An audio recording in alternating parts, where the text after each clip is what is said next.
Oh, this is new. Well, aren't you angry?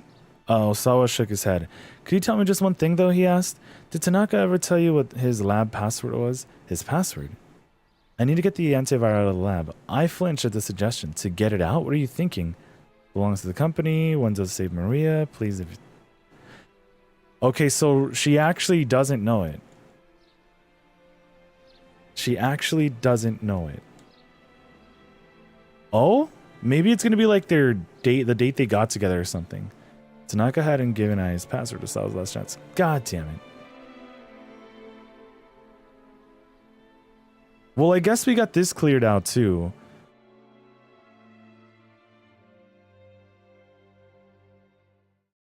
Just what other keep out or other timeline can we actually mess around with? Because this won't open this, right? Because we already know. That opened up the other one. But I just want to try this out. If this doesn't do anything for us, because we've already done this, at 7:35, or 17:35. So no. This isn't going to do anything for us. Okay.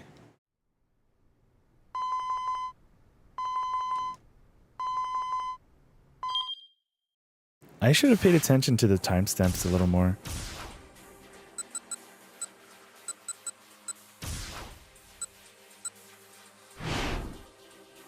A young man.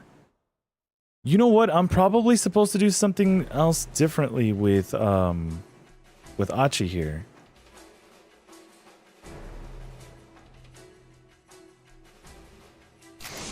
Because I can't do this, can I? Yeah, I can't make the jump.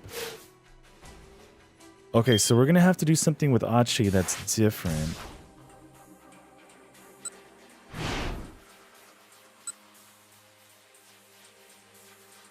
But yeah, it has been over 2 hours, so I'm gonna get up and stretch.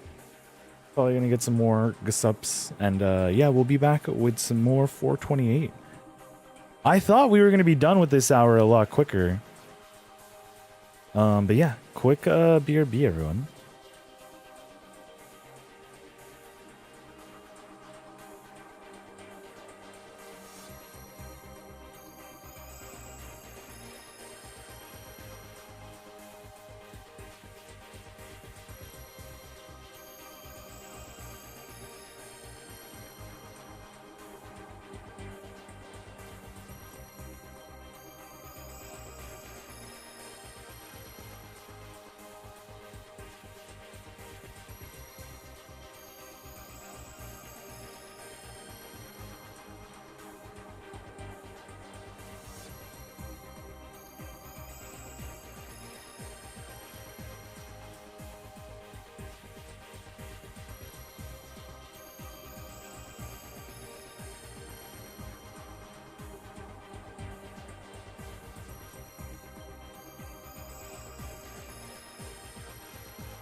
Okay.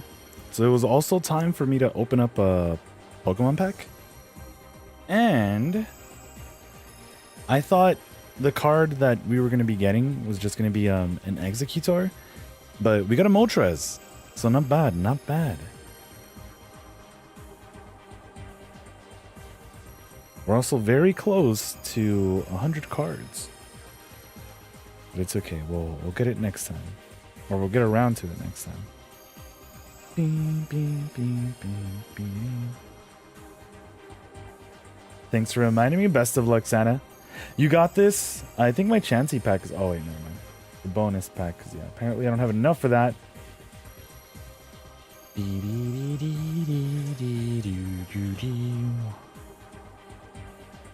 What did we get from this one? I haven't used any of my items yet.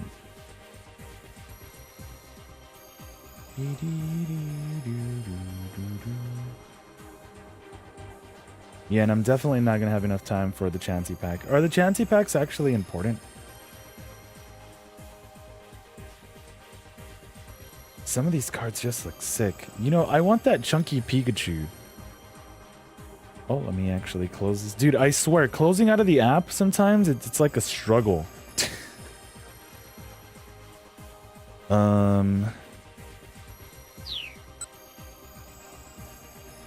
Once we get here, we don't actually make a decision, right?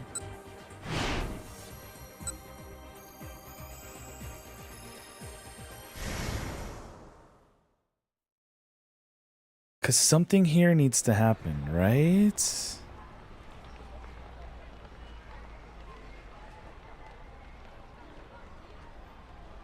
No, that's not what I meant to press. Okay, whatever. Because there's no other jump. And we're all the way back here. There's no other jump, is there?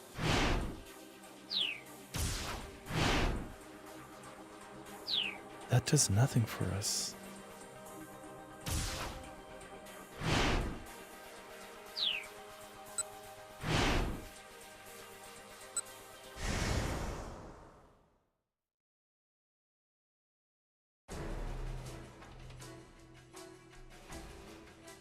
It's not that. Kind of scan the air. It's just that Endo Electronics would write a pad. What? Do we get to the same outcome no matter what? I think we do.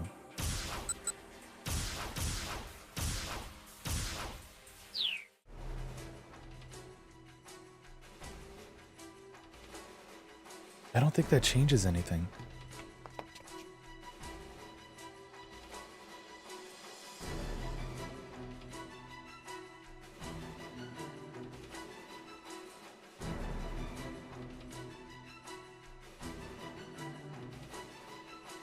Like, what are we supposed to change? Do do do do do do do do do do.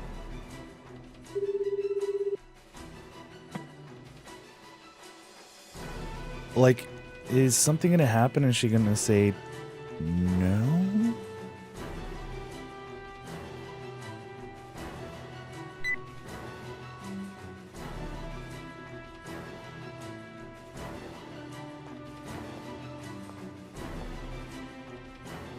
I feel like there is another name in a certain decision that we have to swap over to. Hold on.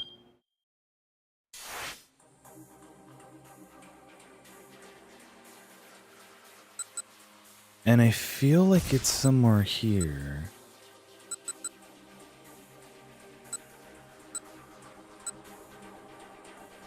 Maybe he finds out the password somewhere else?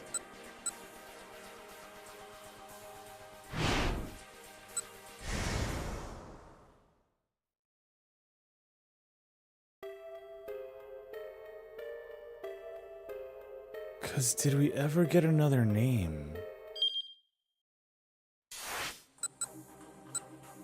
Well, the fact that all of this is missing too, is it just because he spent it running? This is fine too. God! Is there a name? Was there a name? Was there a name?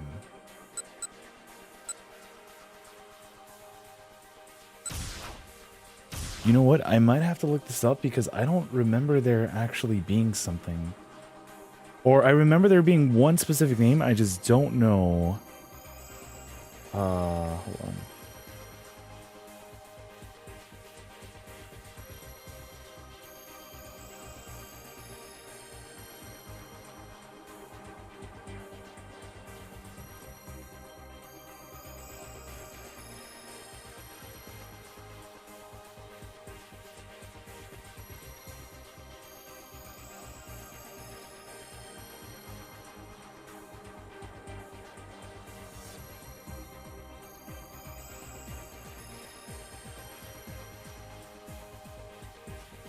Wait, is that what it is?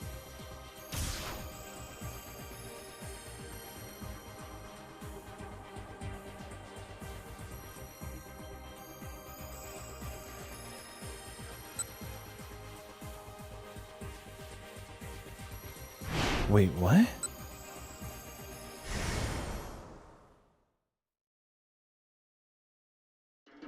Was this really the solution? No shot.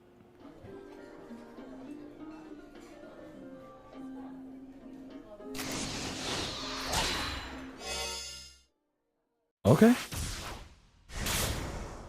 So that opens that. There's no way I would have figured that out. The workroom door slowly eased open.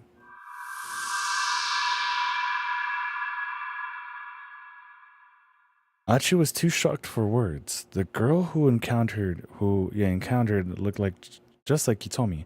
Maria Hitomi. Achi blinked in bewilderment. It was almost as if Hitomi were standing in front of a mirror with two girls. The two girls looked so similar. Maria, thank goodness you're all right. I'm so sorry I had you worried. Maria was safe, Achi realized. At last, he had managed to fulfill his duty. Okay, how did you manage to get out of the storeroom? Daisuke had gone pale. Tell me, Maria said sharply. Who was it who came up with this kidnapping plan? How quick is this dude? Suddenly, Daisuke shoved Maria aside and lunged for Hitomi. Stanley moved to stop him, but before he could intervene, the older man had a hold on Hitomi, pressing something that looked like a flashlight against her neck. Otasan! Achi started towards him, but Stanley held up a hand. Don't move, this is a stun gun. A piece of self-defense. He's not using that for self-defense. Equipment for repelling would-be attackers with an electrical shock. Just gotta grab a Pikachu. There are several types, including baton-type stun prods and guns that fire needles attached to flexible wires. The latter type especially is frequently referred to in the US as a taser or a taser gun. I think I remember some friends back in the day just tasing themselves to see how it'd feel. Dudes are something.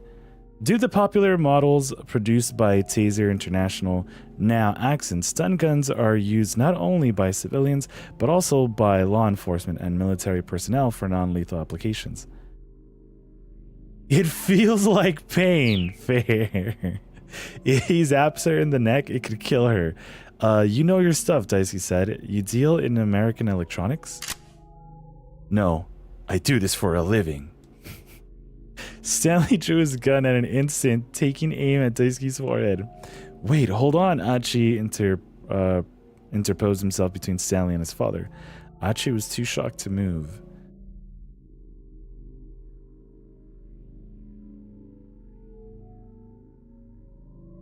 Isn't this when Kano's already chilling there? Dad, let Hitomi go. You need to stop this nonsense. Achi walked down slowly towards his father, a pleading look in his eyes. Nonsense? Which one of us is talking nonsense here? You don't know what's going on. If you knew everything, then you'd be helping me. What do you mean everything? With this girl's heart, we can save Suzune. Dad, who was it exactly who told you that? Daisuke did not reply. I asked you a question. Who was it that put this crazy idea into your head?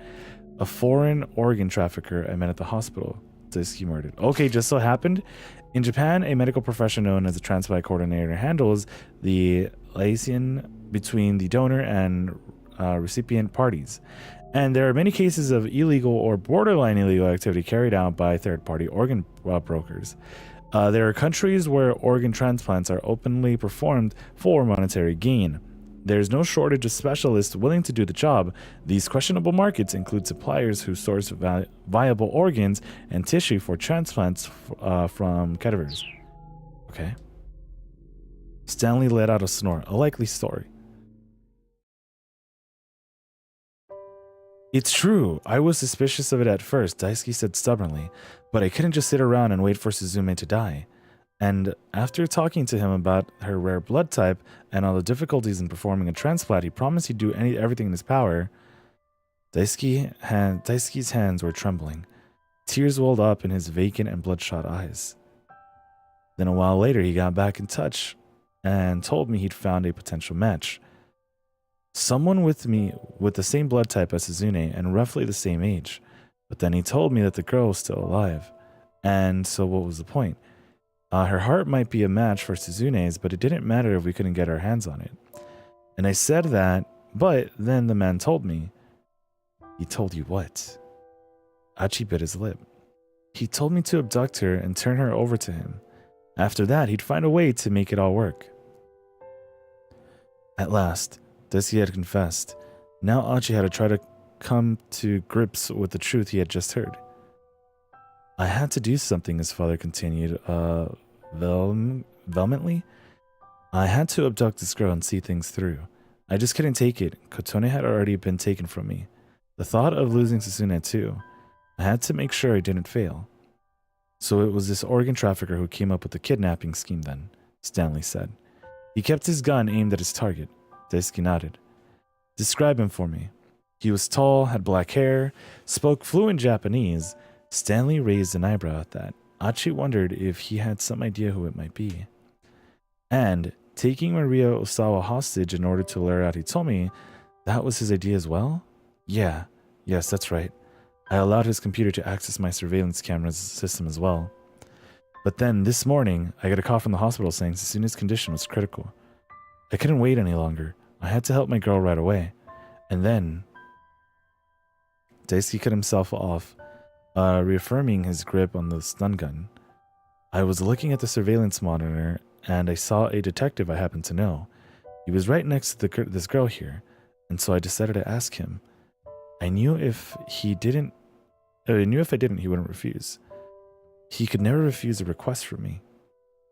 And that was the man with the cane, Achi asked. His voice was low and hoarse.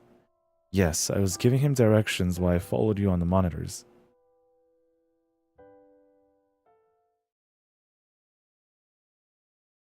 Dad, you need to let go of Hitomi now. There's no point to this. Achi took another step closer to his father. There is a point. If I kill this girl here and now, your sister can get the surgery she needs. But even Achi knew that things couldn't possibly work out that way.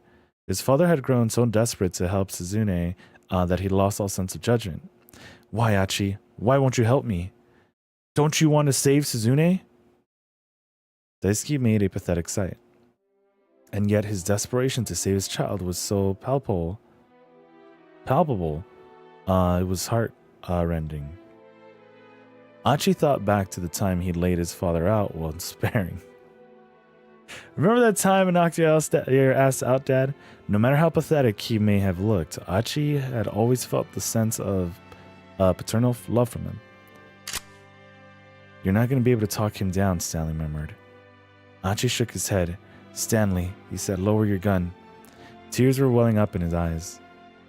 But they're basically back in that same position, but this time the father is the killer.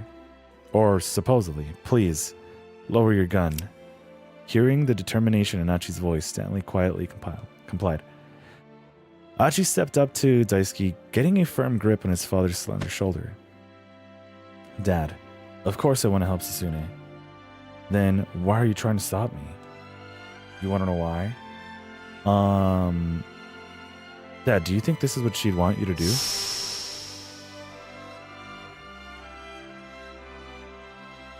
Daisuke's face fell. Did Suzune ask for this, Dad? Did she tell you to take someone else's heart so that she could live longer? Did she, Dad? Suddenly, the fight seemed to ebb from Daisuke's body. The stun gun hung limply in his hand. If Suzune asked me to go and get someone's heart for her, I wouldn't object. I'd help her just like she wanted. I wouldn't let you bear the crimes by yourself. But that's not what this is it? Suzune would never ask us to do something like this, would she? By now, tears are streaming down Achi's cheeks. He knew that his father thought about Suzune more than he thought of anyone else. And so he should know full well that she would never want this. Suzune's not like me. She's smart, she's kind, and she'd never be happy about taking someone else's heart. Even if it saved her life, I'm sure she could never accept that. She wouldn't be able to live with it knowing something so horrible had happened to someone else for her sake. Isn't that the Suzume we know? Yeah, Suzune would never ask for this.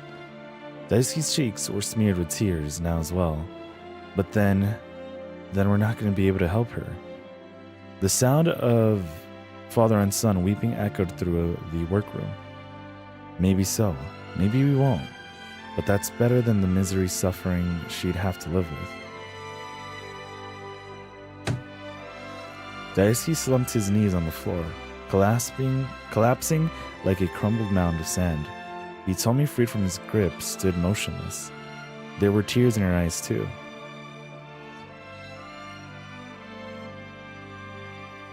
You're such an idiot, Dad. Such a complete, utter idiot. Oh, Baka Otasan? Sobbing, Achi embraced his father.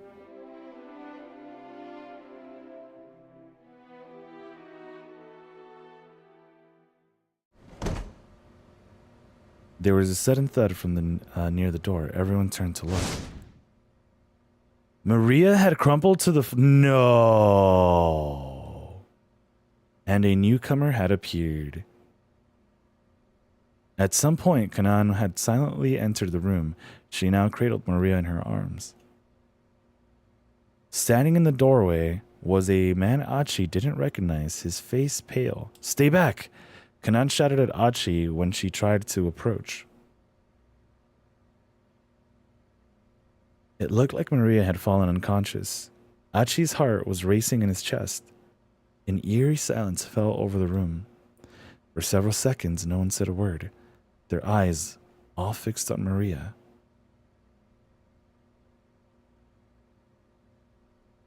Finally, Kanan looked up, her face ashen. It's starting. Bom bom.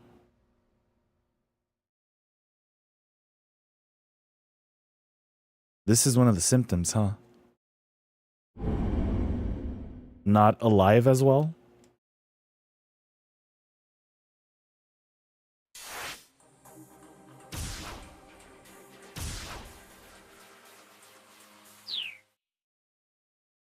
That's not what I meant to do. Yo, J equals good. I meant to press triangle just to see what we had to work with. Because, okay, we're at to be continued, but this is where we get the jump to go this way.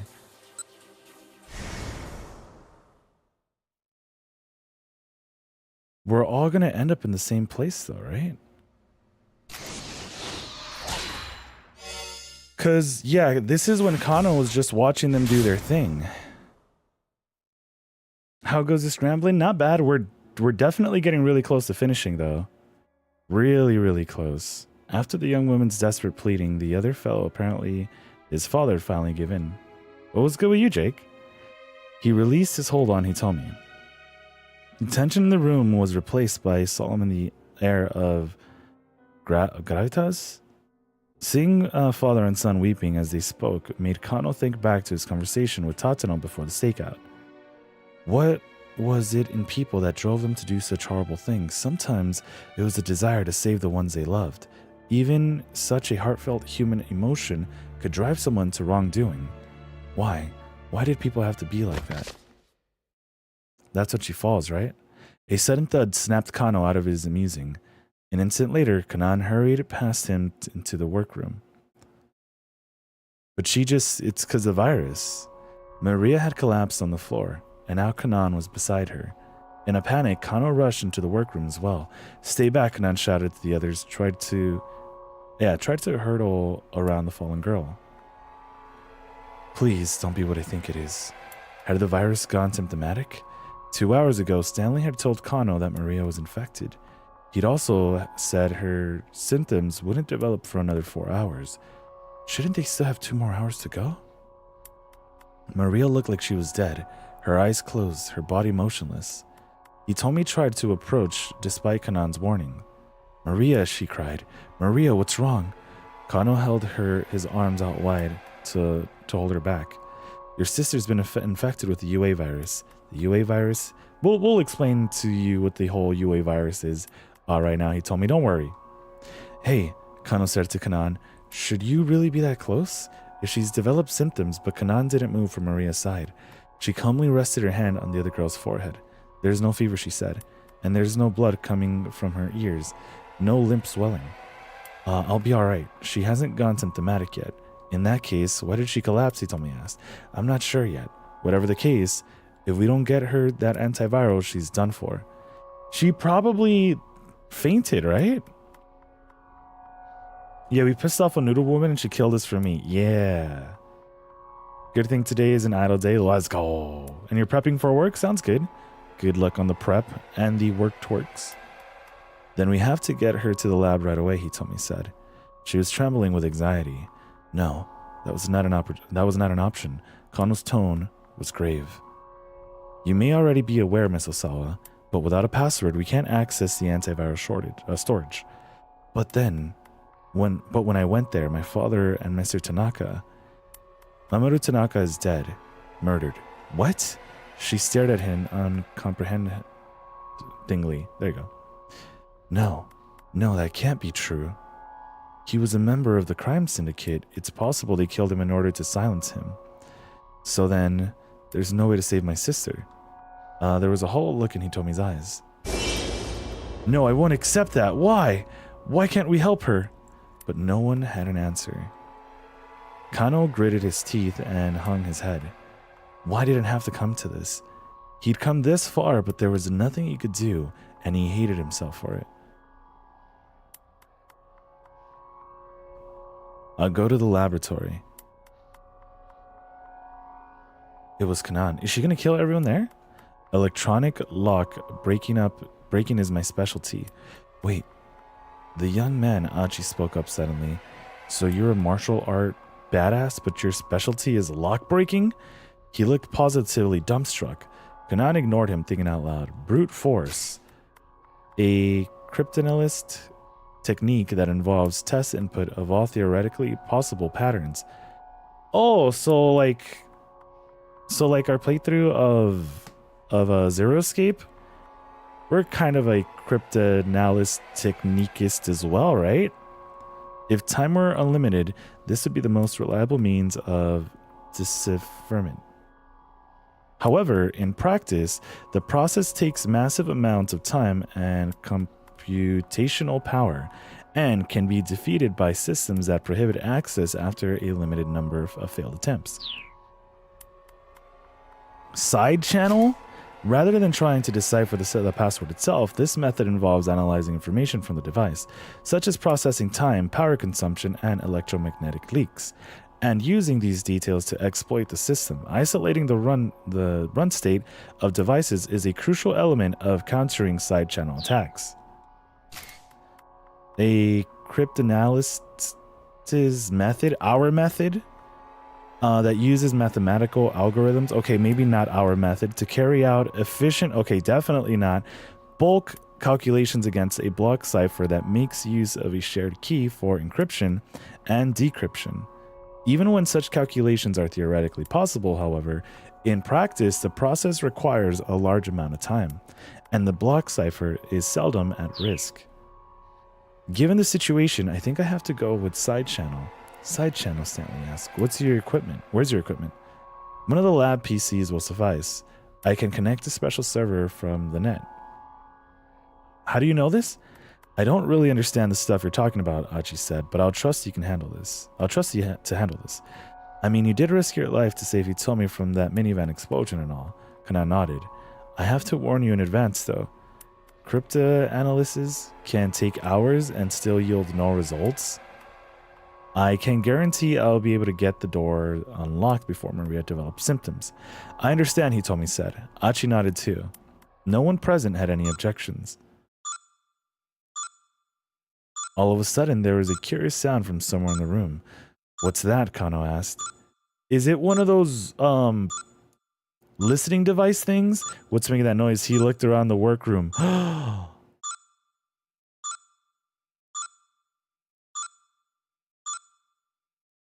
That's my computer. Daisuke turned around. This is my setup, guys. The bank of monitors which had been displaying surveillance camera footage from around Shibuya had all gone black. What the hell? What's going on, Dad? Achi joined his father, staring at the computer screens. It's all gone. The camera footage, it has been deleted. Daisuke blinked in disbelief. Damn. Now then, it seems our main cast has all been assembled. A man's voice, distorted by a voice modulator, suddenly emerged from the computer speakers. Where's the camera? I don't see a camera. A moment later, the monitors all began to display a view of the inside of the workroom. Dad, what the hell is this? Someone's broken through our firewall. Security system for preventing unauthorized intrusion into a computer network. The term stems from a metaphorical reapplication of the concept of a wall, meaning to inhibit the spread of fire or other destructive forces. They've hijacked the surveillance camera system. The color drained from Daisuke's face as he looked at the screens. Where are they filming us from? Kano asked, scanning the inside of the room. The image on one of the monitors, to guess where the camera might be located. Here? The lens of the camera set atop the computer monitor glimmered like an eye. It was a miniature camera used for web conferencing and the like. Now that Maria and Hitomi are both there, they probably have summarized the situation at hand, and so I offer a proposal. The laboratory password in exchange for Hitomi's blood. So someone did have the password. Realizing now that it was Alfred's voice they were hearing, everyone in the room froze. At 7 o'clock roughly, 1 hour from now, see that Hitomi is waiting at the Scramble intersection outside of Shibuya Station, just like this morning. Unless, of course, you're feeling particularly confident. You do have Kanan with you. Perhaps you'd care to take a gamble on her lock-breaking skills instead. Kanan clucked her tongue in frustration. Alfred had known exactly what the plan was. Of course, if Kanan isn't able to get the door open in time, what will you do then? Maria is sure to die, yes. But that's not all. You don't agree to my offer. If you don't agree to my offer, I have the means of creating another Maria. And a third. These infectees will spread the virus throughout Tokyo. The death toll will likely number in the hundreds of thousands. It is difficult to predict the scope of infection in the event of a bioterrorist attack employing a highly infectious viral agent in a city with a large and mobile population. In a worst-case scenario, some researchers estimate as many as several million infected in a matter of days. So do think carefully before you decide. Alfred is zero! Voice was chillingly a matter of fact. I will appear in the at the Reservoir in person. After all, it wouldn't do for the star of the show to miss the final curtain. I'm looking forward to meeting you all then. Silence fell. Then the images on the computer monitor returned to normal. The surveillance camera footage came back online as well. Daisuke promptly yanked out his Ethernet cable and slammed his fist on the keyboard. Damn it! There was a hole in the firewall. I'll have to redo my security from the ground up. Good call, Kanan said calmly. We can't win this if our intel keeps getting leaked. Stanley pursed his lips on consternation. What do we do? Kanan asked him. Do we give in to his demands? I mean, do we really expect he's just gonna blithely show up like that? He's practically begging for us to come and catch him. There's had to be some deeper plan at work. If it means saving my sister, I'll do it, he told me was resolute. No, Stanley said, you can't. What? Why not? Because if you do, you'll be killed. What? He told me, his voice caught in the throat. With the antiviral still present in your body, a week after the fact, you're too much of a liability for Alfred to just let go. He's right, don't do it, Archie exclaimed. He told me, you can't go. Even still, I want to do it. She's gonna run away, isn't she? He told me, stared defiantly at Stanley. You still want to go even knowing that you'll be killed. I can't just sit here and hope that Kanan is able to pull this off, she said. Okay. If we get there and there's a creepy dude in the gas mask and tells the sniper team to just open fire. See, so that's what I'm thinking that they're going to try to do to her. You know, like, she's going to show up and then they're just probably not even going to take her. Probably just attack, shoot her. I want to save her. She peered down at Maria sprawled on the floor. She'd object me to going, I'm sure of that, but I want to do what I can. To do things my way. I'm going to do things my way? No one tried to contradict her this time. If she's willing to take the risk, then there are things the rest of you can do too. It was Kanan again. Let's hear it, Kano replied. He squared his shoulders. He was of the same mind as he told me. He couldn't just do nothing and leave it all on Kanan. After everything he'd been through, he wanted to stick with this case until the very end. Apprehend Alfred at the reservoir and demand the password from him. Kanan offered the suggestion as if it were a simple task. That lets you get what you want without putting Hitomi in danger. Kano let out a sigh. Hold on, he said. Even if we do arrest him, how are we going to get the password? How are we going to cough up the password? We don't have time to drag him off into an interrogation room. And besides, he doesn't strike me as the sort to offer a confession that easily.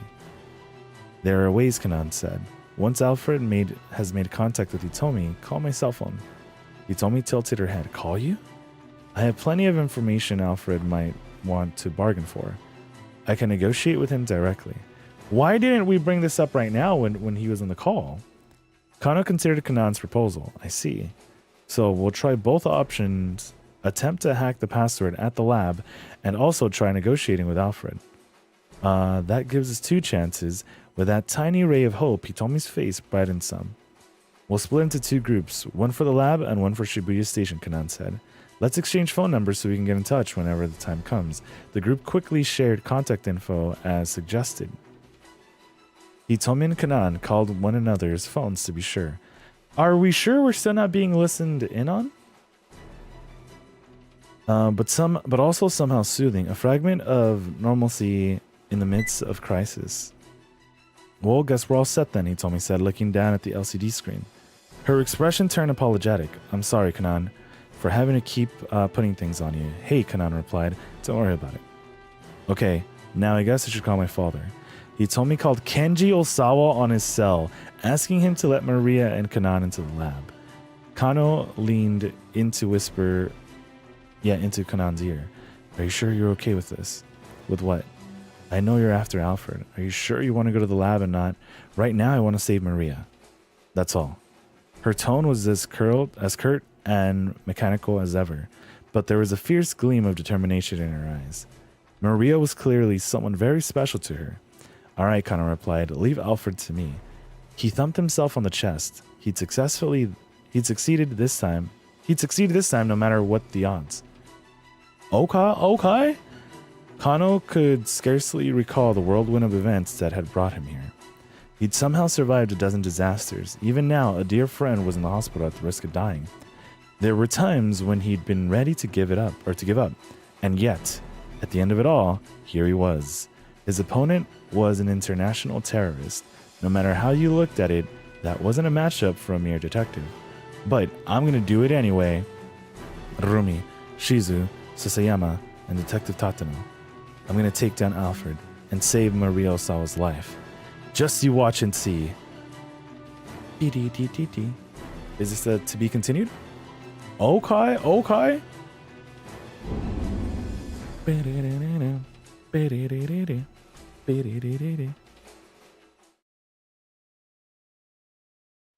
We're not actually going to be doing the passwords, right? Ba-da-da-da-dun. Ba-da-da-da-dun.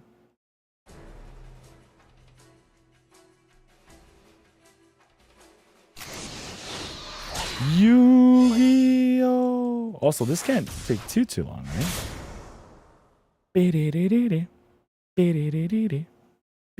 Tanaka hadn't given his password. Osawa's last chance had gone up in smoke. He let out a long, shaky breath and shut his eyes tight. Was it true?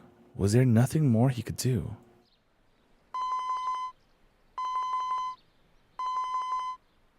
I still think the password's gonna be like the date I and what's his name got together. When he saw the name of the incoming call display, he nearly shouted out loud. It was Hitomi. Hitomi? Are you alright? Please tell me you're alright. Yeah, I'm fine. But Maria... Maria? Is Maria there with you? Osawa's heart leaps. Dad, there isn't any time for me to explain everything, so I just have to give you the main points. This is so we can save my sister, and so stay calm and listen. Osawa struggled to hold back thousands of questions that immediately came boiling into his mind. There's a girl named Kanan who's going to bring Maria to the lab. She's going to try to hack the password in order to get us inside. Wait, hold on. Just what in the world is going on? There are a bunch of people here working to save Maria. Can you wait for us at the lab, Dad? I'm not sure that the electronic lock is something that'll be easy to. We've got another plan in motion too, and that if that goes well, we might be able to learn the password. Honestly, Kanan going to the lab is the best call, I think, because of the security guards. She's gonna have to kill them. It was all too much to follow, but Osawa realized he'd have to take Hitomi at her word. That was their only hope of saving Maria. Alright, he said, I'll do as you ask, but you said you're trying to approach us. You're not going to be in danger, are you? No, I'll be fine. Don't worry about me. Okay, very well. I'm heading to the laboratory now. You can't! You can't go! The moment Osawa hung up and started for the house, I clung to him from behind. If you use the antiviral now, she said, everything will go public. There's no way we can keep the virus or the antiviral under wraps at this point. Osawa tried to pull free, but his wife was stronger than he expected. You know what? It was probably just the dude. I haven't felt your opie on me in a while. This is probably the last time. Let me take a few seconds to enjoy my wife's opie, and then I'll be out of here. Besides, if Maria infects other people, the whole world is going to find out in a matter of hours.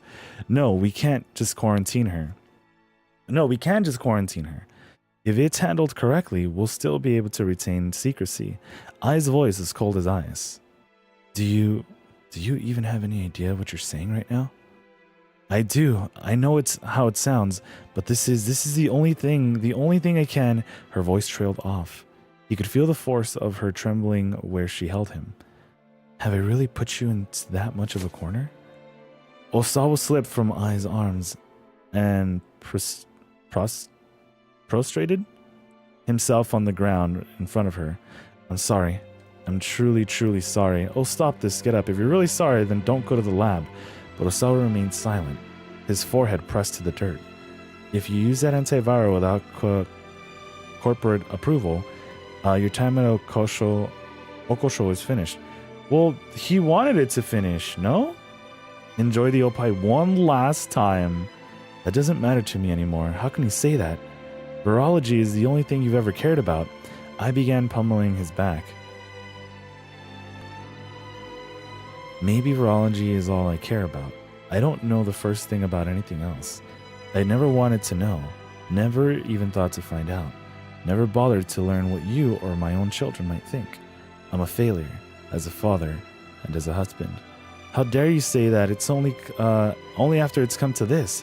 I struck him again, harder than before. You're right, he gasped out the words between her blows. Maybe this has been too long coming, but it's not too late. I can still start over. Start over? She paused in disbelief. You already turned down that American job. If you use that antiviral now, there won't be any starting over. You'll lose everything. Will I lose you too? After you've gone and thrown everything else away like this? How could I possibly stay with you? I was sobbing softly now. Osawa wondered what her tears were for. But there was one thing he did know. She was right. They couldn't be together anymore. He got to his feet and headed back into the house, leaving Ai behind.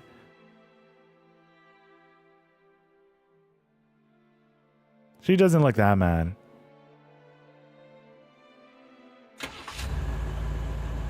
He hurried through the back entrance and went into the garage. Climbed into his car, fastened his seatbelt, and took a deep breath.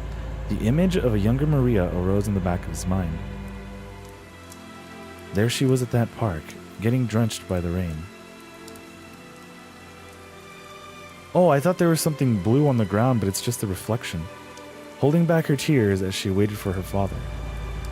Wait for me, Maria. This time, I'm gonna come for you. I was wrong. Going to the lab wouldn't mean losing everything. He'd let too many important things slip through his fingers. Now it was time for him. It was time to go take them back. Osawa pulled his car onto the street and sped towards the laboratory. As if to signal that long day was drawing to a close, the dazzling sun sank down between the buildings in the distance.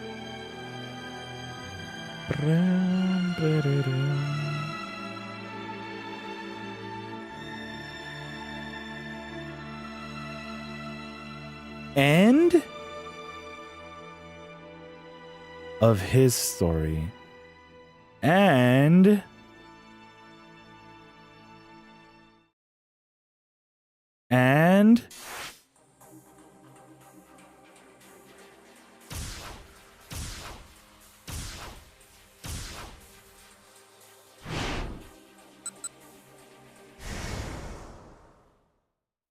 is that you, Mapio?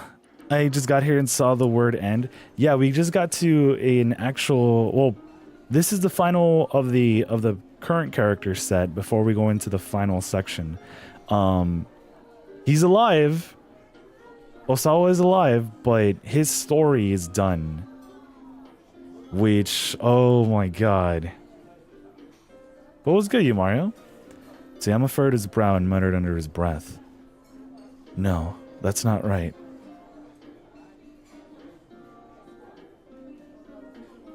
Then we say it's Tanaka?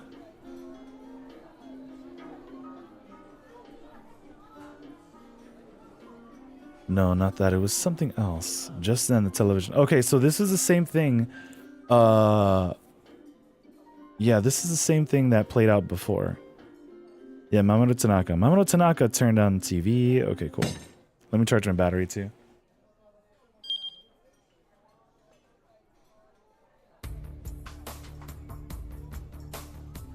Okay.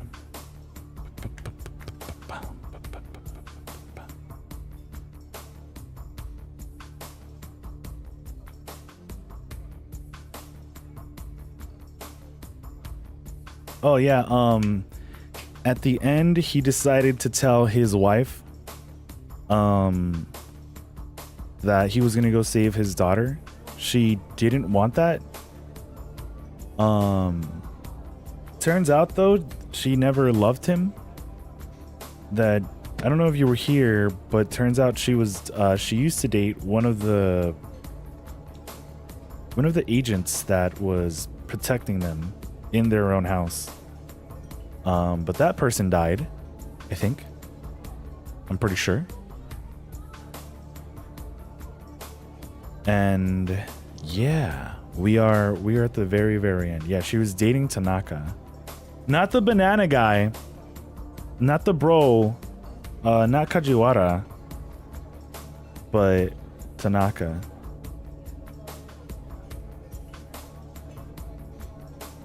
And I'm just going through this because we've gone through this earlier, and we banana bro, yeah. Because earlier we ended up going through this, but we were just locked out. And now we're in the clear.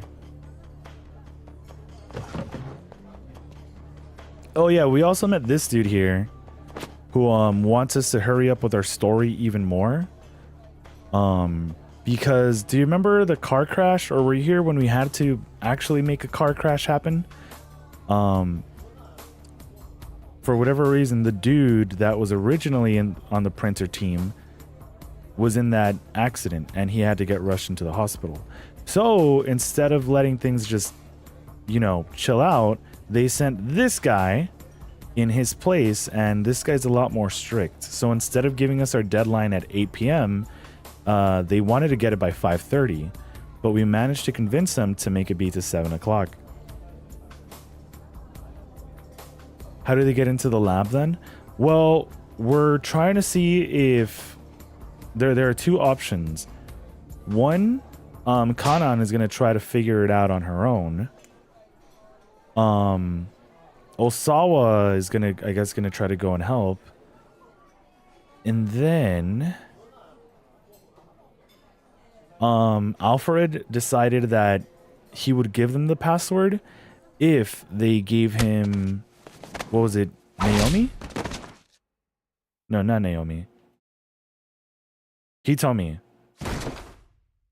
Yeah, Kanan's gonna try to hack the lock option. No, wait, it's Maria. One of the twins. Yeah, he told me. He told me.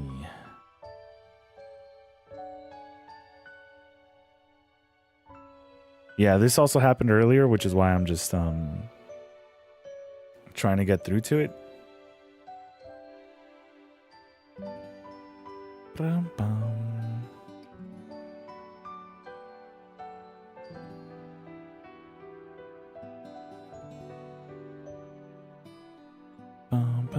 He gets like the energy or whatever to actually go do something to save his company. Which is like, bro should have been on that. Bro should have been on that a while ago. But of course. Oh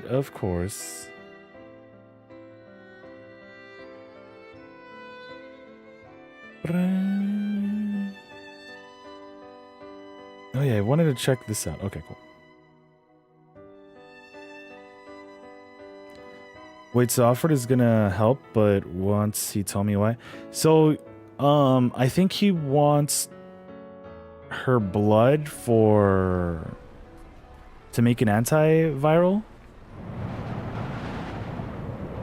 But it's Maria that has the virus, right? Maria's the one dying of Super Ebola. Yeah.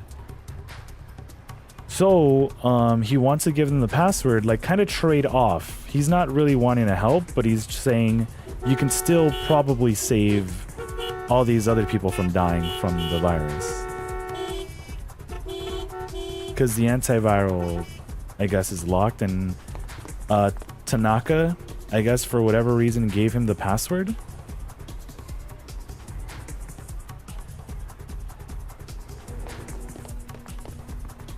Okay, this is where I remember she falls, right? Or does she not fall here? Basically, her blood still has traces of the antiviral drug in it, so it might be possible to reverse engineer it from a blood sample. Yeah. Why don't they do that? Would it just take way too long to do it from a blood sample? Or to make that work?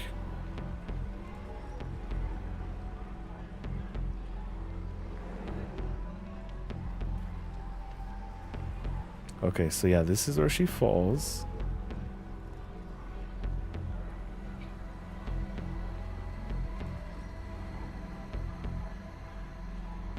Like, what if he told me just, like, sucked her blood, you know?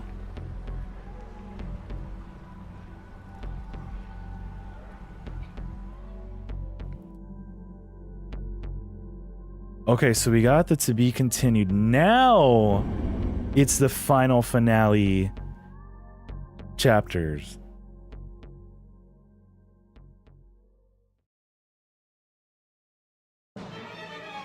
Yeah, and we have these three to go with. The two that we started off with, Achi and Kano. And then, who else is it? Nino Rikawa.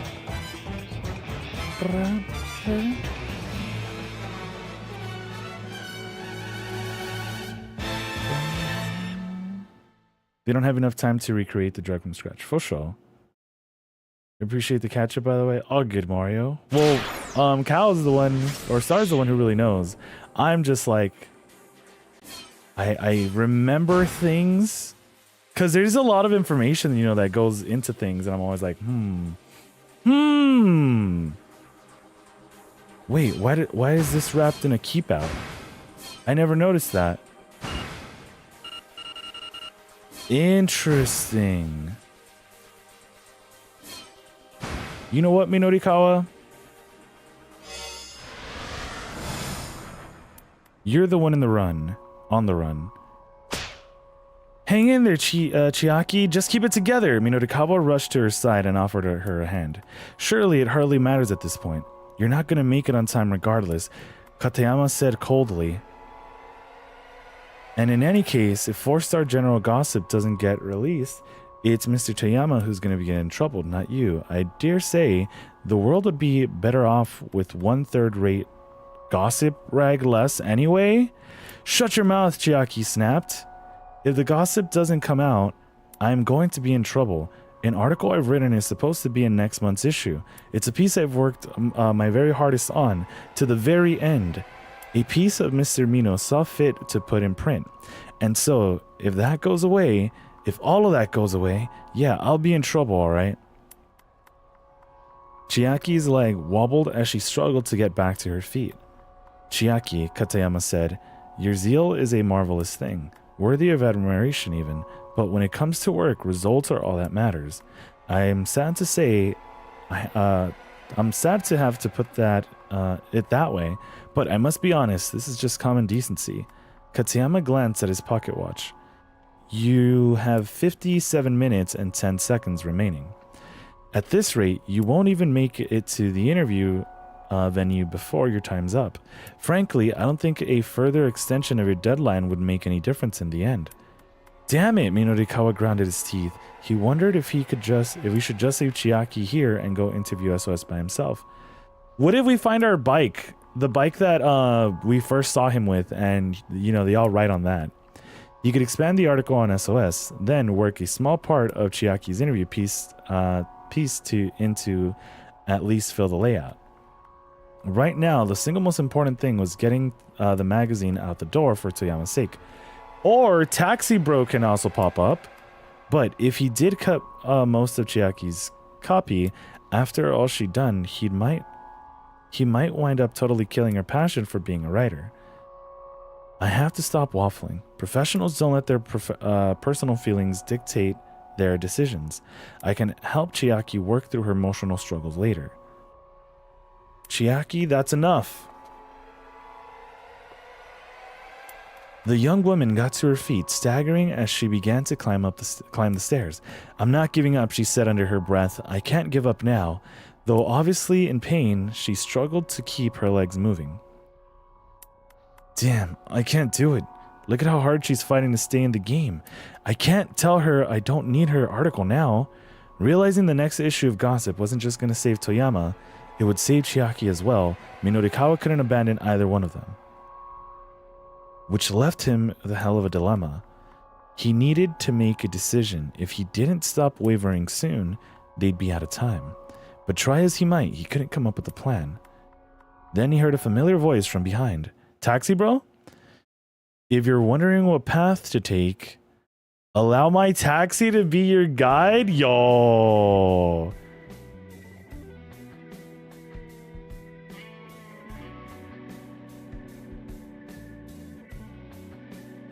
Minorikawa spun around to see Kimizuka standing there.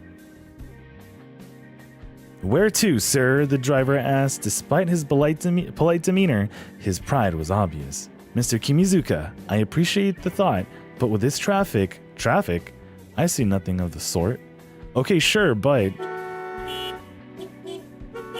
Minorikawa was well aware of Kimizuka's capabilities, but the prospect of cutting through the chaos that currently filled the street was more than a little daunting. When you know this town as well as I do, there's nowhere you can't go. Alright, what other choice do I have? I guess I gotta trust you. This will be my last request of the day. Minorikawa pointed down the street. Take us to Bride, the Ura Harajuku? Wasn't it to Inferno? Do you have any place in mind? It was specifically to Inferno. Inferno in Ura Harajuku, the bar? Kimizuka quirked an eyebrow. Yes, is something the matter? No, nothing at all. Hurry up and get in. Do you think he's gonna be the father of one of those dudes? Something interesting happens if you tell him to take to the labyrinth? Do we do it? Do we do it? Do we do it?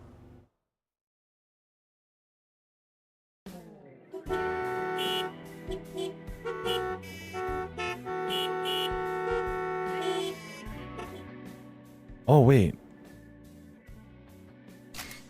A complex series of passageways designed to be difficult or confusing to navigate, a maze. It will indeed, by quite easy to get lost or disoriented in the place where Minorikawa is going. And where you're going too, but any maze can be solved with enough effort. All you need is perseverance and wit. Though taking frequent notes wouldn't hurt either. Best of luck. Are we actually going to be playing a game? Kimizuka quirked an eyebrow. Is there something the matter? No, nothing at all. Hurry up and get in. As soon as Minorikawa and the others had climbed into the cab, Kimizuka tore off through Shibuya's network of narrow side streets. The passengers in the back jolted roughly back and forth to the sound of screeching tires. This is altogether far too excessive, Katayama murmured, wincing as his head bounced repeatedly against the window. Think we allow such inconsiderate driving here in this country? Or to think. Chiaki, meanwhile, had opened her laptop and was somehow working furiously to finish her copy. The sound of her fingers clicking across the keys echoed within the vehicle.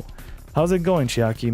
Minorikawa asked. Just a little more. Her eyes were glued to her monitor, her face all seriousness. Kimizuka glanced over at Minorikawa. If I may ask, sir, what business do you have at this labyrinth? Just a little interview. I hear a local gang called SOS uses the place as their big hangout. You're interviewing SOS, sir? Sir, I feel it might be best not to get too involved with that lot. There was something about the driver's warning that seemed a little off. Do your taxi connections tell you what SOS is up to, Minorikawa asked? Originally, there was something, okay, Vigilante Corps. The name kept, of keeping the neighborhood safe and clean and safe. But lately, I hear nothing but bad things about them. The Lone Sharks had said something very similar. Minorikawa reminded himself that he'd been better be on his guard. Katayama chimed in. And just how do you plan to go about interviewing a gang like this? That's nothing for you to worry about. I have a plan. Oh, and just what exactly is this plan? It's a secret.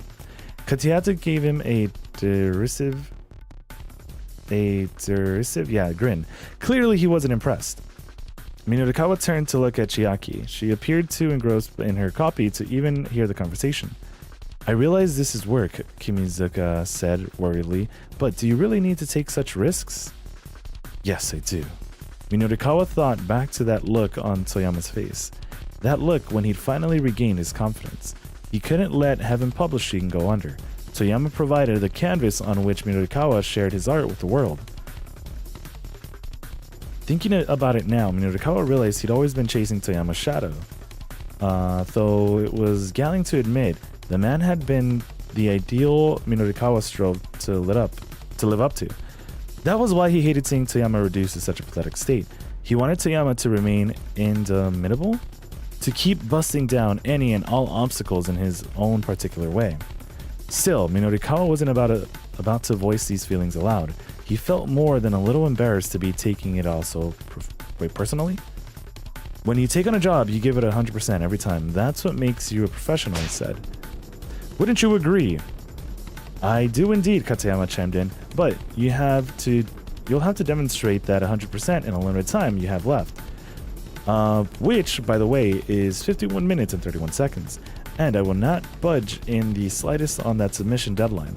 Please do keep that in mind. The man took another look at his watch. I've got half a mind to break that thing, Minorikawa told him. Breaking my watch will not stop time. Minorikawa shot a fierce glare, but Katayama's composure was unwavering. The guy was unflappable, and the only way Minorikawa was going to be able to put him in his place was to meet his damn deadline. Or we could not bring him back. Easier said than done, though. He'd want to use 30 of the 31 minutes he'd have to write his article. That only left him 20 or so to get the material. Kimizuka suddenly slammed on the brakes, and the cab skidded to a halt.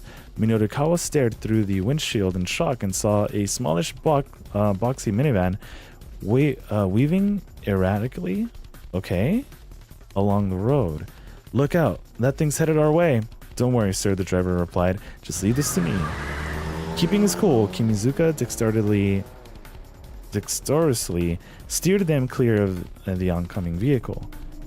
Do you think that's one of us? Or Osawa? As the minivan sped past, an eerily cold breeze wafted over the taxi. What? The minivan is being driven by members of the Wandering Angels theater troupe. They're on their way to return the dry ice machine they used in their performance to Endo Electronics. The machine is malfunctioning, continually spitting out white plumes of carbon dioxide. The troop members inside and the van are beginning to suffer from oxygen deprivation and are driving around Shibuya in a daze. Whoa! Will they be able to make it to Endo Electronics? They're hotboxing that thing with that? What the heck was that? Minorukawa asked. I'm not sure, Kimizuka said, but let's hurry on our way. Nimbly manipulating the gear stick, he stomped out the gas more. They're probably going to use that same car, right, to get around? Right? Here we are, sir? Okay. I'd advise not hotboxing with carbon dioxide. Same. They'd pulled up outside of a dilapidated old pool hall. Yo, you're a lifesaver. Minorukawa clapped a hand on Kimizuka's shoulder. Kimizuka's.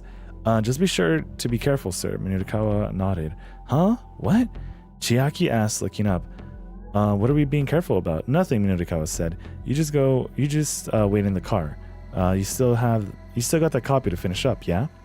Well, yes. All right, then. Chiaki frowned, but resumed her typing. And you wait here too, Minorukawa said to Katayama. But of course, that goes without saying. Incidentally, you have 49 minutes and 6 seconds remaining. Minorukawa did some quick mental math. With a half hour he'd already set aside, that left him with 19 minutes. However dangerous SOS might be, he couldn't afford to hesitate even a single second. Bracing himself, he stepped out of the taxi and headed for the pool hall. On a count, you'll die. Yeah. Minorukawa took a deep breath as he approached the grimy door. Here goes. He drew his leg back and gave the door a hearty kick. Are we at a keep out? What the heck? What is this place? Oh, we're actually in a maze? No shot. Minorukawa had come to a pitch black void. A cold wind blew deep from within the darkness, carrying with it the sound of a bestial roar. Bestial? It almost looks like a dungeon of some sort, Minorukawa said. Well, I anticipated this much. He pulled a fountain pen from his pocket. It's no good bringing your gear with you if you don't actually equip it, he said. Pen clutched firmly in his right hand, he strode boldly into the darkness. Windows 95 screensaver? There's an actual hidden dungeon crawler? What? A branching path, huh? He'd been walking for some time now. Up ahead, there was a T that led both left and right. And that sign there looks pretty important. Minorukawa peered closely to the 4 lines written there. The honest one tells no lies. A liar never tells the truth. One is honest, 2 are liars. See if you can find what's true. So I'm assuming we already have 3 paths. The one we just came and the other 2. Right? Seeking the truth, huh? That's something I can get fired up about. Minorukawa decided to go only to the left or to the right? Hold on. I don't think it's connected. But I want to see. Okay, I'm going off of the words that Tayama told us. You know, when we were on the phone, when we were all like, oh yeah, you decide which way we go? And then he's all like, okay, start by heading north from Shibuya Station. After a while, you'll hit a three-way intersection. Turn left there.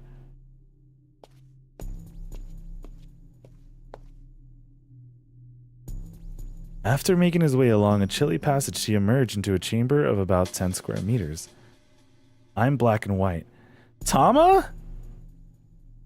A blue cat wore a sign around its neck. I'm black and white. What's this all about? Is this where the dress thing came from? The blue cat's heavy head wobbled as it answered Minorikawa's inquiry. It's a hint. Okay, I guess we'll take this note.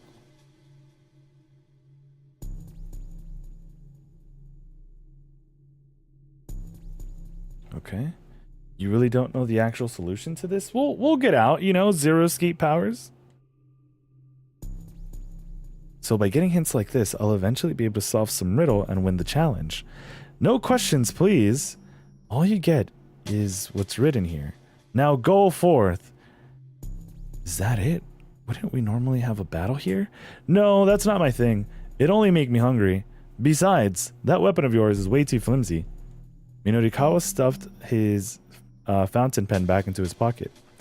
A pen is best used as a pen, the blue cat said. But more importantly, the cat lowered his voice. There's a liar in here. A liar? Yes, of course. I would never tell a lie. But everything the red cat says is untrue. The red cat is a liar. Yeah, a bold-faced liar.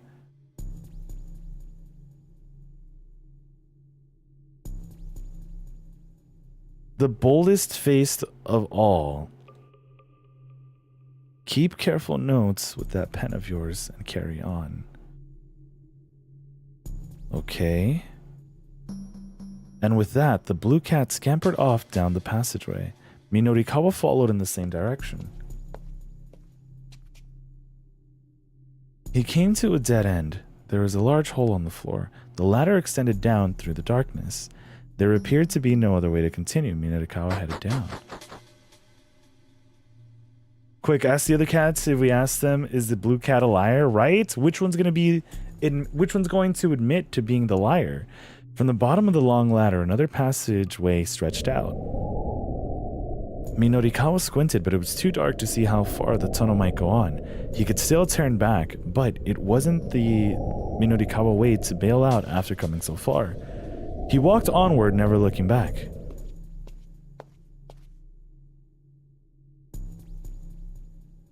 After a while, he reached another T.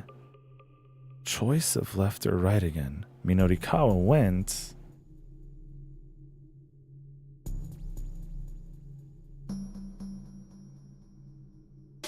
Okay.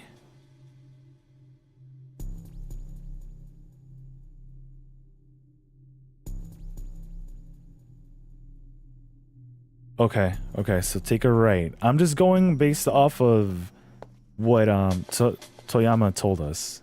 If we die, hey again? I can't move under my own power? As before, it wore a sign around its neck. Minorikawa read the message. I can't move under my own power, huh? He jotted the words down on the palm of his hand. Okay. Ah, shoot. I wrote can't mote by mistake? He tried to rub the misspelled word, okay, with his fingers, but only managed to smudge the ink around. You got that? Yeah, got that later.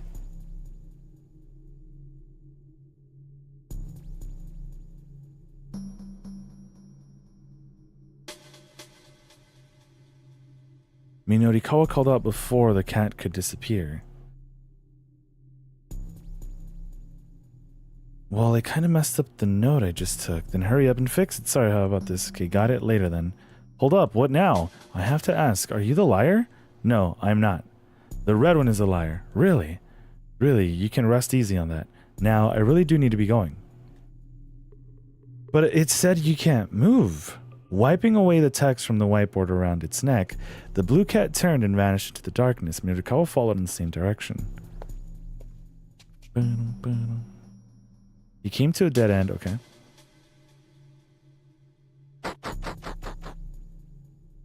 From the bottom of the long ladder stretched another passageway. Minodikawa squinted, but it was too dark to see how far the tunnel might go on. He was starting to think it might be a good idea to turn back, but he couldn't bear to give up now.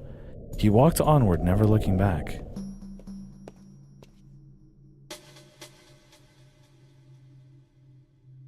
The cats all have clues for some kind of riddle. Are they... Was that not the same cat? Because he said A again, right? After some distance, he arrived at a four-way intersection.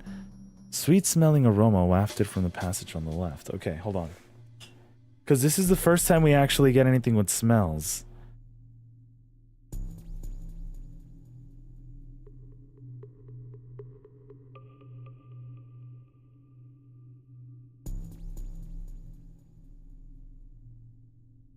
Okay. There's 3 cats. Was the other one really not blue? Wait. Minodikawa went to the right, straight ahead. Zero escape power, they're saying right, but I kind of want to go straight ahead.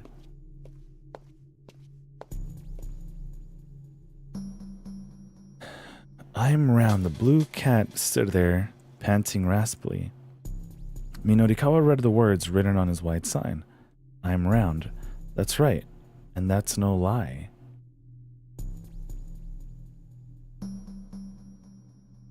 It's the red cat that tells the lies after all. Right, got it. Make sure you hammer this hint into your head, okay? I'll be fine. Right, time to move on. As Minodikawa began to head down the passageway, the blue cat hurried to bar his path. Wait up. You don't need to be in such a hurry. Have yourself a little rest before you go. Sorry, but don't have time to dilly-dally. Doesn't have to be for very long. No, I'm heading off. The blue cat frowned in consternation. You really shouldn't rush so much. It's bad for your health. With a flurry of paw swipes, the cat wiped his signboard clear. Then it scurried away, scowling back resentfully at Minodikawa as it went. Do you know, Star, if at least we took the right path to go left? Minodikawa followed in the same direction. He came to a dead end. Okay. I just noticed it even does that sound at the bottom of the absurdly long ladder. As expected was another long, narrow passageway. No longer harboring any thoughts of turning back, Minodikawa pressed forward. Another one? A breeze was blowing from the passageway on the right. Oh, I generally do not know, but I think you're meant to do multiple runs through the labyrinth. Oh, I thought we were like wasting time.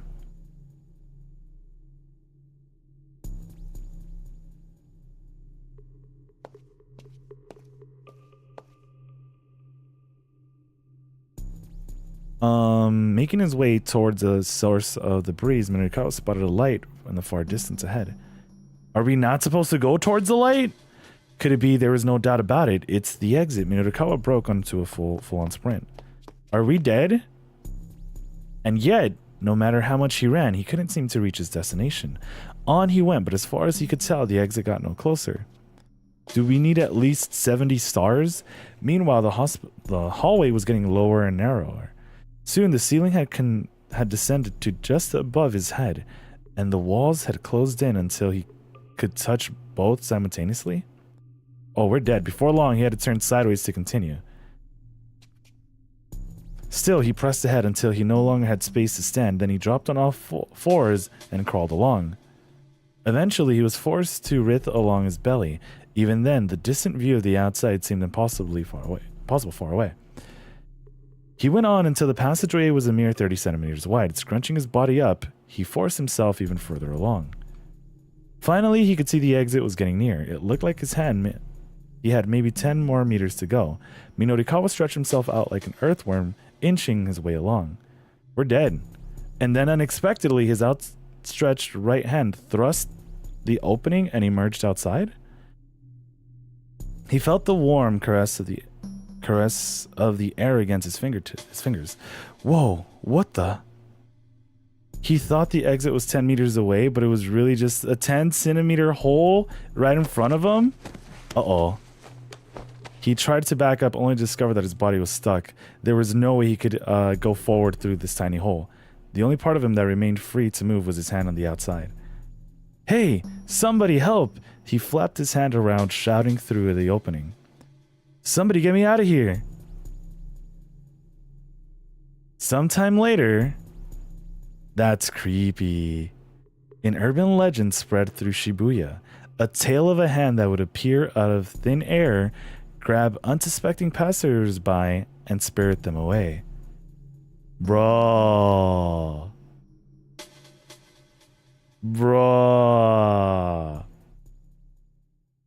Return to the dungeon entrance? Go to sleep? Huh?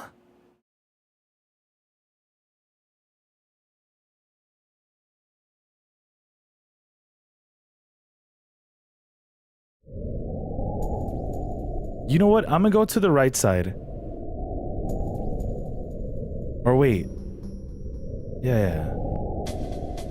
If you go to sleep, you just get a bad ending? Damn. That's my worst nightmare, getting trapped with no space to move. I've heard that's happened to people. Right? Like, what is it called? Cave diving or something like that? Okay.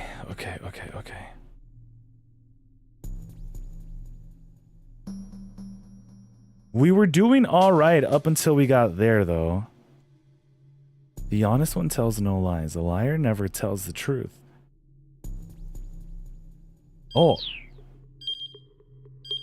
Yeah, let's put auto play. See if you can find what's true.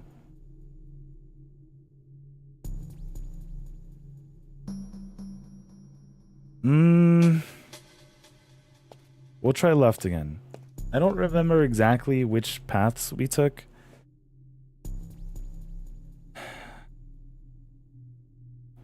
Let me see. Because, okay, on this one, we took our left, right? And then I guess the next time we come across a path, we make a right.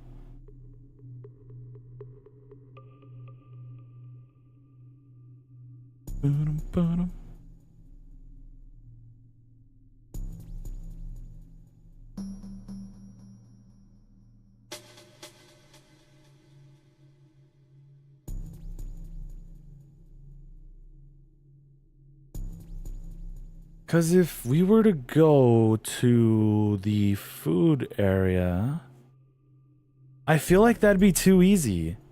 There's no way. There's no way.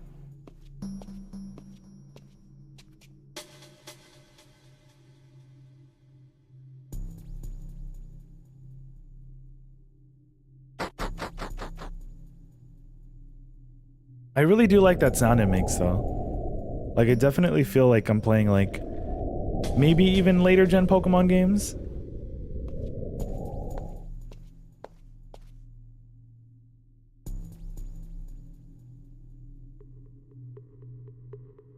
Oh, right, I forgot. Our previous answers are always here.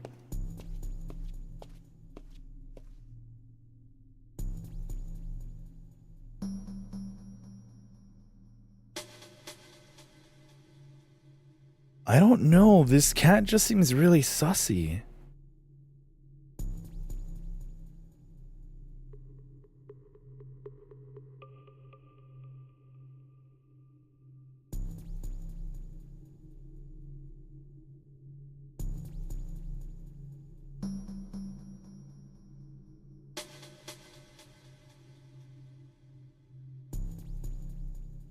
You know what, though? What if he's not the liar? Because he said that he messed up.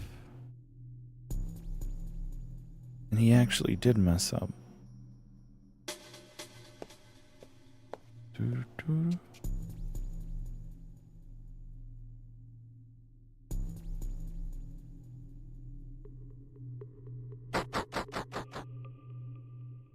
Yeah, this is definitely like Pokemon Gen 1 sounds when you like exit a door.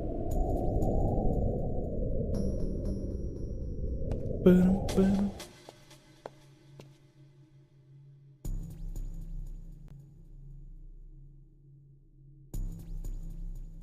Okay, we went to the right.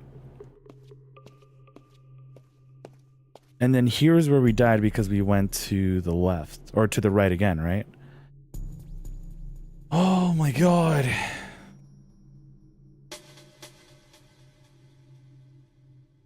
Because this isn't the same path as Lost Woods.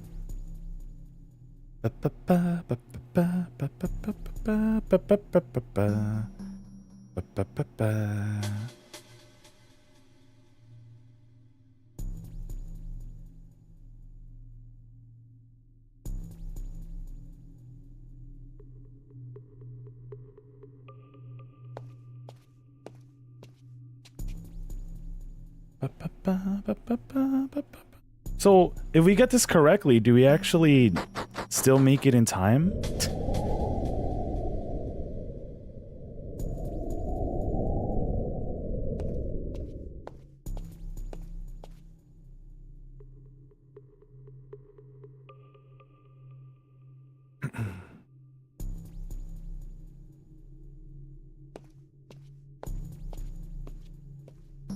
I have no idea what happens if you solve it. Okay, okay. Wait, you're back again?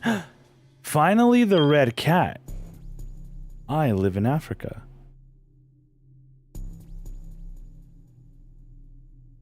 He'd arrived at yet another room, and the red cat stood there, panting heavily. Minorikawa wrote the words written on its sign.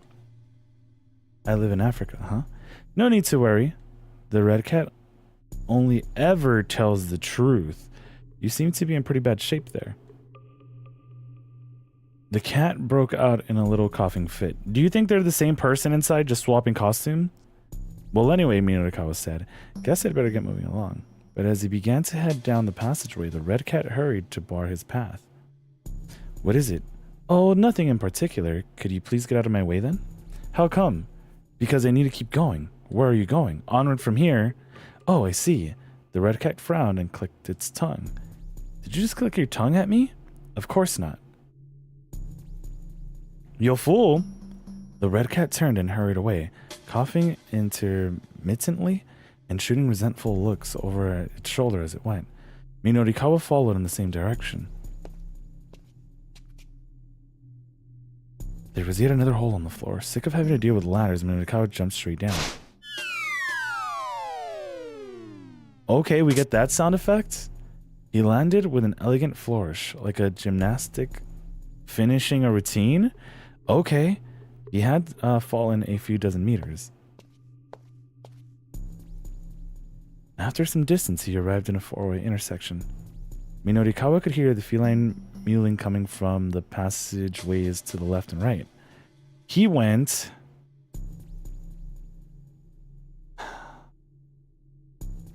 I don't even know which way they would actually go. So let's just go straight ahead. Screw them both. No, maybe left. Let's see. No! Why are you on this side? Slumped and wheezing, the writing on the sign around its neck looked like scrawling worm tracks. Hey there. The cat rasped. What does that actually say on your sign? Huff, huff, huff? I mean, I can't read it at all, is all. The cat peered at him dazedly. It seemed utterly exhausted.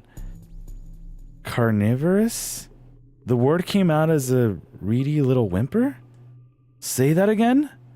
Carnivorous. Carnivorous. Ah, right. As in something that eats meat. The red cat nodded. Should I take that as I'm carnivorous then? The cat shook its head slightly. In what way? But it's referring to an animal that eats meat, yeah? The cat said nothing. Right, I've got it. You don't need to say anything else. Not wanting to prolong the labored conversation any further, Minorikawa quietly slipped away. Did we head back? No, we kept going forward. There was a hole in the floor, so Minorikawa dived through it.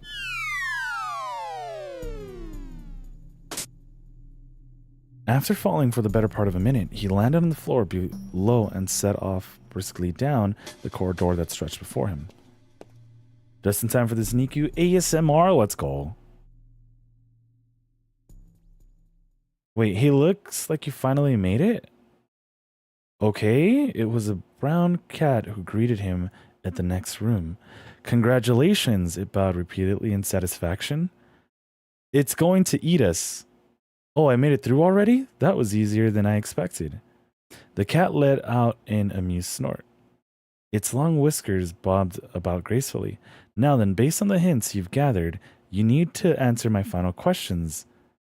It said, are you ready? Sure thing. Once you've given me an answer, you can't change it. All right. And there's only one correct answer, only one. Are you ready? Given the hints from the honest cat, what is the answer to the question? Who am I? A lion? Question mark, question. Corn? A newspaper? Othello pieces? A penguin? A banana? A banana? I can't move back up?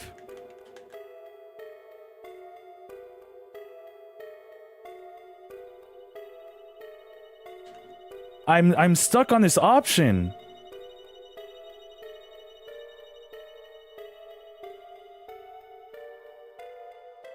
Right? My controller's still working.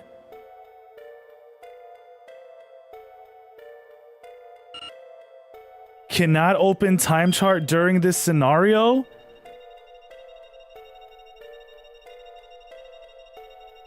Also, who is the honest one?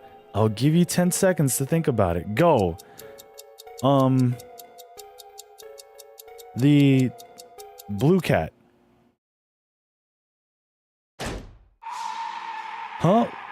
All of a sudden, a trap door opened beneath Minorikawa's feet. He plummeted down the hole. And I'm sure we died? You died, bro! But so then, was all this correct to go all the way over here? What? It's just because I couldn't move back up. It's not really a banana? What? Alright, can someone look up what we actually have to do here so we can probably get out? Because if we go, you know...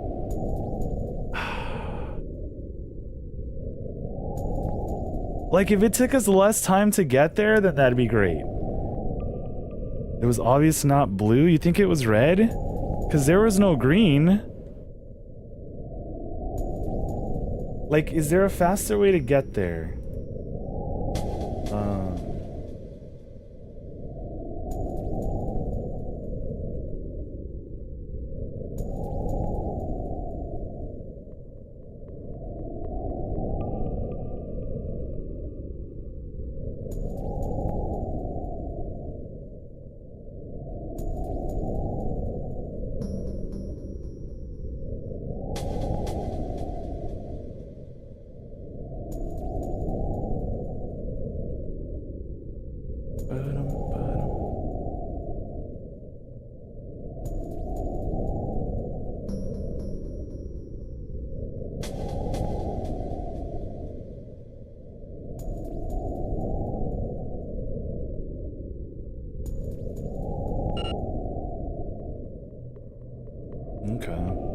Yeah, I was trying to find something and then Reddit just kind of took me to just like game facts.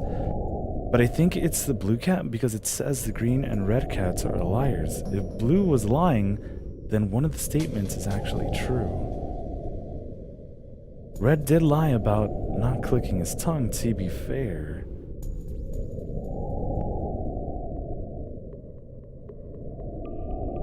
I didn't even put that into consideration. I thought it was part of like after it.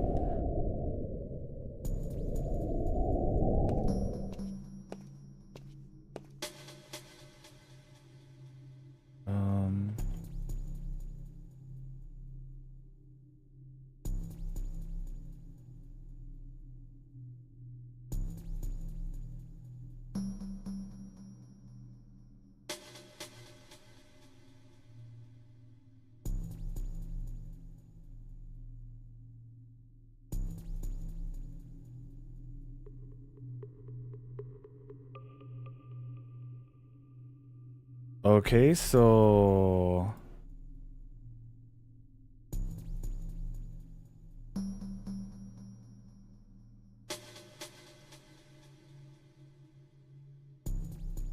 So, okay, it's saying it really doesn't give you anything?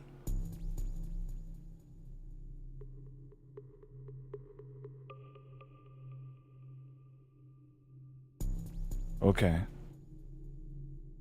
But I guess we did go correctly with everything that we chose up to here.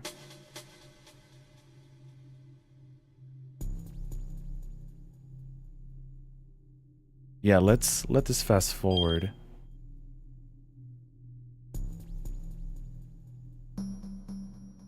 Beat him, beat him.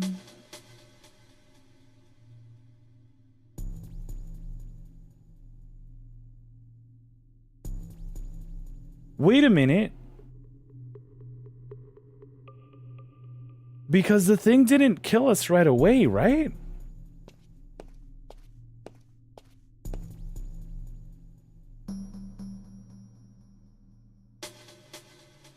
Let me close out of this.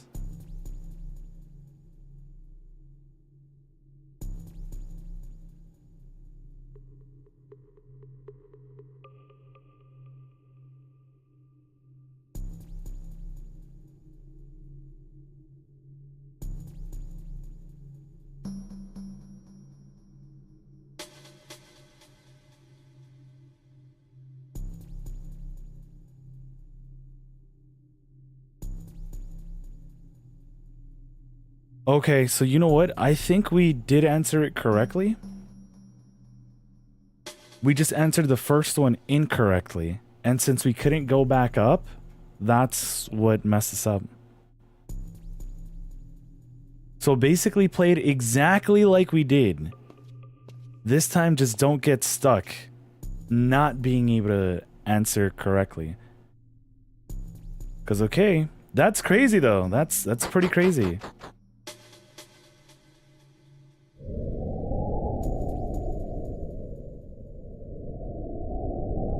The only thing is that they're saying that they didn't get anything.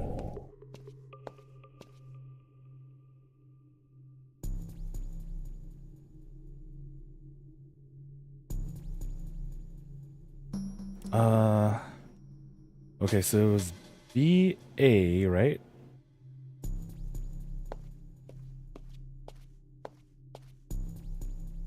It probably wanted you to think yes or no for each without getting to compare. Yeah.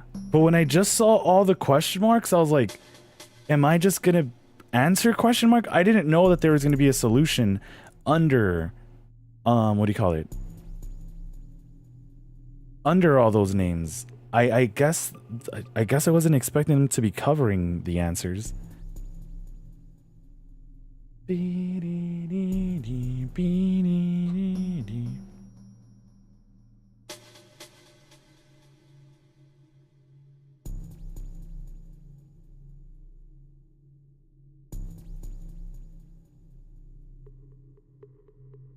Was that our first B or A?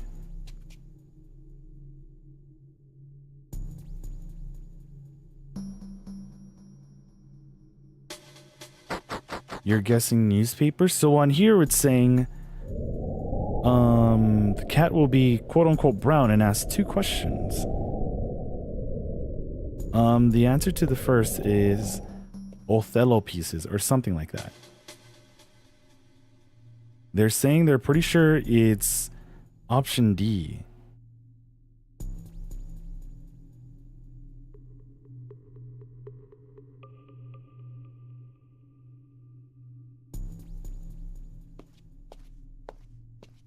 I'm kind of curious, like, how many people went through all this to get, like, all the perfect, or all the bad endings. The blue is honest. Some sort of round newspaper. Huh.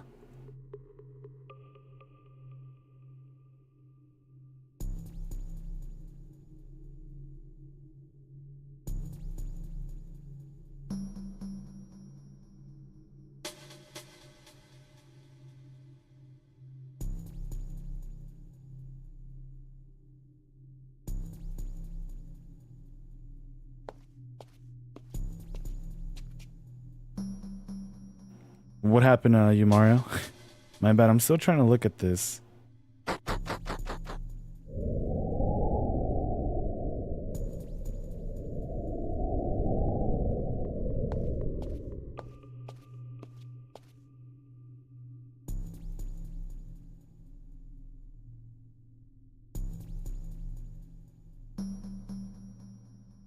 Beat him, beat him.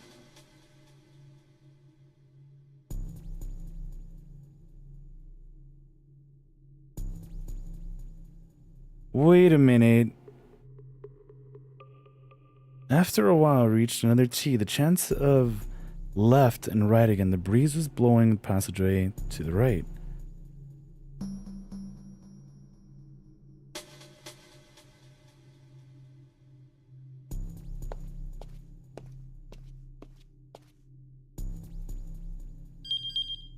Oh.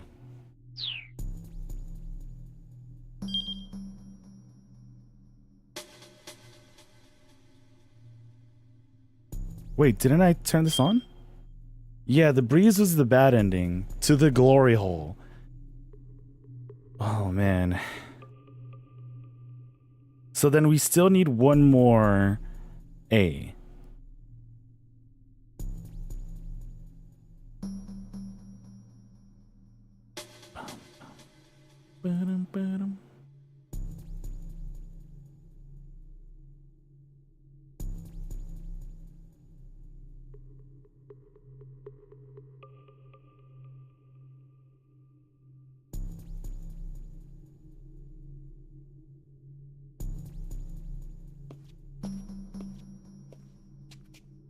This is for sure to test a person's patience. I'm like, can we just fast forward this? Please. Beady, beady.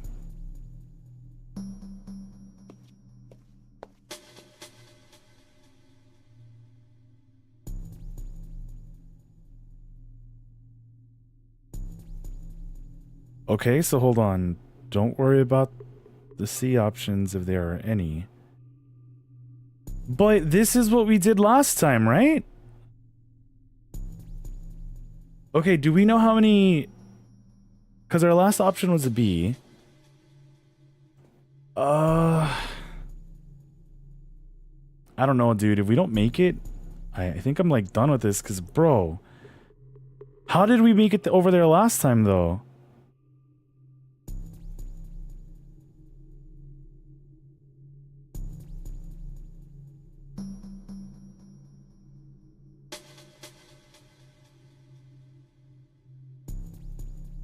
If this worked...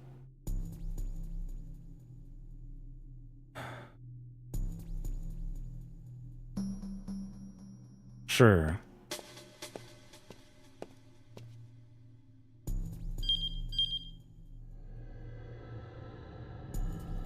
Wait, huh? What the heck? Where am I? He was in a wide field full of yellow flowers blooming. Across the way was an old manor. Don't tell me we got into, like, Spirited Away. Did someone actually live in a place like this? No, that was preposterous. This place was buried deep in the depths of earth. Was he hallucinating? No, the sight before him was unmistakably real. It was far too tangible to be some dream or illusion. Should I keep going? Silly question. Going in is my only option. Minorikawa felt drawn to the manor and started walking toward it.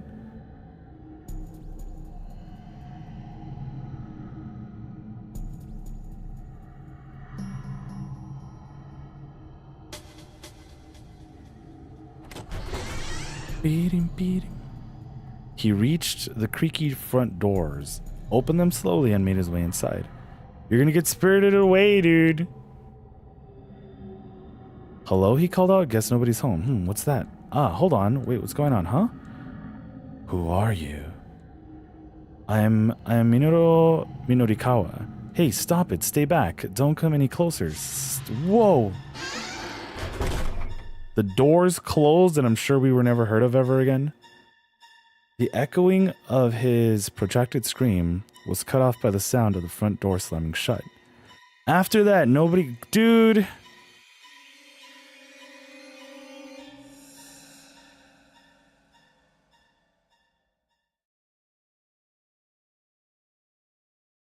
I don't know. Do we do it one more time? Because this is what I tried to follow here, and this dude was incredibly wrong.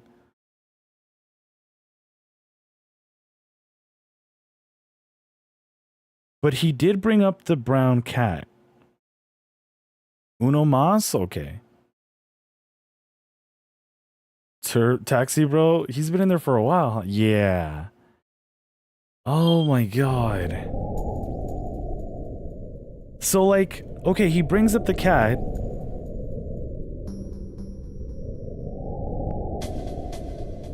Do you guys still think his answers are correct or their answers are correct? I didn't get anything for completed labyrinth, so I guess it's just something a little extra to do.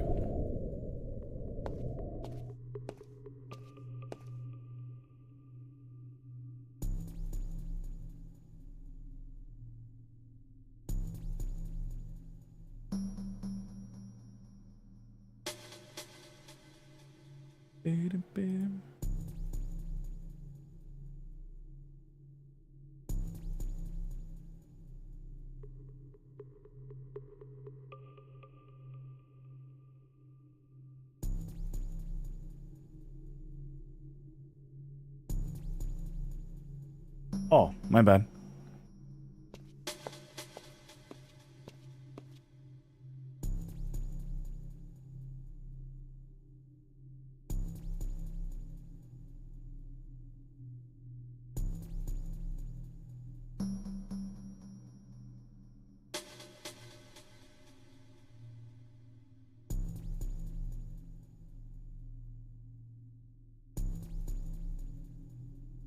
This guide also doesn't necessarily say how to get there.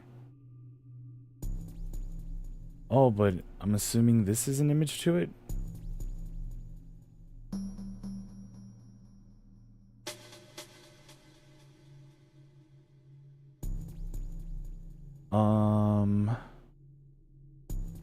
Turns out this is an Easter egg.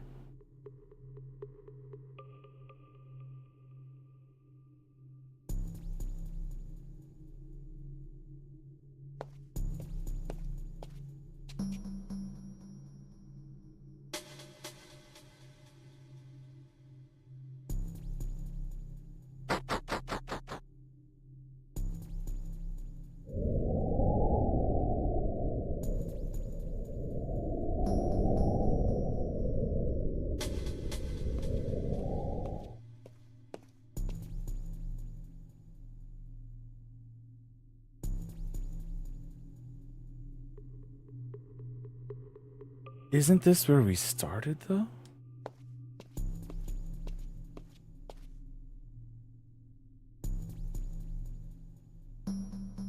So this is the start, okay. Oh, we would have gone straight, we would have died. Oh, because that's where we got stuck with the hand. The suite would be another ending.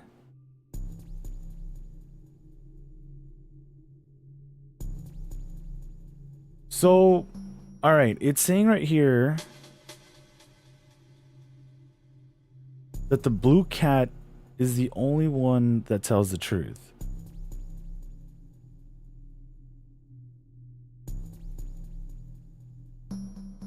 But, okay, so yeah, it's saying Othello pieces is the answer. And the second one...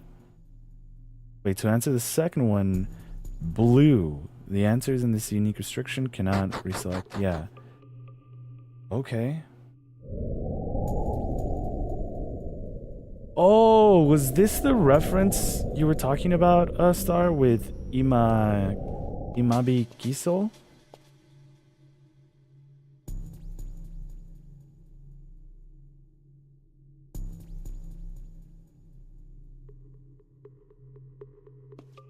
Beat him, beat him.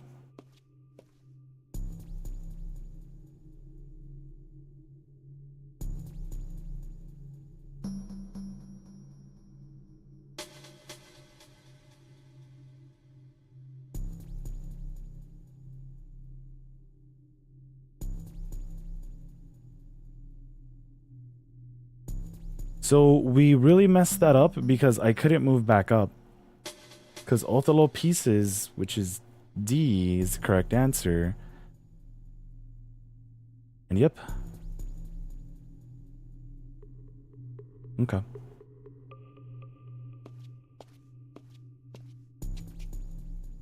There's a map, couple of ways to get a brown cat. But that's like the earliest one, right? To grab one? You Mapio back at it again. Thanks for checking the map. But the mall had a bunch of Ima Bikiso posters. The Chinese restaurant was named after it. Okay, okay. Wait.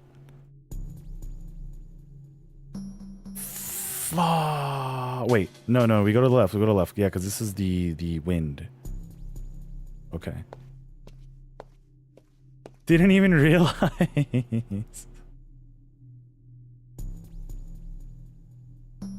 Okay. Because now I know where we are.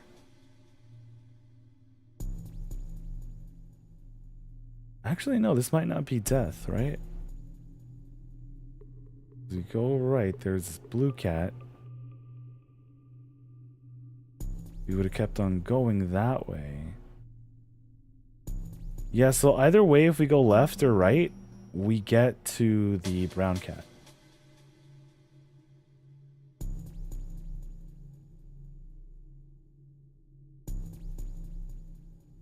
There's actually a drawing of a green cat here.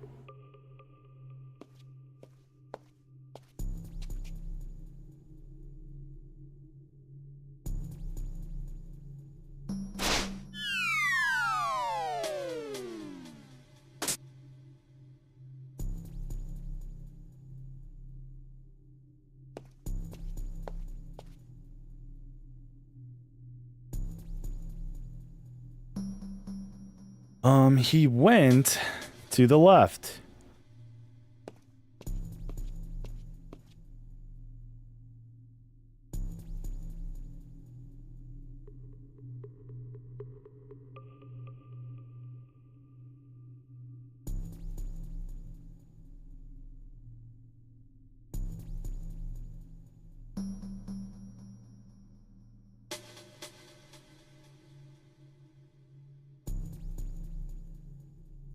Yeah, because the other area that you could reach is chicken.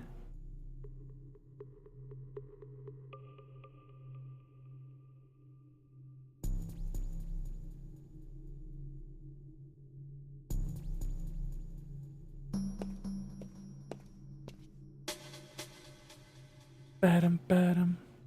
You want to see the chicken one? I only did this once for the all bad endings achievement. That's what I was thinking, that this would definitely take like a while, right? What happens in bad ending when you sleep? The ending just says the worst is over?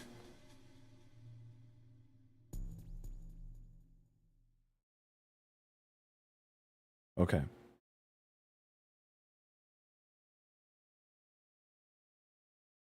That was easier than I expected. Let out a amused snort.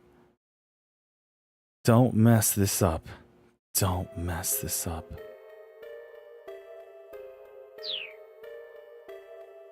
Okay.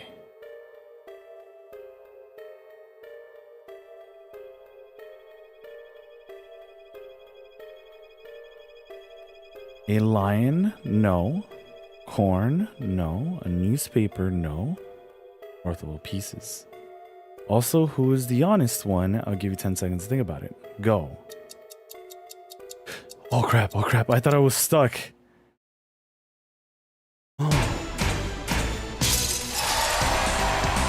That's correct. The brown cat said cheerfully.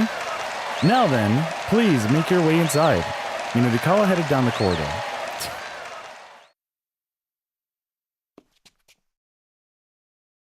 He found himself facing a grimy door. There was no other way to continue. Here goes, he thought. He drew his leg back and gave the door a hearty kick. This is what he did the first time, right? And then we got stuck here? We took a crazy detour. The mob of young men inside the bar turned as one at the sound of the door crashing open. Who the hell are you, guys? We just went through it. We just went through it. Several of them started toward him belligerently. Just calm down and hear me out, he said. I've come to interview you. Well, we took the long way around. Yeah, interview us. What the hell for? These are hot-headed punks, all right? They seem to be itching for a confrontation. Do they have something else like that, Star? Minurikawa felt like a punch might come flying his way at any moment. Then another voice called out from further back. Hold up, guys. It was a young man seated in the far back corner of the bar. His air of authority marked him as the gang's leader. He must be Susumu, then Minurikawa thought. When you say interview, do you mean for a TV or like a magazine? Mind telling us who you are? The name's Minurikawa. I am a freelance journalist. I'm doing a magazine piece about young people in Shibuya. All I'm asking is just for you guys to answer a few questions. Here's the answer to the science quiz from last time. Methane. Oh, and that's Bad Ending 79 featuring Death by Chicken. Oh, I thought we were going to go into a restaurant. Oh. Methane has been tapped as a potential new energy source to replace fossil fuels or atomic power, but there are concerns about its tendency to exacerbate the global warming process. It is extremely flammable. The methane produced by food waste has been known to cause garbage trucks to catch fire. Huh? Susumu sounded less than enthused. Just 5 minutes, Minurikawa said.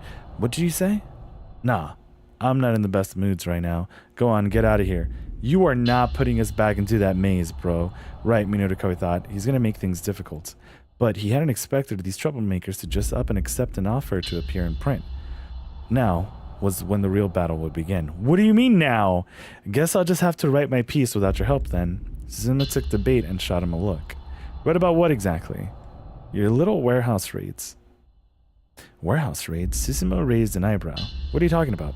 Really now? You're gonna tell me you don't know your boys are dealing with stolen goods? SOS doesn't steal, man. You don't know what the hell you're talking about. Oh yeah? Why don't you ask those two over there? He spotted the two fellows he'd seen arguing earlier at the scene of the explosion. He now pointed them out. Their faces betrayed their alarm. Susumu glared at them. Is this true? They averted their eyes and said nothing. I asked you a question. Have you been stealing stuff? After a long moment of surely hesitation, both young men nodded. You idiots! Susumu marched up to the two and without warning decked them both. How dare you sully the SOS name? As the two gang members cowered, he continued to punch them repeatedly. Okay, enough with the beatdown. Minurikawa stepped up to intervene. Let's get down to business here. I won't reveal anything about the warehouse raids. In exchange, you give me my interview. How's that? But Susumu ignored him, continuing his pummeling of the pair. Whoa, hey, nobody's gonna play nice with the guy who flies off the handle and beats on people, you know? What'd you just say? Well, look at yourself. You're clearly not the cream of the crop here, kid. At that, Susumu's fist finally fell still. The rowdy bar went completely silent.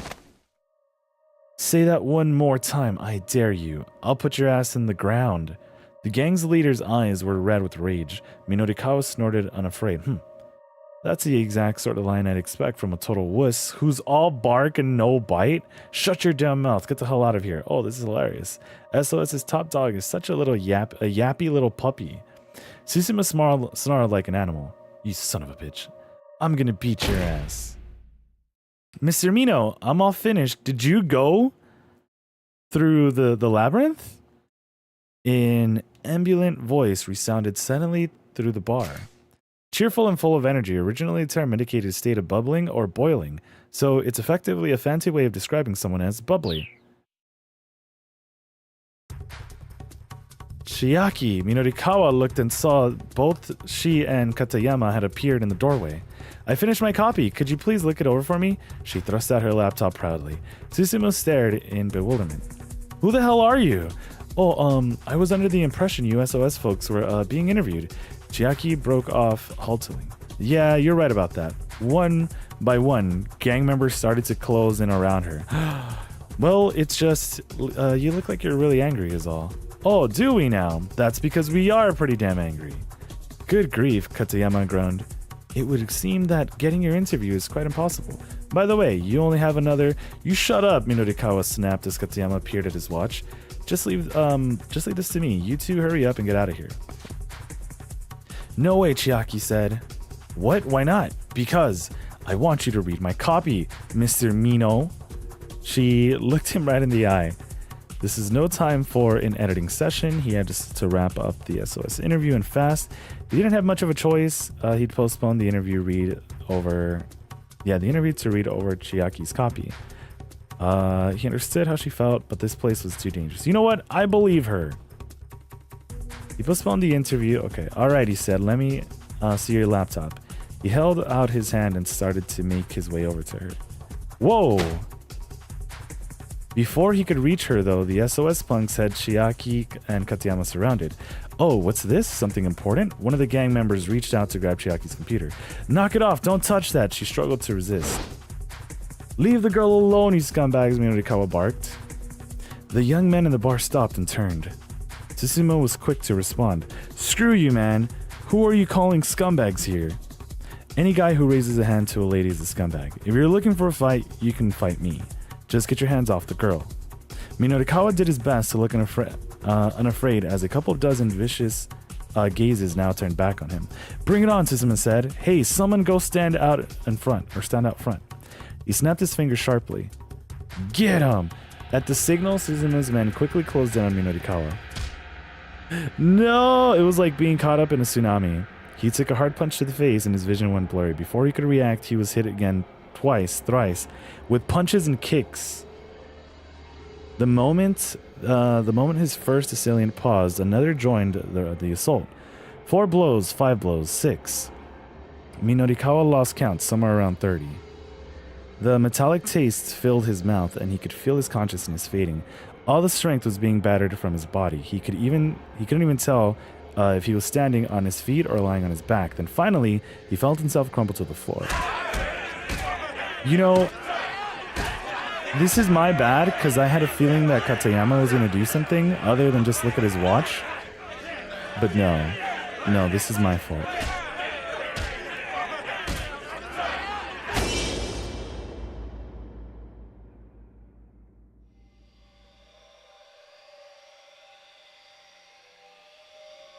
Eventually, Minorikawa forced himself to go limp. Finally, the kicking stopped.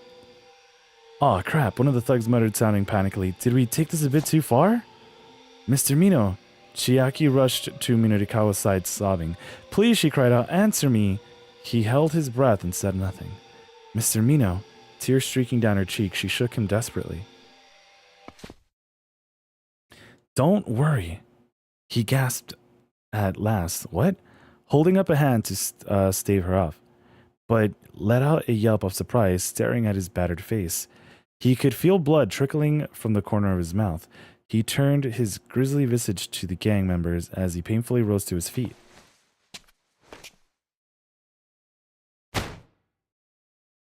Abruptly, Minorikawa broke into peals of mocking laughter. Mr. Mino? Chiaki... Okay. He only laughed... Wait, the harder... He seems to have taken too many blows to the head.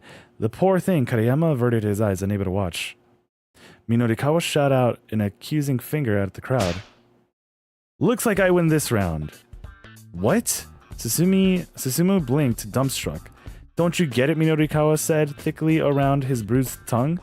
What am I saying? You're a bunch of idiots. Now then, if you'd pardon me... Oh, I get it. Minorikawa was halfway to the exit when Katayama's explanation rang out.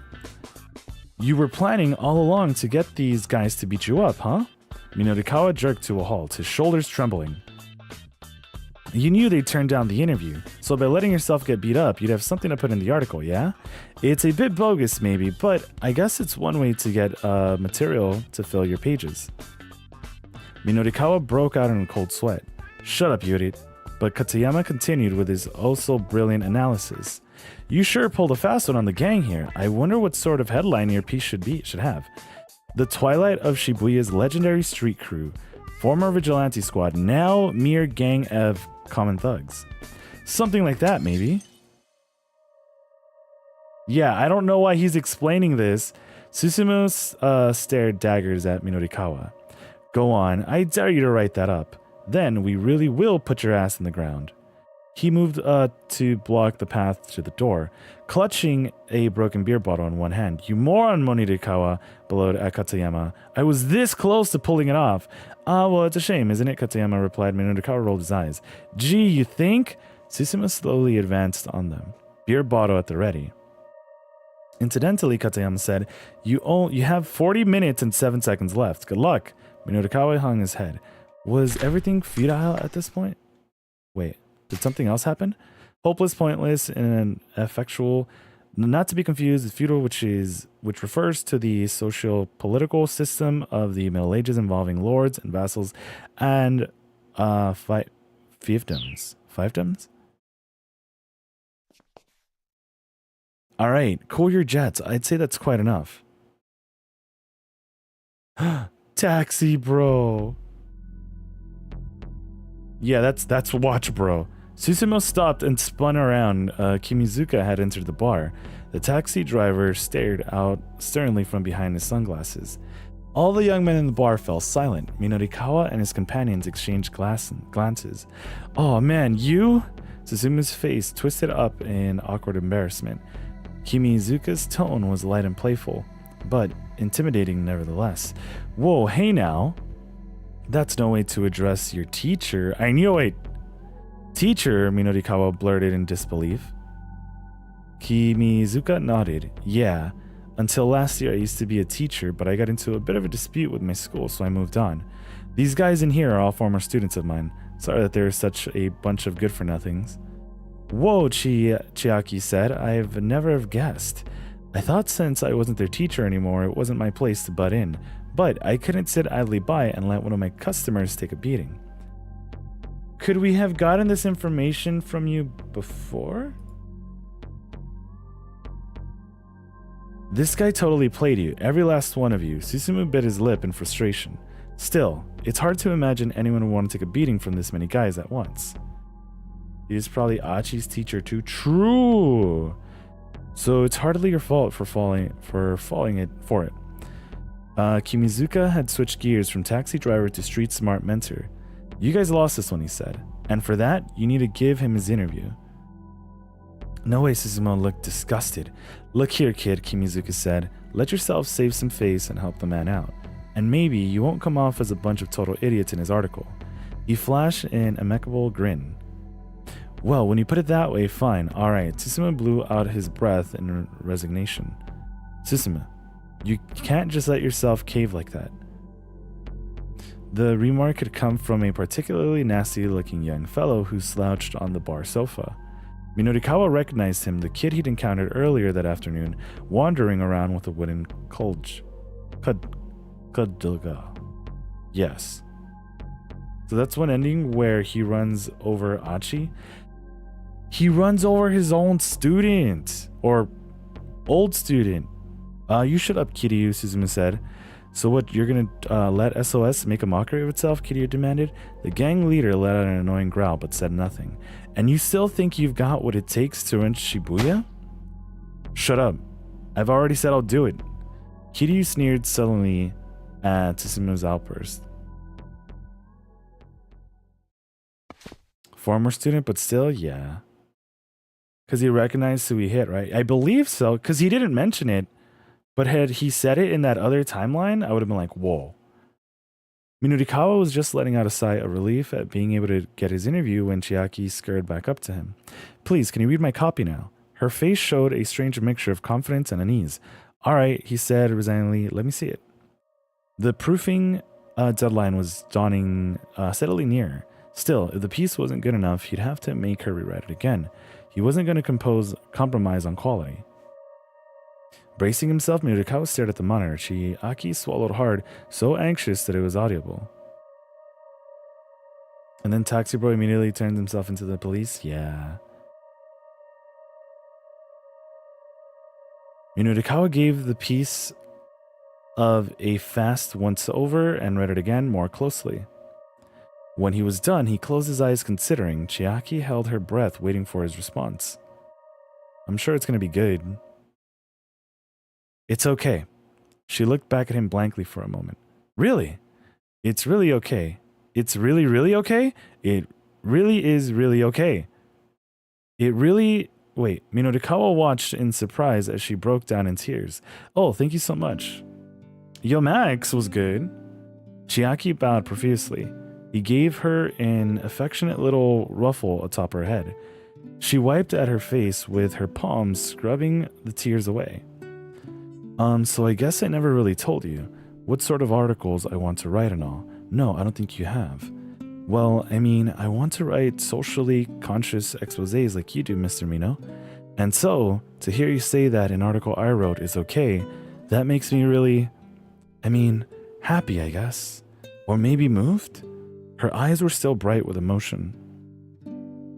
You're good? Nice. And yeah, we're doing well, thanks. We're very close to finishing this game. And yeah, we were stuck in a labyrinth. I thought maybe we were going to experience like some more wrong ends, but the fact that we got to that final section, I was like, you know what? Let's just search out this answer. Just because you can't fast forward things. You've never seen this before? Yeah, 428 Shibuya Scramble is a very cool visual novel. Some of the actions you make as certain characters affect other people's timelines. So, kind of like a Zero Escape. Which it's also a Spike Chunsoft game. There was actually another writer who took inspiration from his work, and who strove to be like him. Minodikawa had never thought a day like this would come. It was a peculiar feeling. He'd always been the follower, chasing after interviews in order to be more like Toyama. It made him feel both bashful and proud that the skill and soul he'd owned might be passed onto the next generation. Right, I should be off.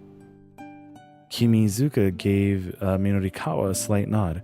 Minodikawa returned the gesture, but more deeply. You really have been a tremendous help today. I'm not sure where I'd even be right now if you hadn't been there for me. Oh no, not at all. I was just driving a customer around to where he asked me to go. Oh, that's right. I still owe you a fare. Opening his wallet, Minodikawa saw he had only a 10,000 yen bill. Still, now was no time to be frugal. Keep the change, he said as he handed it over. But even as he said it, Kimizuka was already handing him some money back. Here, I insist. The driver had already counted the exact change in advance. You really are a pro, huh? Minodikawa took the money and stuffed it into his pocket. We'll meet again. Somewhere out there on the streets of Shibuya, Kimizuka pointed his index finger at Minodikawa's face. Minodikawa responded in kind. I really do hope we see him again. He's come in clutch. After that, the interview with SOS went off without a hitch. Now that the tension was diffused, these were just a bunch of ordinary young guys. The juxtaposition of their appearance and their behavior would make for an interesting piece. So, about what you said earlier, Susumu said once Minodikawa had finished his questioning. About how I'm not the cream of the crop. Yeah, about that. I just said that to get you worked up. Don't worry about it. Well, let me just ask you what you really think then. How do you think I could become a better leader? I don't know. I'm not really the sort of guy who wants to stand at the top, you know? But I guess I can tell you two things that'll make things go more smoothly with you and your buddies. Susumu leaned in, listening intently. Forgiveness, and also trust. Minodikawa chewed over his own words. The events of the day replayed in the back of his mind. He'd forgiven Toyama for his faked suicide, and trusted that he would gain his reporter's edge. He'd forgiven Chiaki for her bungled interviews, and trusted that she'd grow as a journalist. In the end, that's what it was that had helped him through forgiveness, followed by trust. Susumu grumbled softly. Forgiveness and trust, huh? Doesn't sound so easy. People gravitate towards somebody who can handle things when they get tough.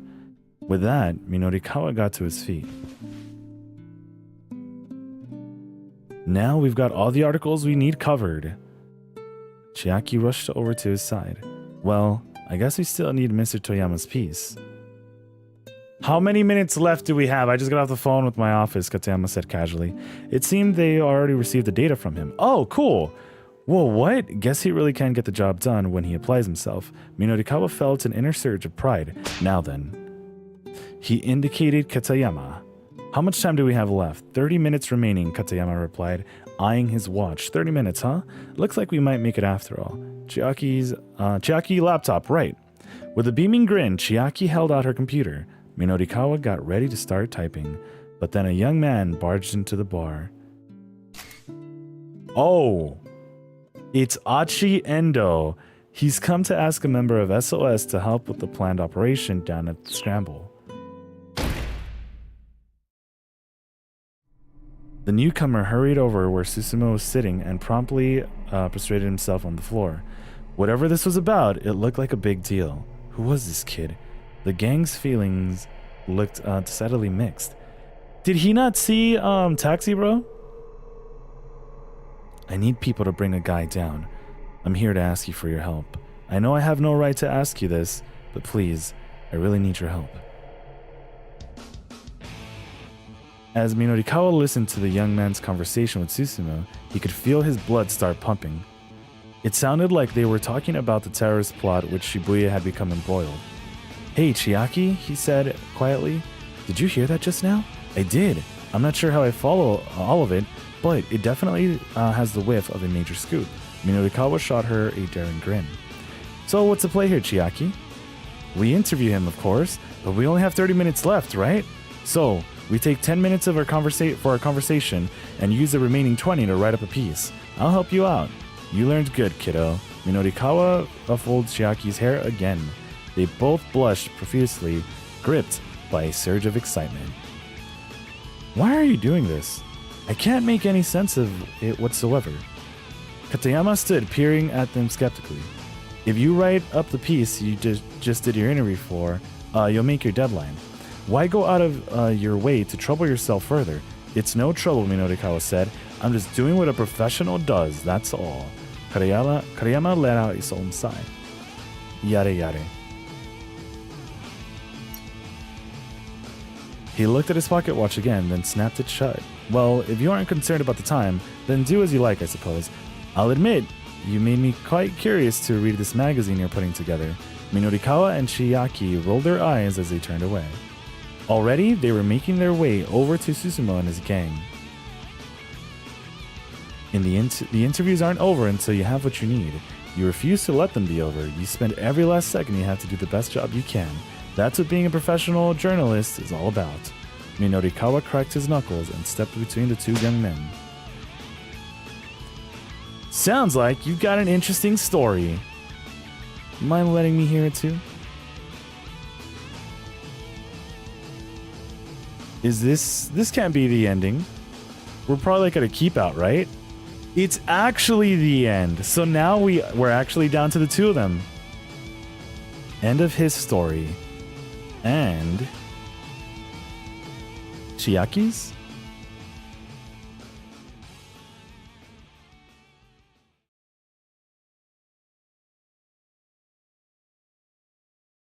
Now we really just have Kano and Achi, right? Oh man. Oh man. His story's still at a keep out though? Okay. Okay. So you know what? We'll go on BRB. And I don't know, maybe we'll be able to knock out this story after all. As long as we don't get stuck in another labyrinth. But yeah, real quick, BRB. The two of them, yeah. I wonder if they're also going to fight together. But yeah, real quick, BRB, everyone.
All right. We are back for what might be the end. For what might actually be the end. So this is going to be crazy. Thanks for the welcome back, Max. Let's get into it, because this timeline, I'm sure, is going to get very crazy. Because we're going to break up into 2 teams, but let's get it.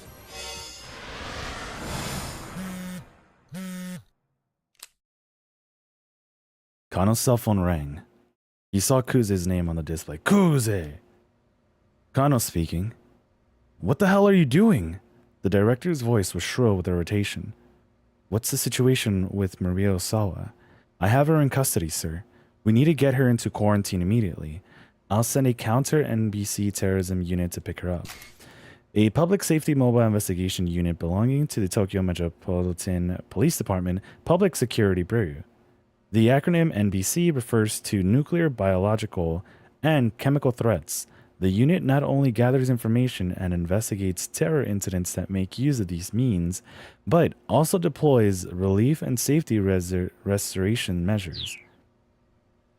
What's your location? Sir, the situation's a little complicated at the moment, Kano replied. He and Stanley made eye contact. Kano gave him a knowing nod. He knew what he needed to do here. He briefly informed Kuze of the plan to take Maria to the laboratory, but was careful not to mention Alfred. Please, sir, Kano said, bowing reflexively to the phone. You ever do that? Like, you know, even though no one could see what you're doing because you're, you know, talking? Let me handle this. Absolutely not, Kuze exclaimed. There's no way I can allow that. Maria Osawa needs to be quarantined right now. The act of placing infectees in insulation, such as in a medical treatment facility, in order to prevent the spread of infection. For viruses capable of airborne transmission, an airborne infection isolation room, AIIR, is sometimes used, which employs negative air pressure to ensure that air from within the room does not leak outside. Apparently bowing when you're on the phone is a thing in Japan, because you get so used to bowing to everyone all the time. For sure, for sure. Sir, please, just give us a little more time. Giving her the antiviral is the only way we can save her. If we put her in quarantine, it'll be a death sentence. Kuze let out a growl of frustration. Kano, that isn't your decision to make. Kano had run out of arguments. It was clear Kuze's only concern was stopping the spread of the virus. Director Kuze, are you just going to let Maria Osawa die? We can't put the lives of everyone in Shibuya at risk in order to save a single person. I know that, sir. That's why I'm asking you to please let me go to the laboratory. And if it looks like we're not going to be able to hack the password, then at that point, a quarantine can, Kano Kuze snapped.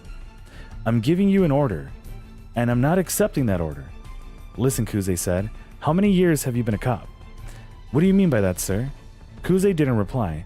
Is this an order from the up top? What's going on here, sir? Please, I need some kind of explanation. Stop it, Kuze said. You sound like a child. This is dereliction of duty.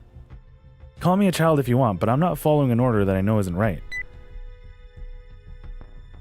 Kano punched the end call button with his thumb. And this has got to be his work phone. I'm sure that hurts extra. From an objective standpoint, maybe Kuze was right.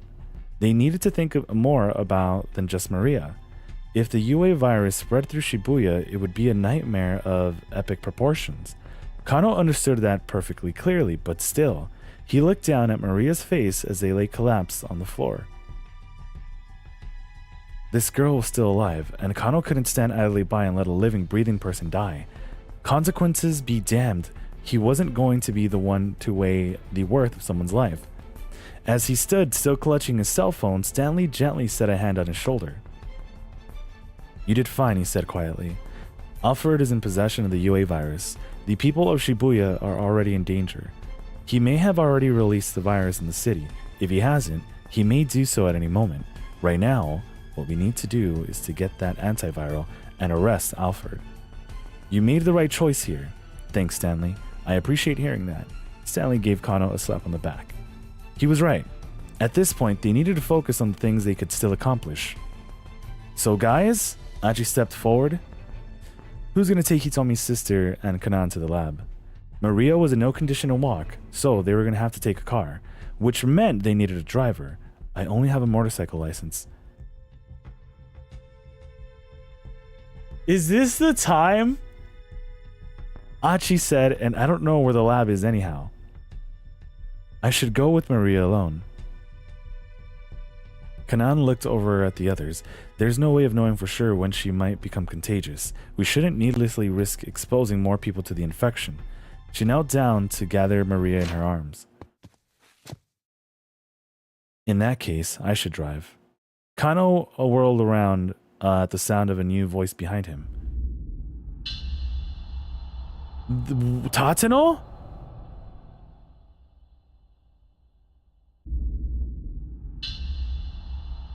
Tateno was standing in the doorway. You! Achi's face went red with rage. Alright, at least we know we can... Oh, apparently we have to. Okay, yeah, I was gonna say at least we know we can, like, swap here, but apparently we're locked into swapping.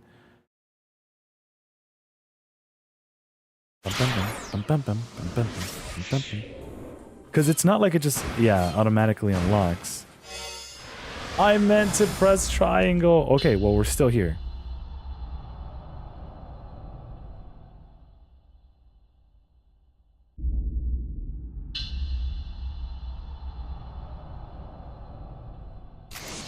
Bum bum bum bum bum bum bum bum bum bum bum bum.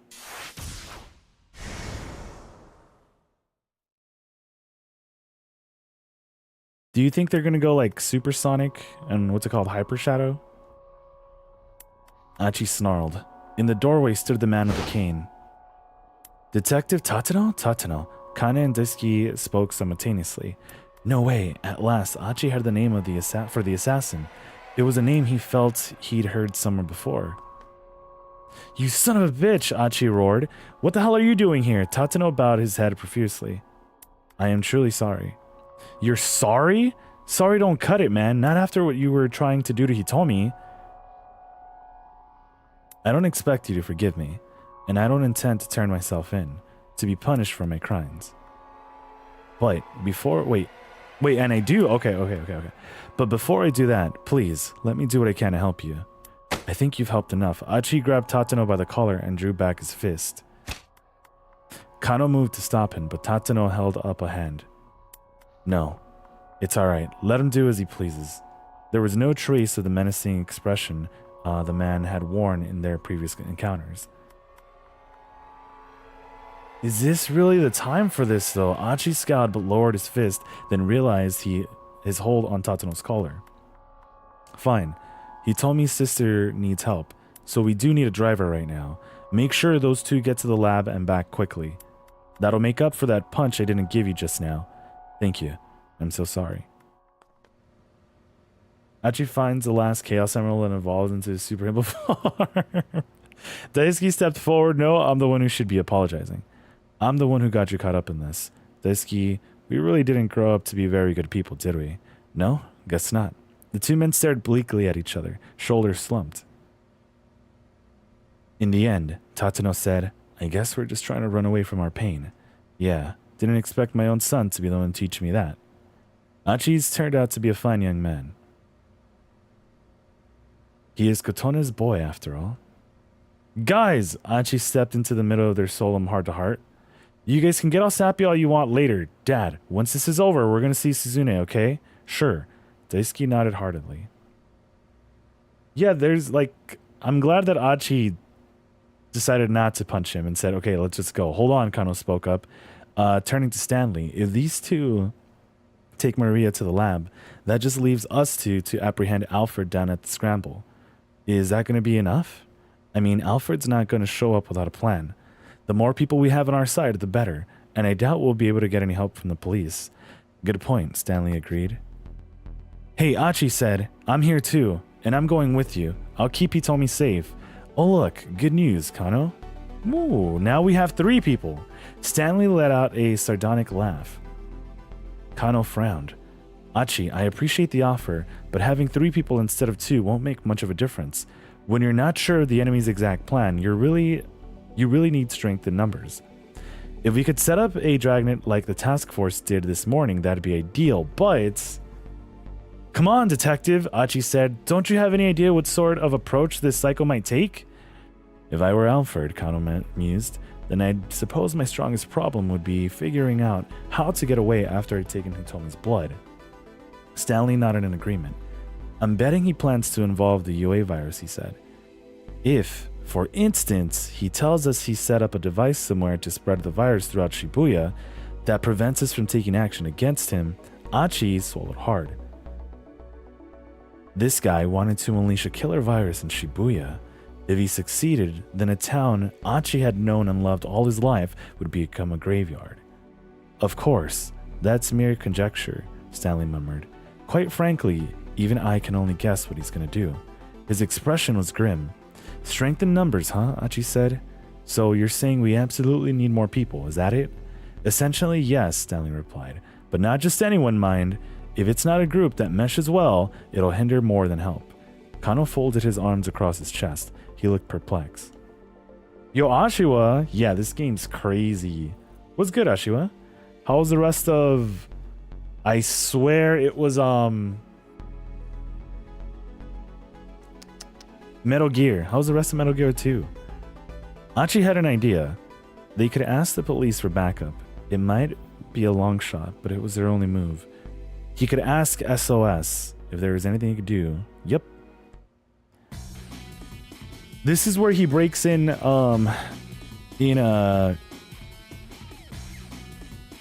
what's his name story? Minorikawa. It was a selfish request, he knew that. Tsutsuma would probably be furious with him, but Achi would just have to deal with that.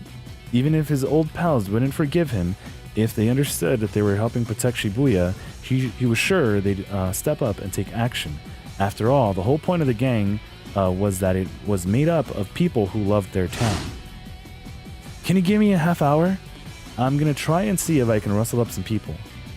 Kano straightened himself up. You think you can do it? Achi nodded assertively. Just wait here for me, okay? He said to Hitomi. She gave him a worried smile. Alright, I'll be waiting. It'll be okay. Achi did his best to sound reassuring. I promise I'll bring back some help. Alright, Achi's gonna have to go through the labyrinth, huh? He knew where he needed to go, the pool hall in Uraharajuku. That was his old gang's main hideout. Running at top speed, he could probably make it in about 10 minutes. It's going alright. I'm making hard work of it. Oh, okay, sweet. And how's you? Not bad. We're very close to finishing the game, so... Yeah, I'm very interested to see where this is gonna go. And I'm already longing the funny moments, but you know, it can't be funny all the time, you know? Rushing out of the door with a battle cry loud enough for Kano and the others to hear from back inside the shop, Achi sped on his way.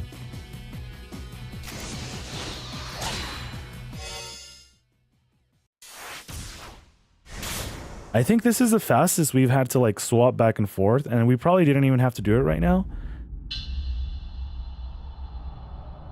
So you know what? I'll just leave it open. Just in case. Just in case.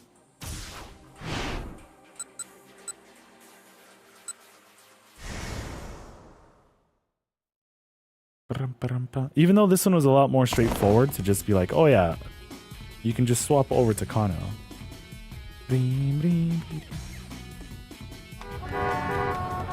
Traffic on Donjinzaka was a near standstill. Had there been some sort of major accident? As Achi ran along the roadside, he heard a middle-aged man screaming angrily. You've got to be kidding me. What do you mean no trains are stopping at Shibuya? The guy was red in the face. What the heck is going on? Achi felt compelled to stop and check things out. Calm down, old man. Achi ignored him and kept on running.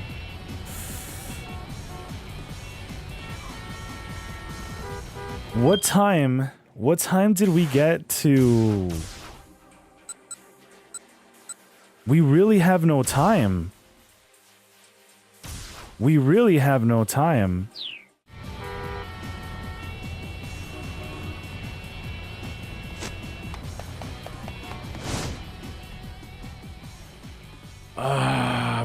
What if that was a bad option?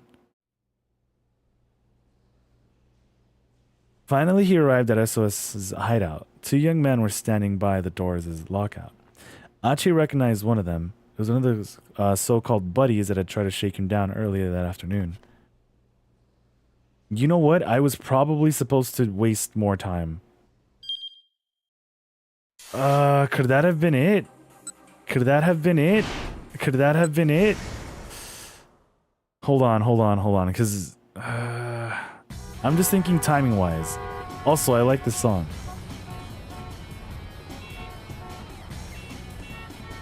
What the heck is going on? Achi felt okay.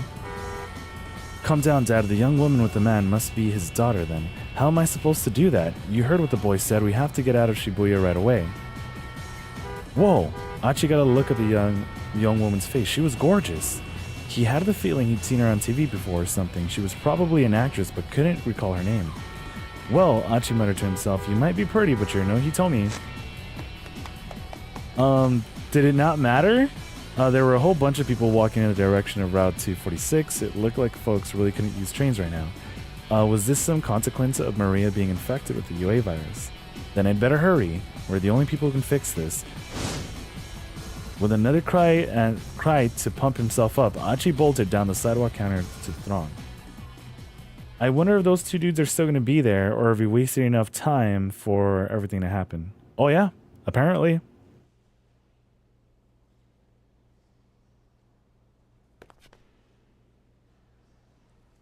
Hey, I need to see Susumu. No can do. He's in the middle of something right now. The lookouts made no move to let him through. Achi felt a surge of resentment towards Susumu.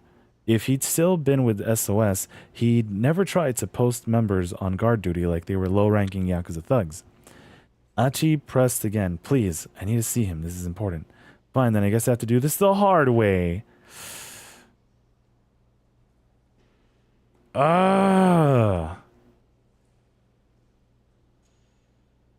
Just tell him Achi's here. He'll make an exception. At the mention of his name, the two lookouts exchanged glances. All right, I'll go ask him. No, we have to go in there. This is the wrong solution. Do they always stick you on guard duty? The boy didn't reply. Back when I ran SOS, we never needed anyone on lookout. We were just a bunch of guys who loved Shibuya and who had a fun time hanging out with each other. That's all it was, really. It's not Tsumu's fault that SOS changed, the boy said, somewhat fearfully. Lately, it's Kiryu who's been driving things. Kiryu? Oh yeah, that guy. Achi recalled his earlier run-in with him. The guy was an arrogant bully.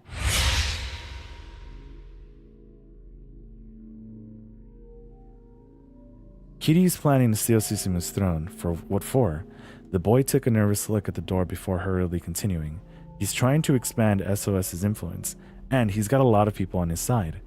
Right now, the gang is kind of split into two factions. Susumu's guys and Kiryu's guys.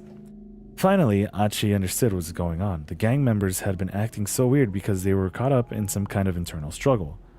Kiryu goes around recruiting new fellow followers by force. And if he doesn't like you, he dishes out punishment. This month alone, he sent 8 people to the hospital. SOS in like 3 weeks. Okay, SOS is a total mess, man. Or 4 weeks.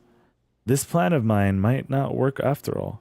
Achi felt a sinking sense of despair. If SOS was ravaged with infighting, it was doubtful they'd heed the dangerous requests he had for them. But even still, I want to be a part of this gang, the boy muttered. Achi peered at him in surprise. Why? Shake you down for dues. They shake you down for dues. Stick you on guard duty. That's not a decent way to treat someone. I look up at Susumu. He treats me like he would anyone else, even though I'm way down at the bottom. And it's not just me. Susumu always puts all the members of the gang before himself. That's why I want to stick with SOS. So that's it, huh? Susumu really had been trying his best. And the members of SOS, some of them, at least admired him for it and stuck by him. Thanks, Achi said. The kid gave him a dubious look. Achi didn't know if Susumu would help him out or not, but he knew it was still worth putting their disagreements aside in order to ask. The door opened and the other lookout returned. Susumu says to come in. Huh, Achi nodded and strode inside. Because this isn't what we do in the other... I wonder if I selected something wrong. The stair, yeah. I wonder if I selected something wrong here. Beam, beam, beam.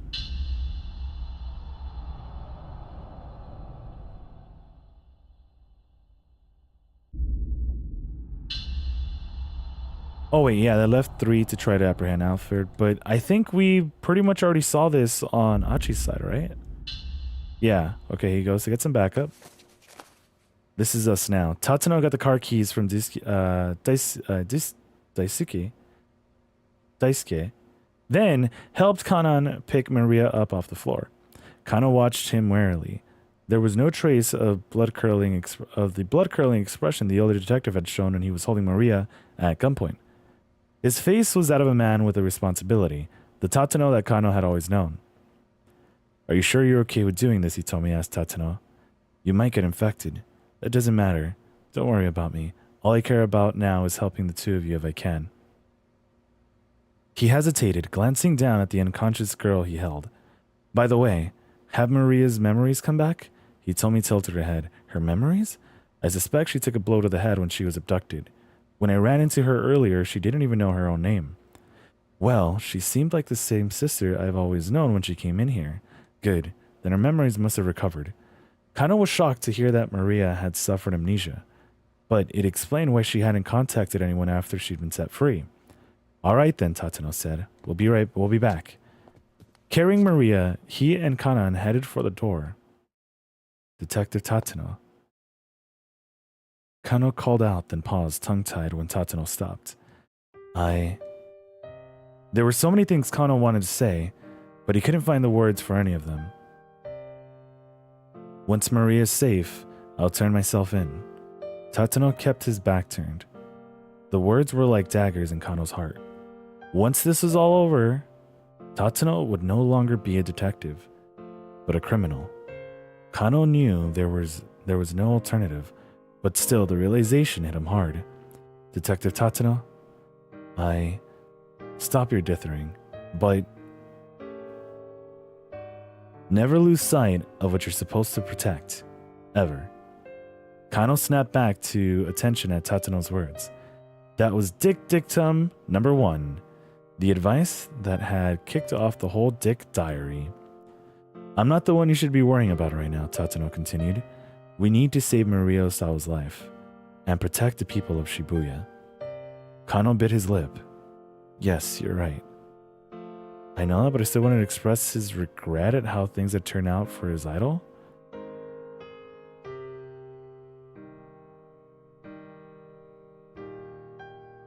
Then we're good. Tatsuno gave a slight nod and headed out the door. We could talk to him after. Detective Tatsuno, just before the old man disappeared. Kano called out one last time. Kano gave him a silent salute. It was a breach of protocol to salute while in plain clothes without his cap. Still, was the best way to he had to let Tatsuno know how he felt. I'll leave the rest to you. Tatsuno. We play as Tatsuno? Took one last look over his shoulder before finally leaving workroom.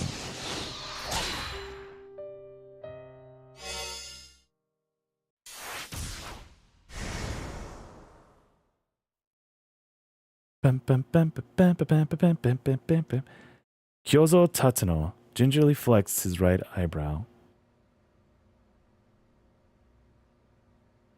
It was still a little sore, but it shouldn't interfere with his ability to drive. Does that hurt? Asked the girl Kanan. No, I'm alright.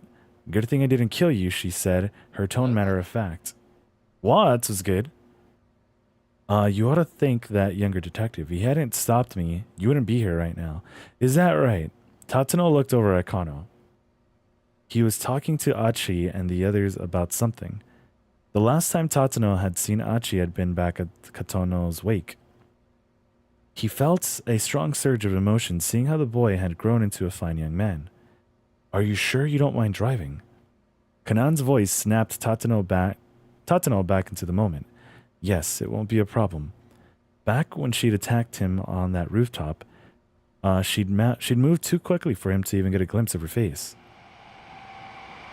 Now that he was able to get a good look at her, he was shocked by how young she looked. And yet, there was a cold gleam in her eyes, a glitter of awareness with no trace of emotion behind it whatsoever. In his long career as a detective, Tatano had seen eyes like that before. It was the look he knew well, the look of someone who had killed and had done so many times. I'm sorry about all this. Please look after my sister, he told me, said. She bowed deeply. No, I'm the one who should apologize. Tatsuno would have liked to go on to say that helping now was the least he could do to atone for what he'd done earlier, but he stopped himself there. Nothing he could say to Hitomi Osawa could possibly earn her forgiveness. Silently, Tatsuno lowered his head.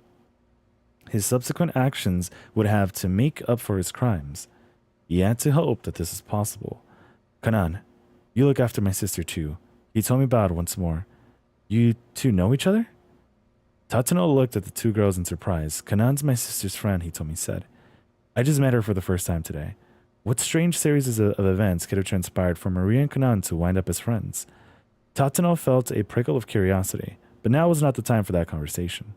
Yeah, we don't have enough time to go through all this right now.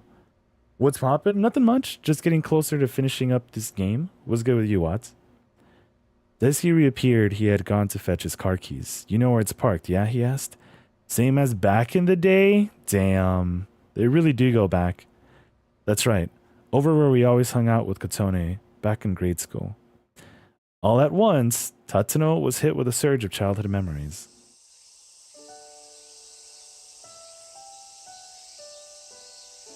The sky was a piercing blue. The droning of cicadas, yup, echoed in his ears. Refreshing. Okay. A refreshing breeze brought intermittent respite from the heat. During summer vacation, they spent their days here, in the parking lot behind Daisuke's house. As Tatsuno and Daisuke played near the stairs and the side of the lot, the blazing sun beating down on them, Kotone would always come along with some iced barley tea for them. That's cool. The two boys raced to see who could drink theirs up the fastest. I don't think I could balance stuff like this. Like, shout outs to, everyone, waiters, waitresses. I think I'd spill everything. The cold and fragrant tea flowed down their welcoming throats. Most of the time, it was Tatsuno who would finish first. Daisuke often wound up choking and spitting his out. No shot. Kotone would finish him a motherly and sympathetic smile. Okay. Then Daisuke would grin back at her sheepishly and fuss with his hair. That had been nearly 40 years ago, but Tatsuno could envision their smiles as vividly now as ever. They were his only fond memories of his childhood.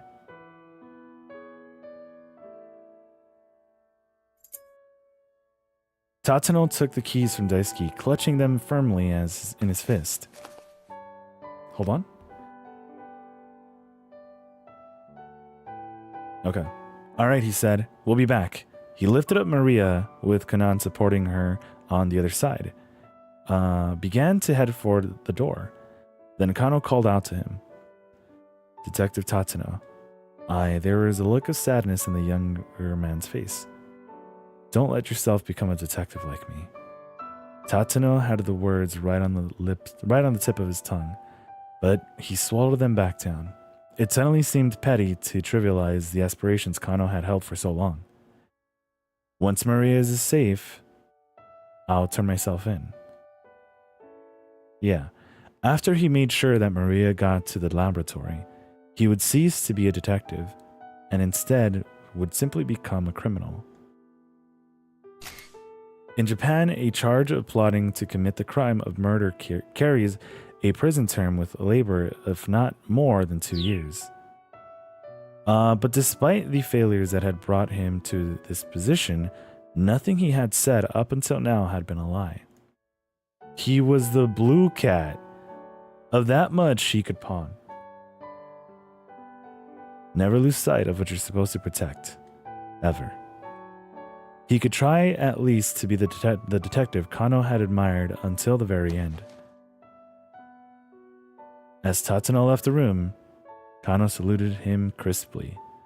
Ordinarily, a detective wouldn't salute in plain clothes or without his cap.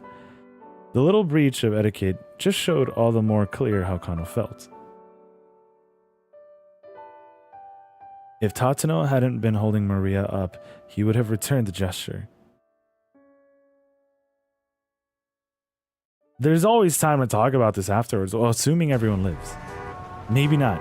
Leaving Endo Electronics, Tatsuno and Kanan carried Maria up a hectic Dojinzaka. The parking lot was less than a minute away by foot. You ever get into like a street and the street's like a whole parking lot?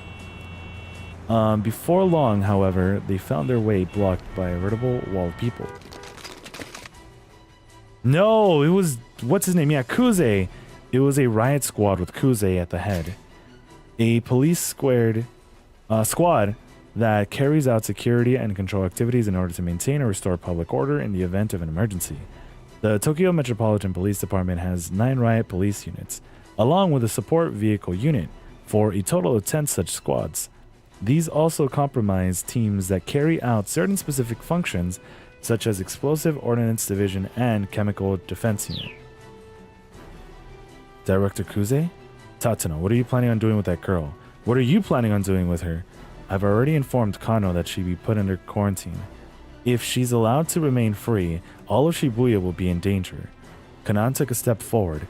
Tatsuno could sense that she was about to move in for the kill. Easy now, he said softly. Wait. As skilled as Kanan was, she was no match for an entire armed police squad. I'm not going to take all of them on, she murmured. I'm just going to take the man in charge hostage. Tatsuno swallowed. Capture Kuze, then run off? It could work. Considering the time limit they were facing, he knew they had to find some way to force their way through here. Still, given how far they still had to go to reach the laboratory, he wanted to avoid direct contact as much as possible. Give me a minute. No, just 30 seconds. Tatsuno turned and stared at Kuze. The two had known each other since their rookie days. Director Kuze, tell me, what is it you believe in? What do I believe in? Yes, weren't you always the one who said you needed to put your faith in your subordinates no matter what? Well, yes, that's right. Kuze's eyes wavered every so slightly. In that case, put your faith in me. No, put your faith in Kano. In Kano? He believes that saving Maria Osawa will let us save Shibuya. He's doing everything he can to make that happen. Kuze's lips curled up into a wry grin. That sounds like a Kano, alright? Always thinking in such simple terms. Usually the simple answer is the right one, sir. People like you and me overthink things. We make them more complicated than they need to be. Just consider for a moment, will putting Maria Osawa under quarantine clear up this case? No, it won't. So long as we don't know how she was infected with the virus, we can't rule out the possibility that that other people have been infected as well.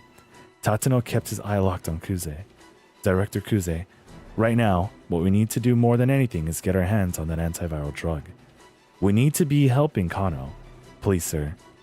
Kuze furrowed his brow in thought for a few moments, then shook his head. Yeah, there's an expressway in Toronto called Don Valley Parkway. But is it actually like a parking lot? Wait, it's usually Don Valley parking lot. Wow. It's getting late, so I'm gonna head out. Cheers to the stream, night all. Yo, Oshiwa, thanks so much for hanging out, dude. Hopefully we catch you again soon. But yeah, get some good sleeps, man. Take care. Tatsuno, buddy, come on. I can't do that. You gotta understand the position I'm in. What was that sound? The director's voice squeaked into his childish register. Kanan narrowed her eyes. What's this guy's deal? She whispered. It's hard to explain, but when his voice gets like that, it means He was being completely serious. They were going to have to break through force. He was confused. Now was their chance to make a run for it. This was when he was hyped up, though.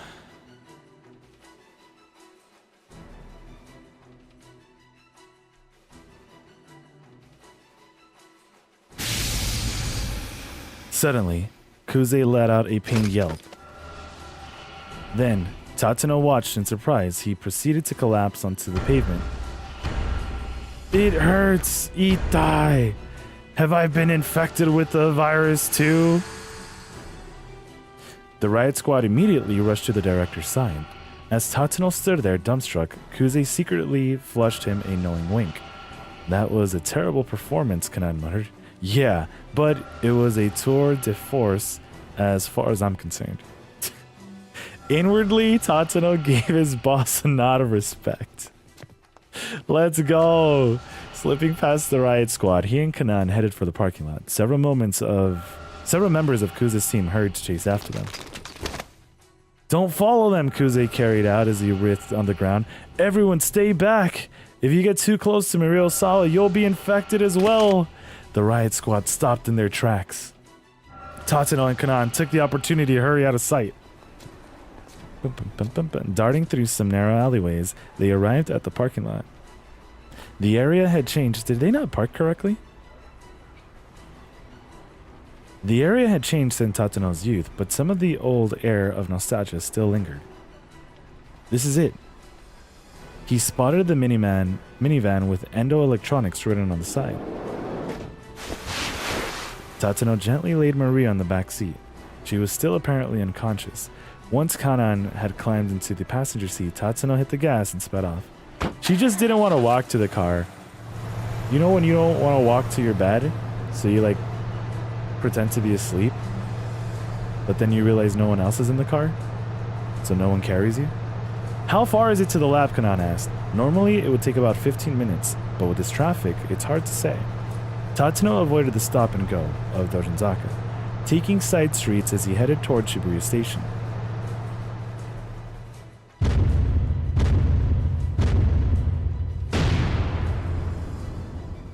Once they had re-emerged on the main thoroughfare, however, he spotted a checkpoint set up ahead. Barricades and armored vehicles were blocking the road. The scale of security efforts showed just how grave the situation truly was. Tatsuno hit the brakes. What do we do?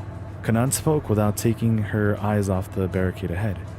Tatsuno thought for a few moments before arriving at the answer. They'd take their way through. They'd have to find another way around. They'd have to plow through. Get in the back seat, Tatsuno told Kanan. Why? I want you to hold Maria so she doesn't fall. A feisty grin came to Kanan's face. You got it. Kanan quickly clambered into the back and Tatsuno gunned the accelerator. It's do or die now. Tatsuno clenched his teeth and the van picked up speed. Then a patrol car came roaring out of the nearby side road. No! What the? Reflexively, Tatsuno eased up on the gas. The police cruiser cut in front of the minivan, turning to head right toward the roadblock. Is it Kuze? Crashing into the barricade, it plowed on through, not stopping until it slewed up onto the curb beyond. The car's impact had made enough space for another vehicle to slip through its wake. Alright, here goes! The minivan barreled on through the checkpoint. Tatsuno wondered who in the world had been driving the cruiser. Tatsuno's phone rang and he picked up as he sped onward. Were you able to break through safely? The voice of Detective Kajiwara? Let's go! Tatsuno had thought he was at the Osawa residence. That patrol car just now, was that you? A call came in from Task Force HQ saying that Kano had found Maria. I figured maybe Kano was planning to take her to Okoshi Pharmaceutical. And so I thought he'd need to make his way through one of the checkpoints here. But the fact that it was you, Detective Tatsuno, now that was quite unexpected. He let out a weak chuckle. Kajiwara, are you hurt? No, don't worry about me. Just please help Maria. I made a promise to her father that I'd save his daughter no matter what. Tatsuno could hear the energy draining from Kajiwara's voice. Understood. I'll keep that promise for you then. Thank you. No more banana? The line went dead. Banana bro coming in clutch. Bro peeled out. He crashed headlong through the barricade. There was no way to come out of that uninjured. I'm sorry, Kajiwara, Tatsuno said to himself, under his breath, thank you. He bit his lip, then stepped hard on the gas line. Damn. Damn. Beep-dee-dee-dee-dee. Beep-dee-dee-dee-dee.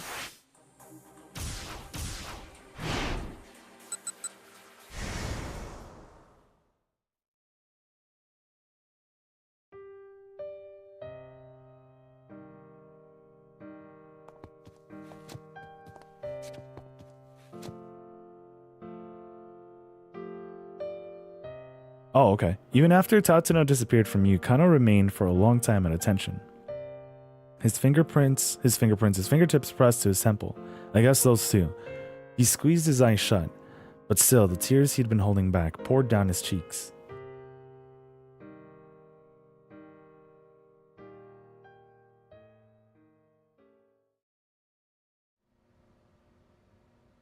There were only 30 minutes remaining until the time when Alfred had told him he told me should be at the scramble. They needed to get ready for action. Is the surveillance camera system still set up? Yes, Daisuke replied. It looks like what happened earlier was just a temporary hacking job. Then will you help us? Daisuke inclined his head. What do you mean? I'd like you to keep your eye on the scramble for us. If anyone suspicious tries to get near Hitomi, let us know. Anyone suspicious? How will I know what's suspicious? Like the organ trafficker who suggested you kidnap Hitomi and Mr. Endo. It's possible that he might be Alfred. Would you be able to recognize his face? Daisuke furrowed his brow deeply as he began entering commands in his computer. Yeah, I don't think I could ever forget. It's because of him that He left the rest unsaid. A moment later, several of the monitors switched over to feeds from around the scramble. Alright, Daisuke squinted at the images. I'm not sure how much help I can be, but let me at least try to atone for what I've done. Of course, and thank you. Daisuke's fingers flew over the keyboard, and soon all the monitors were focused on the scramble and its surroundings. Then he carefully adjusted the angle and zoom for each of the cameras. Now the whole area was under total surveillance.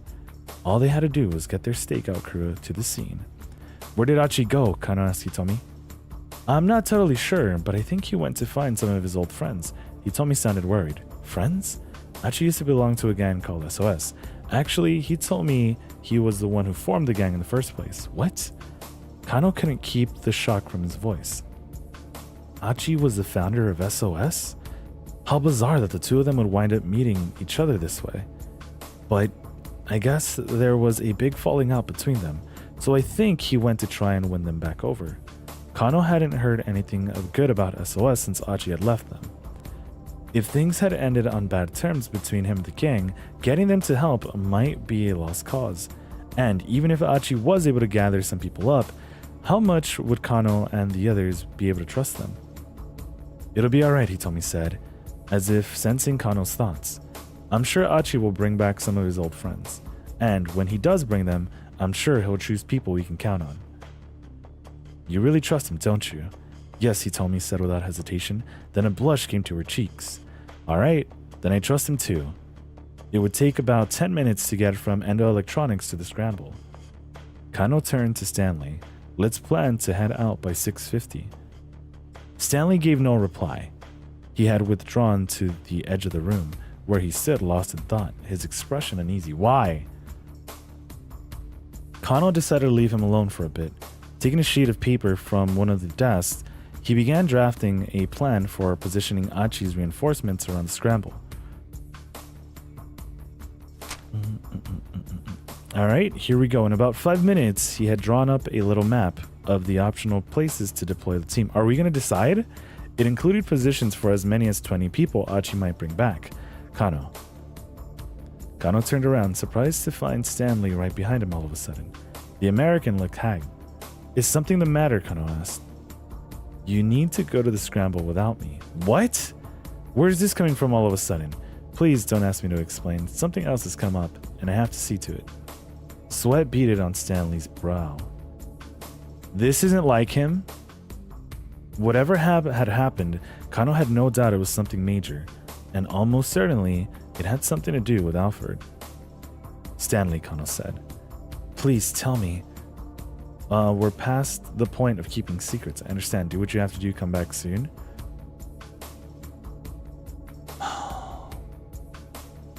Okay. I'm sorry. I wish I could tell you more. It's alright. I'll find a way to get by. Kano had a vague idea of what Stanley was up to. He probably felt he needed to keep things hidden even from his own allies in order to keep Alfred in the dark. Or at least, that was Kano's guess. This was no ordinary opponent they were up against. Keeping secrets even among friends wasn't necessarily a bad call. Kano promised me one thing. What's that? Once this is all over, you'll have a beer with me. Are we gonna get some more Asahi? Sure. Alright. Kano couldn't help but smile. That's a promise now, remember. Oh.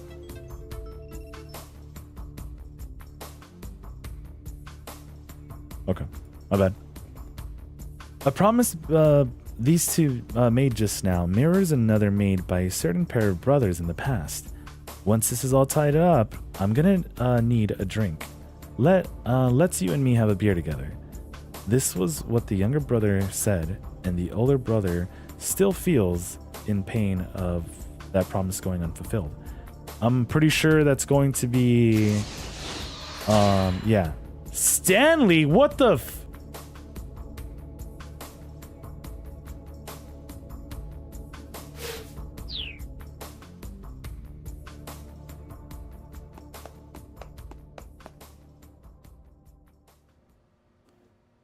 hold on, I gotta apply to this.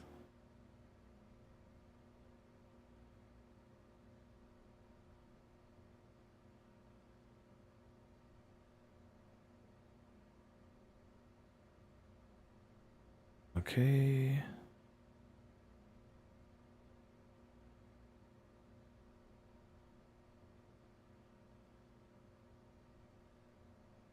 Kano glanced at his watch. It's coming up on 6:50. Pretty soon they'll have to head for the scramble. But Achi still hadn't returned. We need to head out soon, he said to Hitomi. You said 6:50, she replied. There's still 2 more minutes to go. Kano let out a tiny sigh. He shared Hitomi's fervent hope that the reinforcements would come, but not her confidence. If Achi didn't reappear, Kano would be left to protect Hitomi all by himself, and try to apprehend Alfred as well. Would he be able to pull it off if it came to that? He'd just have to trust himself to see things through on his own. No, he could do it on his own. He decided to wait for Achi, accepting they'd be late. Like, would they turn up over there?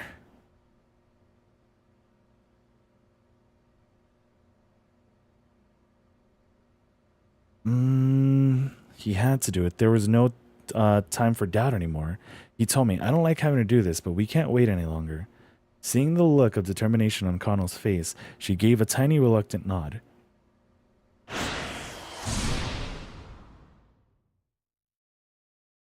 Bum bum bum bum bum bum bum bum bum bum bum bum bum bum bum bum bum.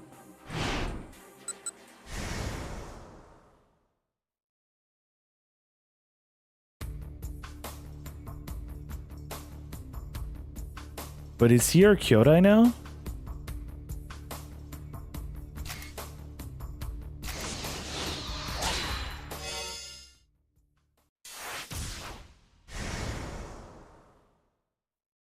Or are we also going to get his backstory here? It was 6:00 p.m. Alfred had contracted the motley team at Endo Electronics, and the situation had immediately deteriorated. He's our Kyodai now? Let's go. But the new developments had also provided them with one big chance, a chance that Alfred might appear in person at long last. You did fine.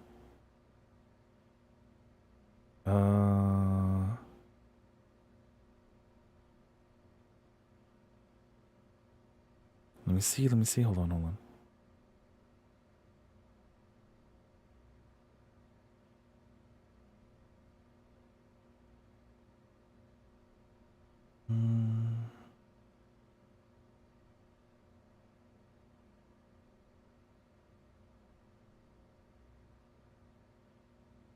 Cool. My bad. We were talking food. A very, very serious conversation. You did fine. Jack Stanley set his hand on Kano's shoulder. A weak smile came to the detective's face. Stanley paused, unexpectedly moved. For that one moment, he saw in Kano the image of his younger brother, Frank. Jack, you have to get everyone to a safe place right away. He dies, doesn't he? Frank's nervous shout echoed through the hotel lobby. Stanley's younger brother was a member of the bomb and arson squad, a subsection of the Chicago Police Department's Bureau of Investigative Services, BIS, that handles investigation of bomb and arson related cases. This is 2 years ago. The CIA had obtained intel that Alfred was targeting a high-class hotel in Chicago for a terror attack. Stanley and his team had searched the hotel interior and had discovered the bomb set inside a large planter. When Frank arrived to the scene and saw the explosive, his expression grew grim. The detonation trigger is set in the worst place possible. It's going to be a bastard to remove it. In that case, you need to get out of here too, Frank, Stanley said. No, I need to make sure I can figure out how this thing is set up to the disposal unit knows what to do when they get here. I'll be alright. Look, you can probably see it from back there. Okay, Stanley could indeed see the small explosive from where he stood. It was held in place by several screws. The timer had just ticked down past the 30-minute mark. There's plenty of time left for the disposal guys to get here. Jack, I need you to help finish evacuating the building. There are a lot of people who haven't gotten out yet, but Stanley... Oh? From a cold, logical perspective, Frank was right. He had a job to do, and if Stanley listened to his personal feelings and tried to usher his brother out of there, a lot of innocent people might die. Alright, he said, I understand. Heck, if we had something as simple as some dry ice... You've got to be kidding me. We could just freeze this thing. Frank grimaced as he eyed the bomb. Dry ice, huh? I don't suppose ice cream would do the trick. That'd be a waste of ice cream. You'd be better off just eating it. Okay. By the way, there are 4 specific choices you have to make or you automatically get the bad end. Not to backseat, but you want them? Yeah, I'm down, Star. So we could get through this. Of course, even dry ice would be a long shot in place of actual liquid nitrogen. But what I want to do is when we get there, I'm going to want to try to look at the solution first. And then once I'm done with that, once I say, okay, we're locked into solution A or B, that's when I'll look over and be like, okay, was I going to die or not? Because, you know, we did pretty all right with the dog. Or the cat, but we might have ended up there no matter what, right? The brothers looked at one another, and for a moment, the tension dissolved into laughter. All right, Stanley said, I'll be back. Also, thanks for posting it, yo. I'll be back. Hey, Jack, once this is all tidied up, I'm gonna need a drink.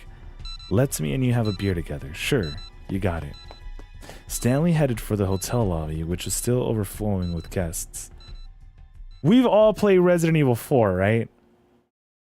The OG one, the one that was only on the GameCube and then got everywhere, even like on iOS. You made the right choice here. Stanley gave Kano a thump on the back, and the detective cracked a tiny grin. What about my choices, though? Debating his own next move, Stanley stepped away from the others and took out his cell phone. He made a call to his superior, Gordon.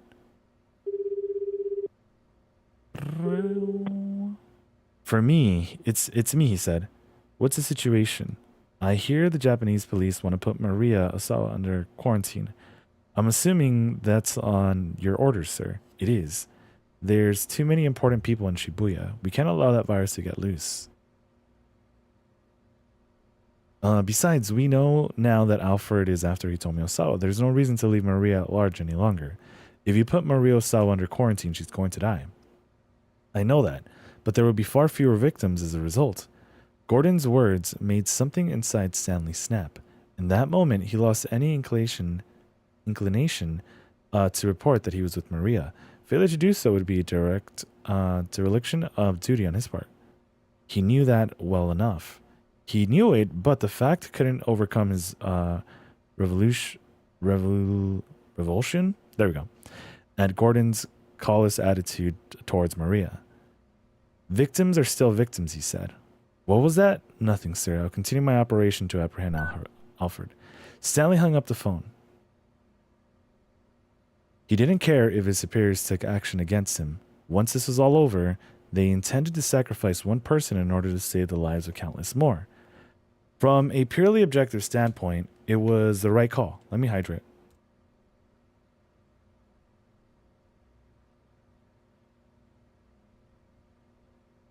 I'm pretty sure this is going to come back to like his brother, where his brother was the one who like, oh yeah, instead of, all of us dying, it's just going to be Frank. The dilemma gnawed back at Stanley's mind. He couldn't shake the feeling that this was wrong to just accept the lesser of the two evils, to sacrifice an innocent for the greater good. No, damn it. He would have to save that one life and then save the lives of the many.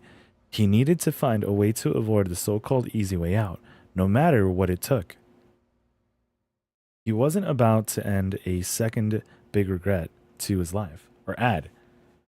Not this time. Saving Maria was the right thing to do. His judgment wasn't wrong of that, he was sure. He reaffirmed that to himself inwardly, over and over. Kano was watching Tatsuno prepare to depart. The group had put together a reasonable plan of action. Tatsuno and Kanan would head to the lab with Maria and attempt to get the antiviral for her. Stanley would accompany Kano and the others to the scramble to apprehend Alfred.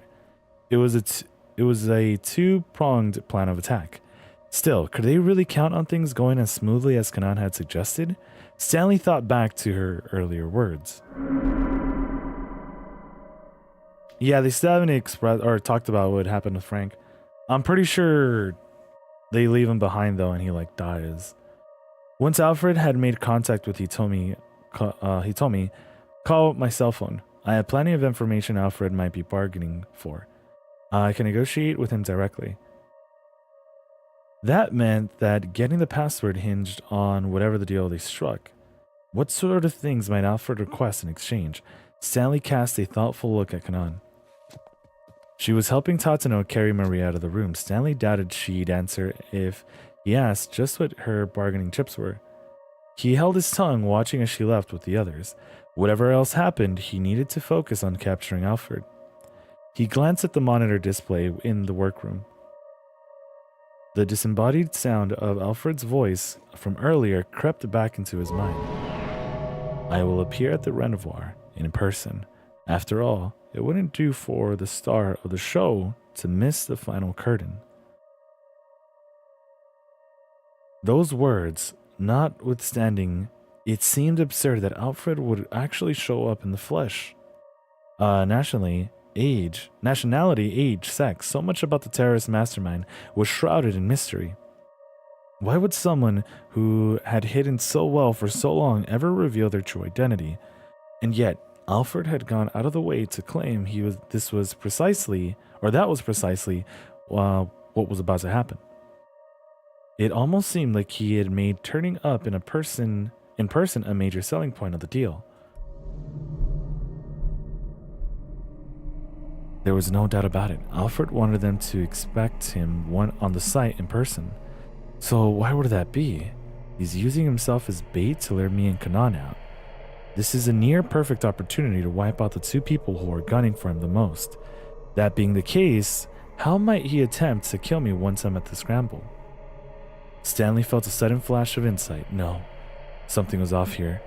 His thought process was running well, each deduction logically following from the last. But at a time like this, that could be a very dangerous thing. Alfred may well have anticipated where his logic would lead. Stanley needed to assume that any clue he thought he found was something Alfred had left behind on purpose. So maybe the suggestion that their target would come to the scene was a different kind of trap. At the risk of sending himself in circles, Stanley decided to rethink the whole case from the ground up. What was the single strangest part of this whole thing? There we go. Why had Alfred put an amateur like Daisuke Endo in charge of the kidnapping? Sure, being able to get a heart for his daughter gave Daisuke a strong incentive, but there still had to be a reason why he'd been chosen. If the kidnapping had failed, what would have happened then? Of course, this was Alfred they were dealing with. Maybe the possibility of failure was somehow part of the plan. Hell, Daisuke had managed to accidentally kidnap Maria instead of Hitomi, hadn't he? If Alfred had gone with a professional, that sort of mix-up would never have happened.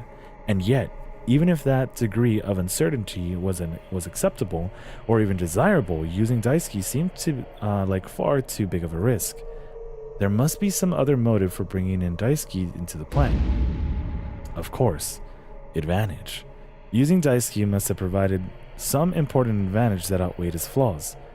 It was the only thing that made sense, which meant the reason Alfred and Daisuke carried out the kidnapping was to create an alibi to keep his true identity secret, to carry out some other objective. He'd set up the kidnapping, devised the ransom relay, and kept the full attention of the... Wait, was this one of the solutions? Okay, this is... Or wait, is this all at 19? Because we're still at 18, right? Yeah, we're still at 18. Okay, cool. All the while, Alfred himself was working towards his true goal, getting Hitomi's blood, which meant that Daisuke's kidnapping Maria by mistake had in fact been a misstep. That was why, in the end, Alfred had proposed trading the password for Hitomi's blood. Could that really be it? Stanley decided to take it up with the man himself. Mr. Endo, let me ask you something. Did you know Hitomi had a twin sister before the kidnapping? Can't they actually just give her like... or take like some blood from her? And maybe just give him that? So he could have what he wants? So when did you find out?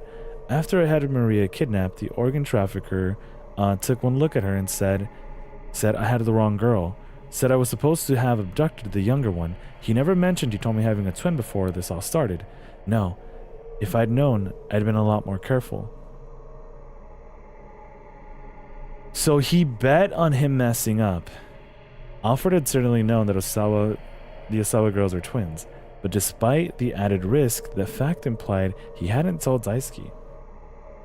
He probably doesn't want anyone to be able to create the answer. That's fair.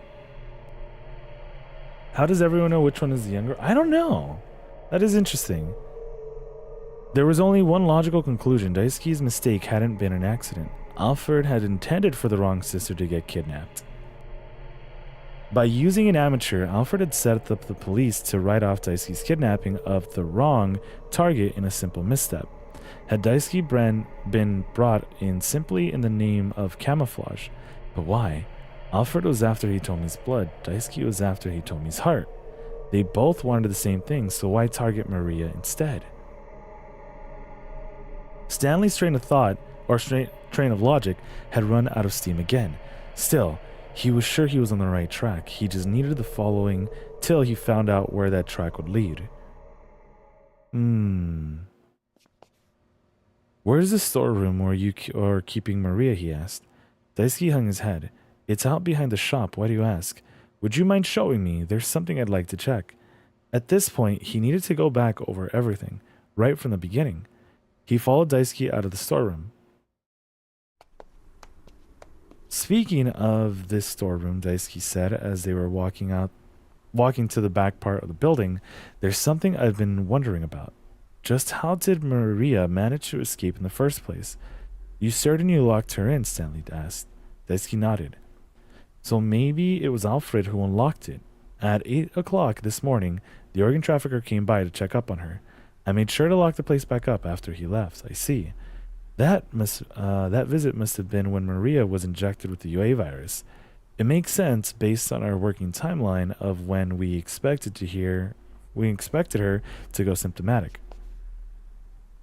When they got to the storeroom, they spotted a padlock that had held its shut lying broken on the ground. Daisuke picked it up, then opened the storeroom door. Ah, look at this mess. It was obvious immediately the merchandise had been stolen. I doubt Maria did this, Daisuke said. Maybe some thieves broke in? He made a quick inspection, assessing what had been taken. Okay? Some digital cameras and loop computers were missing. This looks like the work of some local thugs. This kind of thing has happened to me a few times before. Daisuke let out a sigh of exasperation. Stanley, meanwhile, was carefully looking around the storeroom. Where did you have Maria Osawa? He asked. Behind those cardboard boxes. The boxes he indicated were piled high, closing off one corner of the room. If Maria were unconscious behind them, the burglars might well have never noticed her.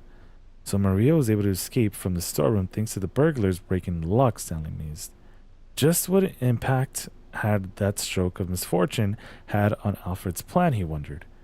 What had Alfred planned to do with Maria if nobody had broken in? He was going to kill her. He was going to trade her for Hitomi. He was going to release her at some later time.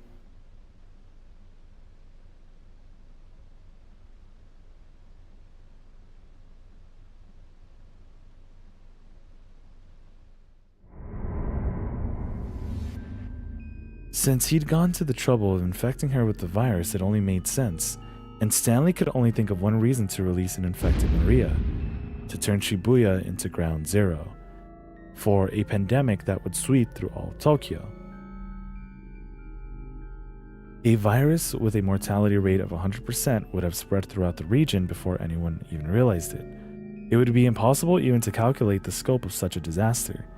First, it would run the circuit around the Yamanote line, and then, if any of the infected happened to head into the airports at either Haneda or Narita, the virus would spread throughout Japan and the rest of the world in a matter of hours. But that hadn't come to pass. They'd managed to secure Maria before she could develop symptoms and become infectious. Is that because we were better than Alfred? No, that can't be it. Alfred wasn't the sort to commit such indiscriminate acts of terror. The threat of the infection spreading, horrific as it was likely to cover some other scheme. Whoa.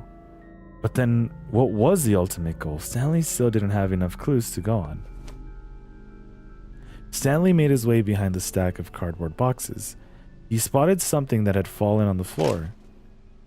It was a cell phone, next to a woman's handbag. Stanley unzipped it, and it held a jumble of makeup tissues and other personal effects. Okay, but nothing at all unusual. Don't turn this on. Don't turn this on. If he was going to find any clues here, it would probably have... No. He tried turning it on. There was no response. It appeared to be broken. Let me see that, Daisuke said from behind him. I'll see if I can fix it. Do you think you can? Stanley asked as he handed it over.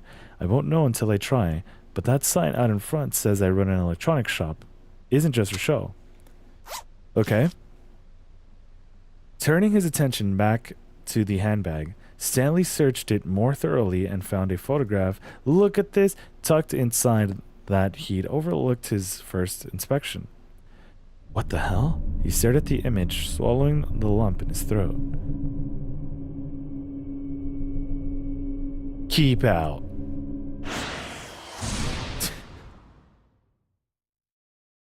Okay.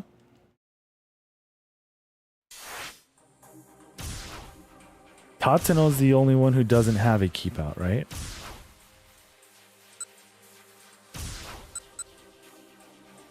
Okay.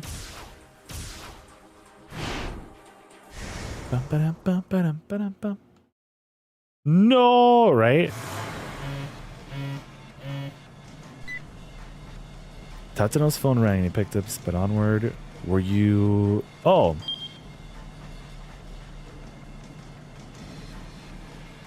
Because we already read this, right?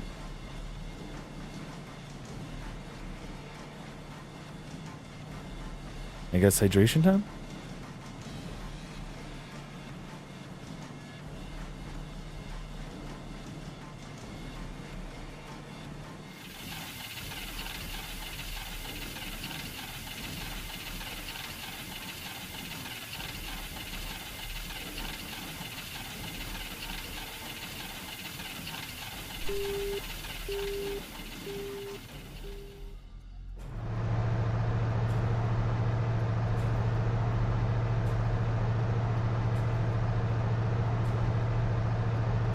Okay.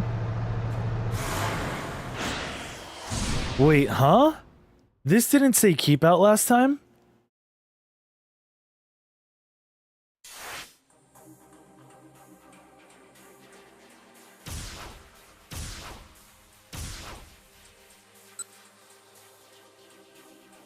He didn't die, right? I think he...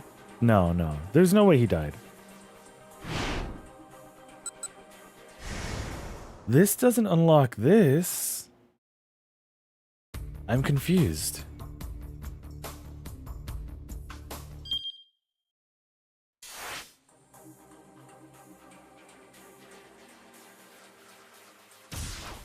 There's... Huh?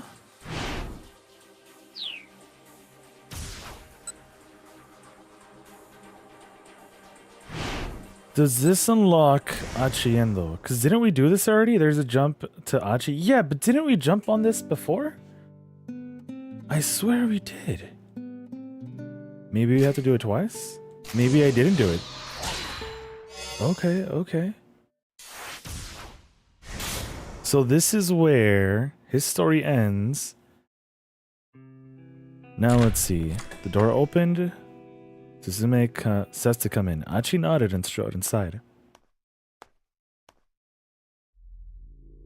The scent of alcohol and cigarettes washed over him. Suzume sat on the sofa on the far end of the bar.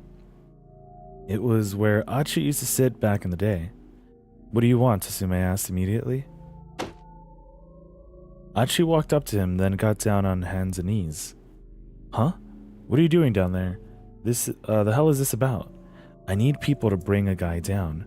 I'm here to ask you for your help. The crowd around him flew into an uproar. Peals of mocking laughter rang in Achi's ears. I know I have no right to ask you this, but please, I really need your help. Just some guy, huh? Who? He's an international terrorist trying to get his hands on some wandering drug for a killer virus. If we don't catch him, somebody I know is going to die. And that's not all. He might try to unleash the killer virus here in the city. Susumu burst out laughing. That's some kind of joke? You all right in the head there, Achi? The other gang members followed his lead, unleashing another storm of mockery. The laughter continued for quite some time. Finally, Achi had enough. Shut your damn mouth. Achi said nothing. Ooh. I don't know. The fact that they all kicked our ass earlier. Achi said nothing. He endured the ridicule and simply stared up at Susumu. And patiently as he could, he waited for Susumu to give a proverbial nod. Finally, the laughter subsided, and Susumu crouched down again in Achi's face.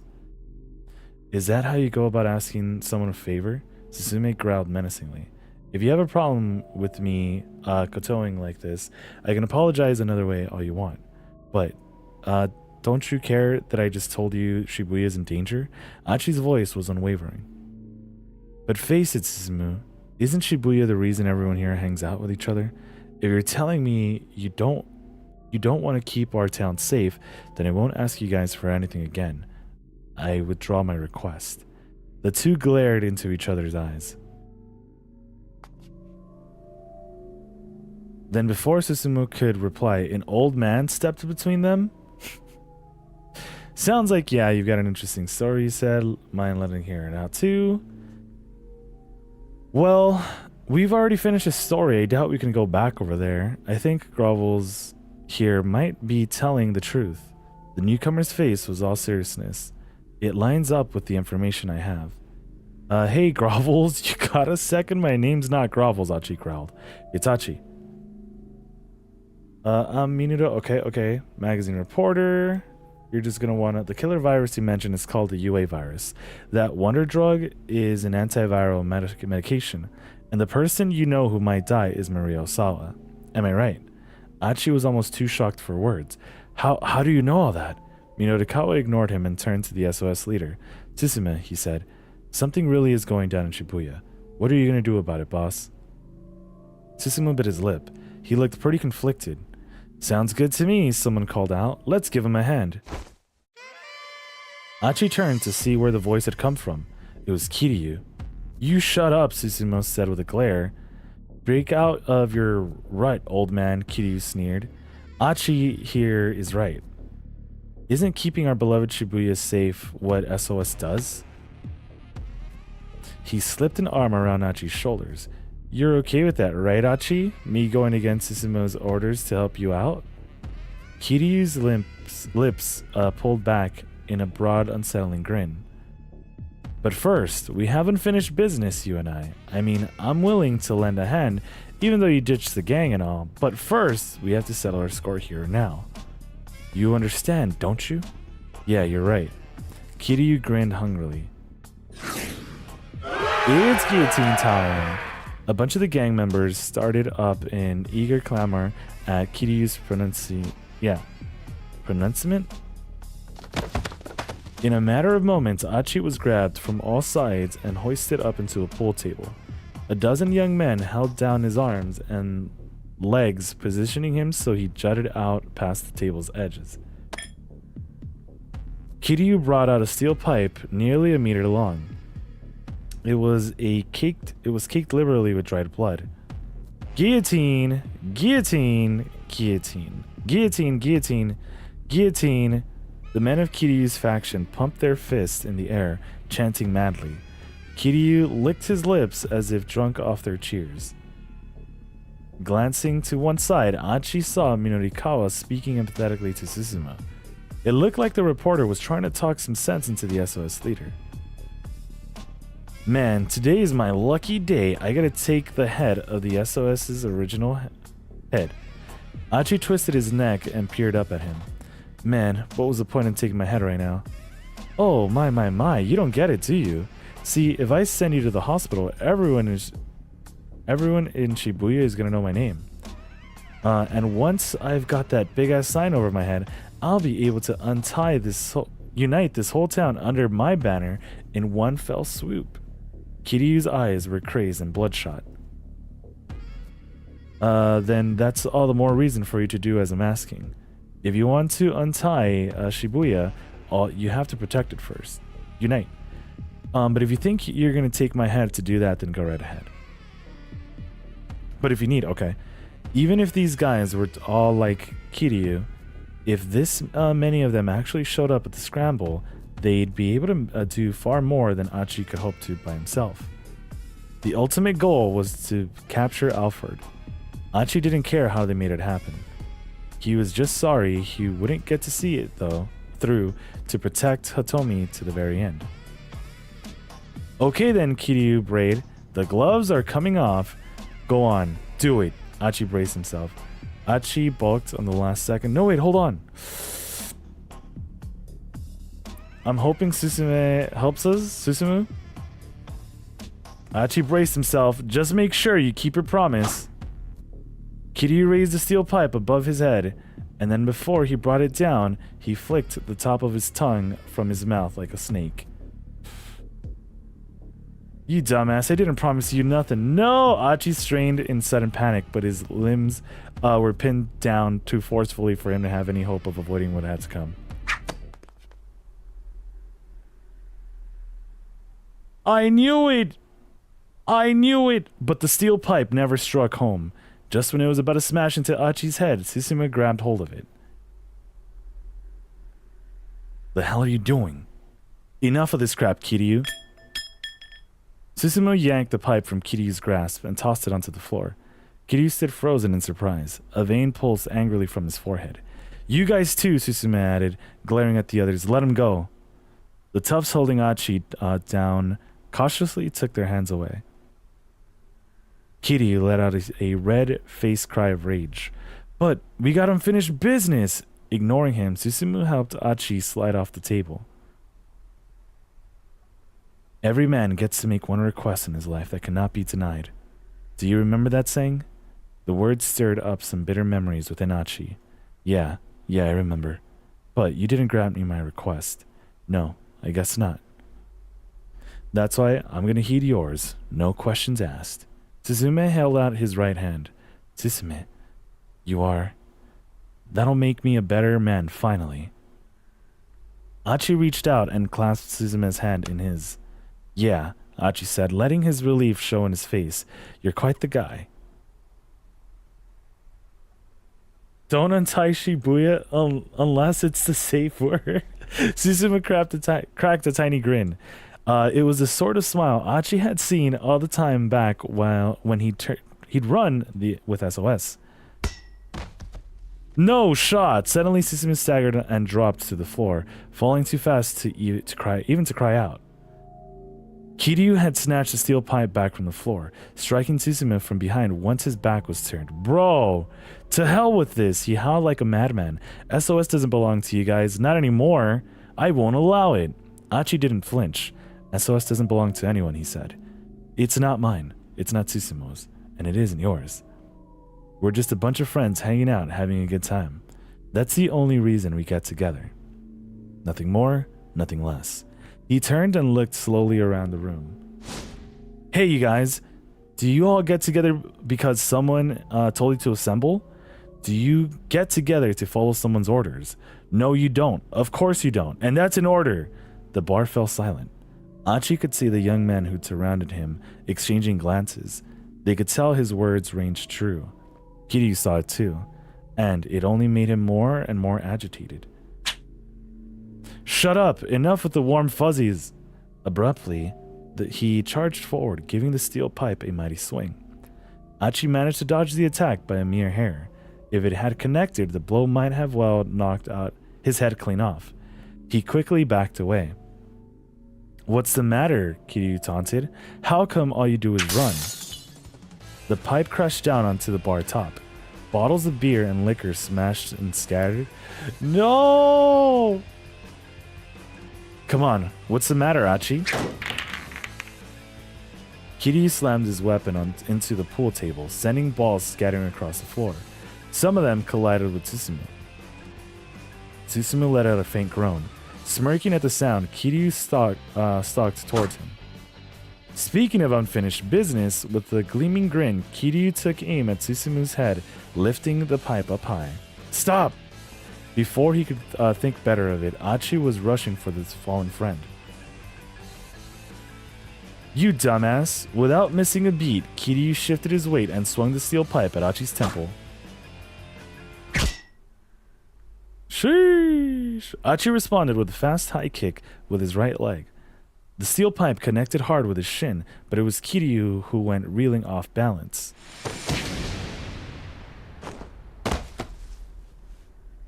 Achi pivoted and put all his might into a straight right to Kiryu's jaw. The blow struck home. Kiryu's head snapped back, and he crumbled to the floor.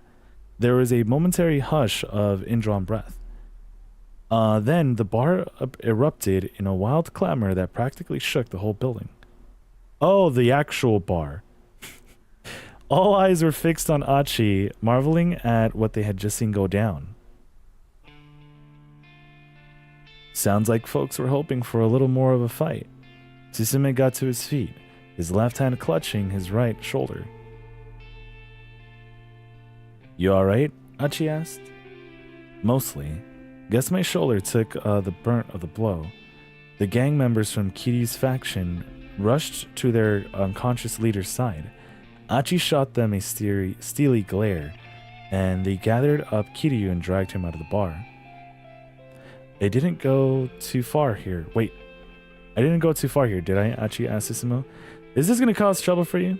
No, I figured Kiryu would pull something like this eventually. It was just a question of when. Right. I'm sure he's going to go gather his own bunch after this. We'll probably wind up butting heads again. Susumu didn't sound especially eager for that fight, but he didn't sound especially afraid of it either. Achi was still worried about a few things, but his friend had clearly grown as a leader. Anyhow, back to that story about you needing some manpower. Will these guys here be enough? There were around 30 gang members still in the bar. Achi looked at each of them in the eye in turn. Some he knew from back in the day, while others were fresh faces. I was born and raised in this town. I'm fond of the friends I've met here, and this has always been a great place to have a good time. And today, right here in this town, I met someone who's very special to me. And I know this doesn't involve the rest of you, but I'm willing to protect her. Achi knew he wasn't doing a great job of getting to the point, but the members of SOS listened quietly. And so, it's like, He felt like a grade schooler who didn't know the answer to a difficult question. He fussed with his hair and frowned sheepishly. Okay, so I'm not sure how to really put this, but Shibuya is a special town to me because of getting to meet people like that. And maybe, no, I mean it's like that for you guys too. Don't you love Shibuya? So help me help this town. He bowed low and deep. I want to protect this girl who means so much to me, and the city that means so much to me as well. I know my answer, Susume clapped a hand in Achi's shoulder. Listen up, everyone. SOS's original founder is back in action. He needs our help, and I, for one, am ready to follow him into battle. What do you say? Susume's people let out a hearty cheer. Main selling point would be not wanting to die. Right. Achi too pure? For real. For real.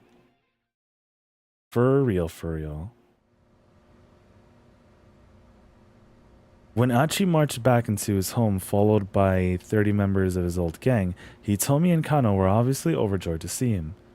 Oh, so was I supposed to stay back there? Their happiness raised his own spirits unexpectedly high. He felt a palpable sense of accomplishment. All right, Detective, Achi shouted, let's do this. His resounding cry echoed through the workroom, and the gang set out for the scramble. What's the matter, Hitomi asked Achi as they made their way through the busy streets. What's the matter with what? You look pretty pale. She peered good and hard in his face. Do I know? Wait, do I now? Are you tired or something? I mean, you've kind of been going all out all day, after all. Nah, it's nothing. Achi kept his voice nice and bright. I'm just a little hungry is all. So don't worry about me. Or Alfred either, okay? I'm sure he's hungry too. I swear I'll keep you safe, Hitomi. Alright, Hitomi gave a tiny nod. Just leave it to me. Alfred's got nothing on this guy. He thumped his chest in a display of bravado, but could feel the sweat beads on his brow. Well, you were also running. Keep out. Oh no. We're actually there. When they reached the scramble, Achi took his place on the location specified by the battle plan Kano had drawn up. Hitomi was only a few meters away. Whatever happened, he was in a good position to shield her from harm. There were 3 minutes left until the appointed rendezvous. Achi wondered what sort of person was going to show up. Still, he knew he couldn't scan the crowd too much. He needed to act as naturally as possible so Alfred wouldn't be suspicious. He risked a glance over at Hitomi.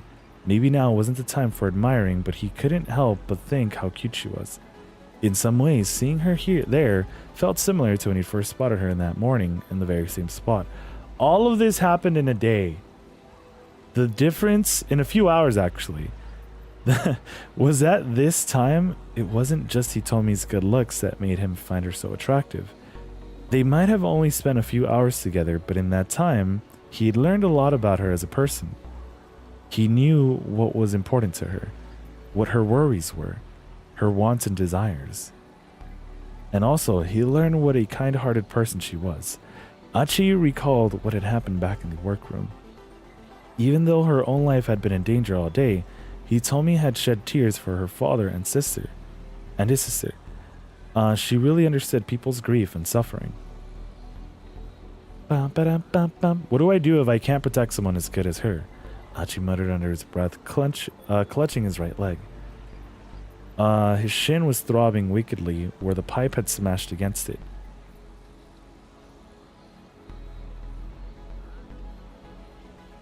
The pipe? He'd been okay walking so far, but any intense fighting and the leg might just give out. But he couldn't let himself worry about that now. If it came down to it, he'd be a human shield to protect Hitomi if he let on. Did Kiryu...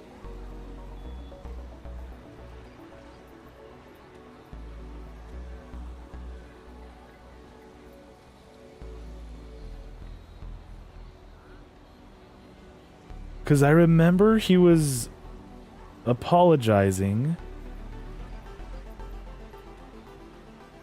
He tapped his back, telling him that he'd do it, and then it was the guillotine. No? Oh, right. With the kick, when they were actually fighting. Right. Okay. Actually looked at his watch. Only 1 minute to go before 7 p.m. He glanced again at Hitomi and saw her eyes widen with surprise. Quickly, he followed her gaze across the plaza. To be continued? He spotted a tall white man approaching. Bum, ba-dum, bum, bum, ba-dum, bum. It's not a to be continued, it's a keep out. Oh, man. Where would we...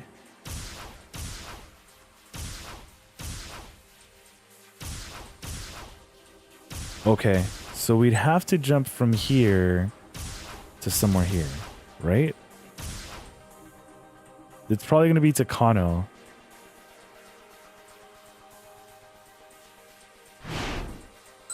Yeah, it's going to be Takano. But damn, all right, it's been 6 hours. You know what? We'll go on BRB and then we'll come back. I don't even know if we're going to finish it like that. But yeah, we'll burb and see what's good with Kano and try to help everyone else out. So yeah, quick BRB.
All right, we are back.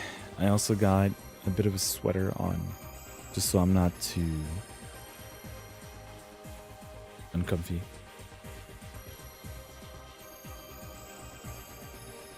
Cool. So if you guys hear me moving, it's just the movement of my sweater, I swear. But also I see Galaxy. What's good, dude? You ready for a party again as of tomorrow? Let's go. So get ready, Sub Santa. You're number one on my friends' leaderboards. You Mario's sweating, you Mapio? Oh man. Yeah, I haven't played since the last time we streamed, or last time we streamed it. So it's been a bit for me too. But was good, Galaxy. Let's go. This is what we were supposed to do, yeah. Oh man, I started stretching and I like wanted to stay stretching, but I was like, we gotta finish this, dude. We gotta finish this. We're so close to hour 19. But what's good, Galaxy? Have you been playing Mario Party recently? I know you Mario said he's been busy, but I'm sure Santa's been playing. He told me I don't like having to do this, but we can't wait any longer. So we're gonna have to wait.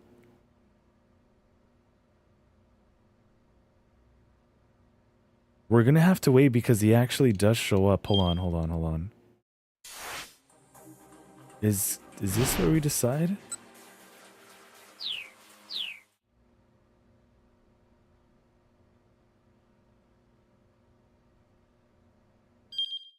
So then let me make that other decision. Because this is what we're looking for, right? If we could save some time. Bring more Booyah stretch? Let's go. We decided to wait for Achi. Yeah. The clock kept up its steady ticking with each minuscule movement of the second hand. Kano felt the tightness growing in his chest. A minute past 2 minutes. Time was of the essence. They couldn't keep waiting any longer. He told me I don't like having to do this. What? But they show up.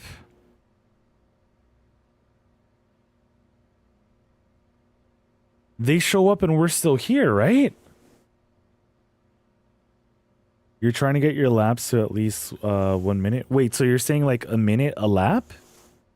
So like if we do like another 7 round, you'll be done in like 7 minutes?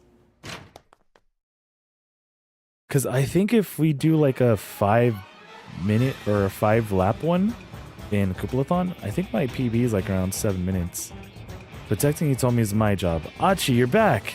I said I'd see you through to the very end. Didn't I? Yeah, you did. He told me he's gazed back at Achi with grateful reassurance. Ahem.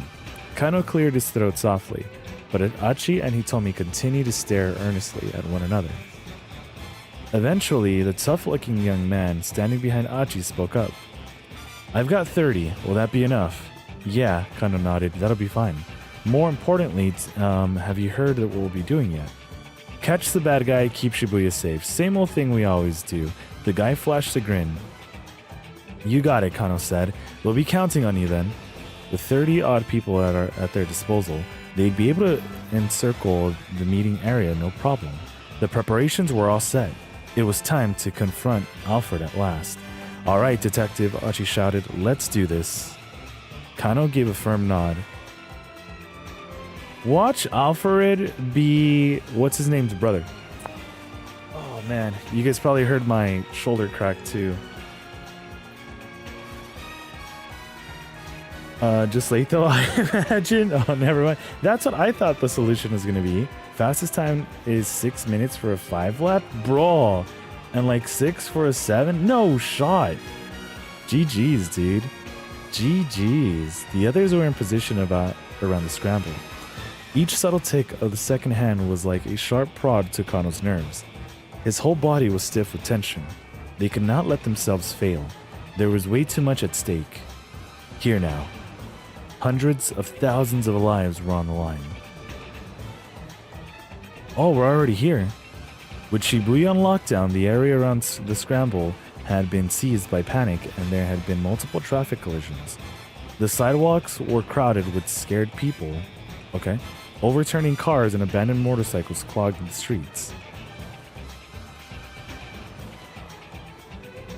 Amidst the chaos, emergency vehicles sped at furious speeds, but the fire and emergency personnel and even the police were short-handed, and the whole of Shibuya had begun to look like a war zone. The main roads had been blocked to normal traffic, and trains weren't stopping at the stations. In effect, the city was in a state of complete shutdown. Damn. They said the thing! Kano glanced again at his wristwatch. 6:59 and 10 seconds. 11 seconds. 12 seconds. Okay? He scarcely remembered to breathe. Everyone take a quick deep breath. Hold it. No, I'm kidding. Hitomi stood in front of the statue of Hachiko. She wasn't carrying an attached case this time, but the moment was otherwise a strange mirror of the stakeout at 10 o'clock that morning.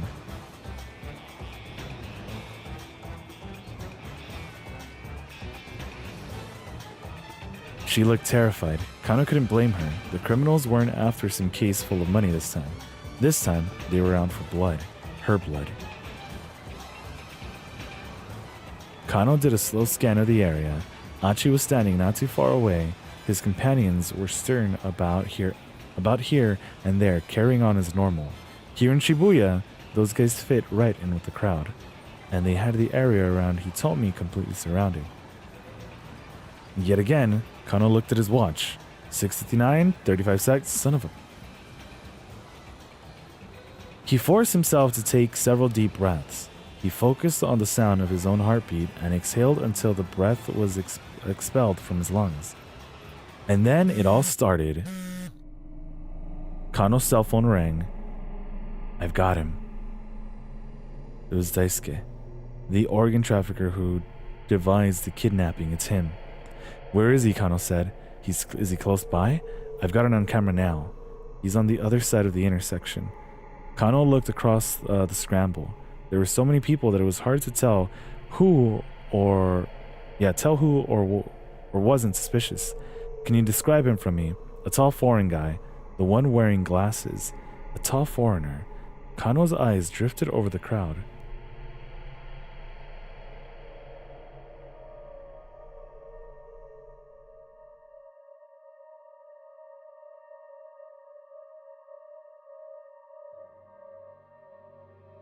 There he was.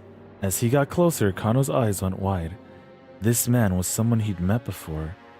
Yeah, this was the teacher, right? Yeah, Leland Palmer. The lecturer from the English department at Hitomi and Maria's school. Is he Alfred? Palmer was walking right toward Hitomi. Hitomi didn't seem to have noticed him yet. When Kano glanced back at his wristwatch, it was 7 p.m. on the dot. 7 p.m. with 1 second. 7 p.m. with 2 seconds. When Hitomi realized Palmer was approaching her, she was too stunned to react. He walked directly up to her, the corners of his mouth curling up into a smile. Hello, Hitomi, he said in English. How are you doing? Professor Palmer? What are you doing here? Hitomi's voice came out in an anxious squeak. Why, I'm here to take your blood, of course. This time he spoke Japanese, and with an easy fluency totally different from his usual manner of speech. I'm the one who injected you with the UA virus.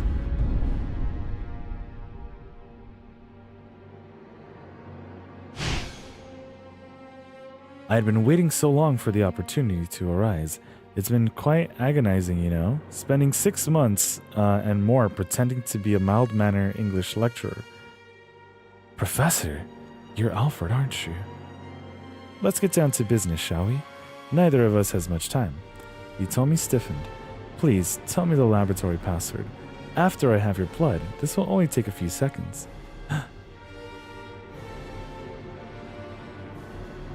So he's actually not trying to kill her. I got a device here that would make the extraction quite simple. No way, the password first. That would violate the terms we already negotiated. Hitomi and Palmer glared at one another. Alright, Hitomi said at last. Why don't you negotiate with Kanan instead? Kanan? Hitomi took her cell phone out and dialed. But the phone rang repeatedly and Kanan did not pick up. What's going on? Hitomi's face went pale. Come on, Kanan. Kano, standing near enough to overhear their conversation, grew increasingly anxious as he watched the pair stare at the phone. What was the right move here? Should he keep waiting? He had to hope calling Kanan would work out. Kano waited for the call to go through. At this point, whoa! Yo, Clouds, thank you so very much for the 13. Welcome back. Way to keep it, Ponsu. Was good, man. Thank you so very much for the continued support. Really do appreciate you, man. And was good. Yeah, we're trying to see what we're gonna do here. I thought he'd only want an Axis, but interesting. Yeah. But yeah, thank you again so very much for the 13 Clouds. Really do appreciate the continued support. Was good, dude. At this point, they couldn't count on Kanan anymore. Oh.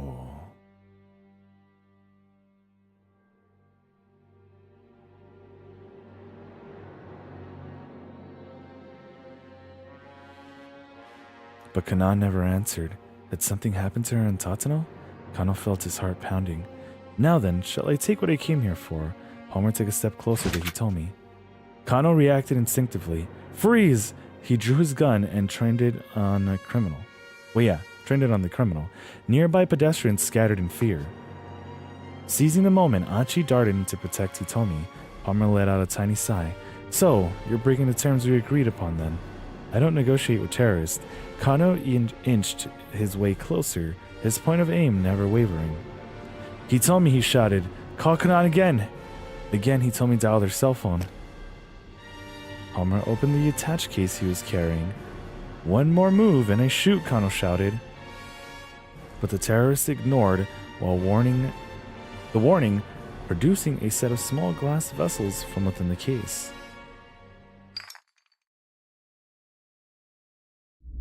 If you want to shoot me, then shoot me, he said. Assuming you don't mind this getting scattered about. Is that... Surely you don't need me to explain. Stanley was right. Alfred had weaponized the virus. Doing his best to conceal his horror, Kano tried to sound defiant. How do I even know that's real?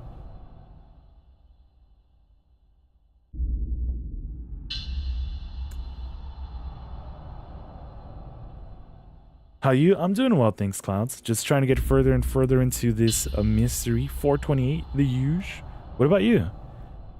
And why is that? Because if you do, you'll be infected too. True, but so will all of the innocent bystanders around us. A thin smile crawled across Palmer's face. Did you come here to carry out a suicide attack, Miss Alfred? Hardly. I have no desire to die here. All I want to do is get a little bit of this girl's blood and then go quietly on my way. But that all depends on you, doesn't it? His face was overflowing with confidence. Kano couldn't shake the feeling that something was off here. Something about this man's demeanor hinted at something. Well then, what will it be? Palmer continued. Will you condemn the people of Shibuya to death? Cursing inwardly, Kano lowered his gun. Palmer flashed a triumphant grin, then resumed his stroll towards Hitomi. He stood frozen on the spot. Susumu, the shout had been from Achi. At an instant, a dozen members of SOS headed towards Palmer from all sides. Tough luck, pal, Susumu said. Turns out we're not actually innocent bystanders. Now it was his turn to grin. You're completely surrounded. Give up and tell us the password now. And just for the record, we ain't scared of no virus.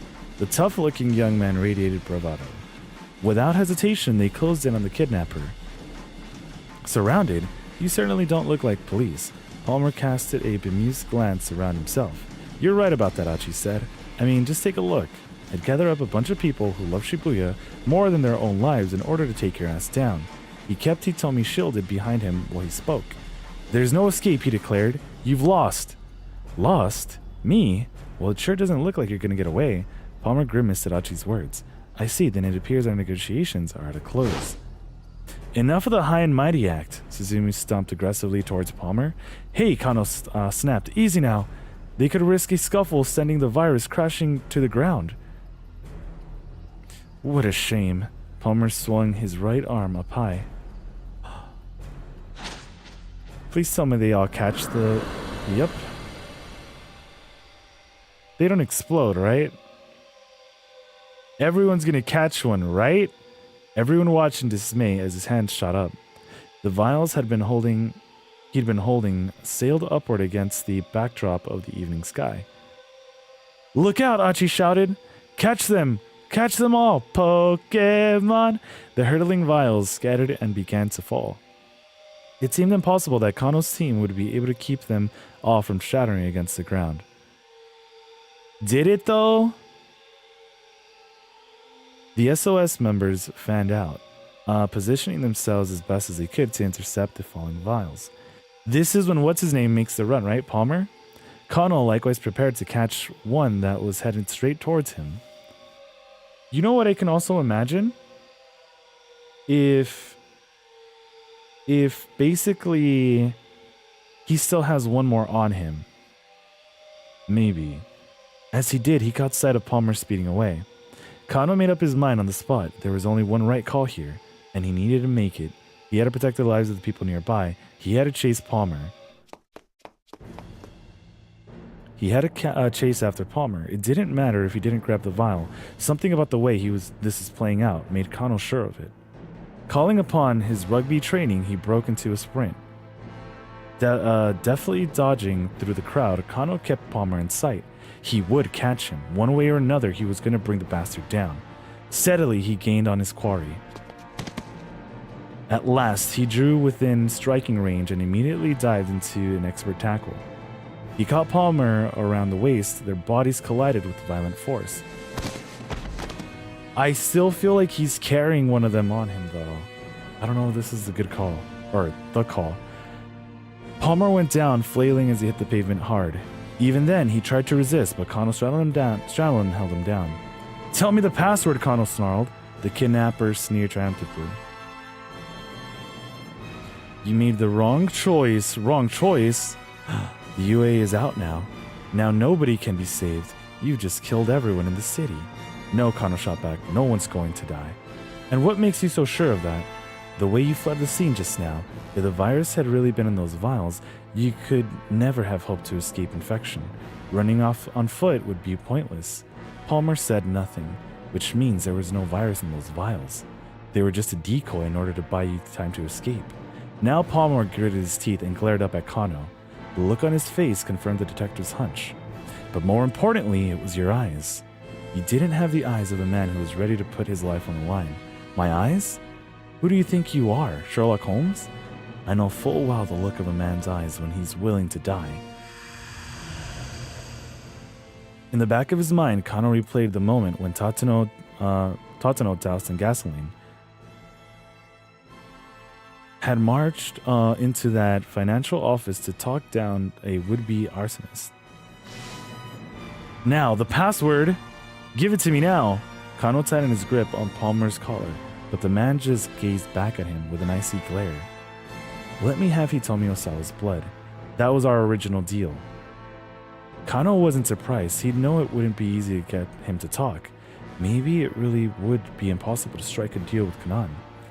But if getting her on the phone wasn't an option, Kano had to figure out something else. Sweat beaded on his brow as he cast about for ideas. Then he happened to catch sight of a car that had been overturned by an accident nearby.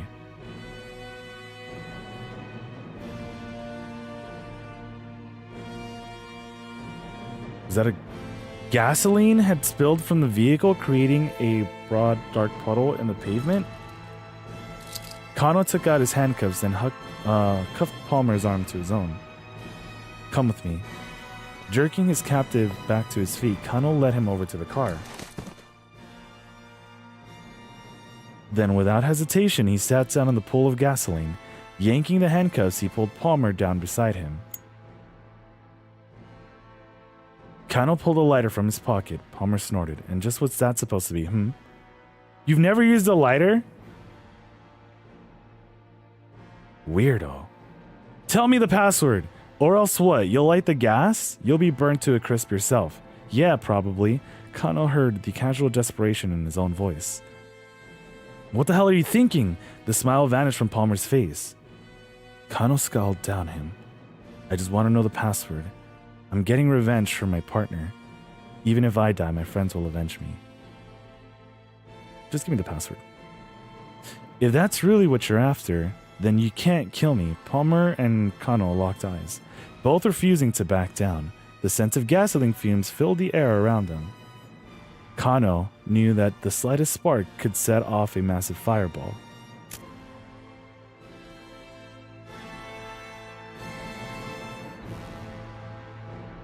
Calmly, he flicked the lighter on. Wait, are we already in that time?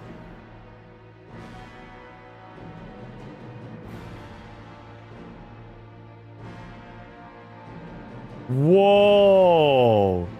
Whoa! Whoa, I didn't know we were already in 1905. Okay. But right, the hours are mixed together. Let me just copy and paste it, because that was out of luck. That was just out of luck. Hold on. Cool.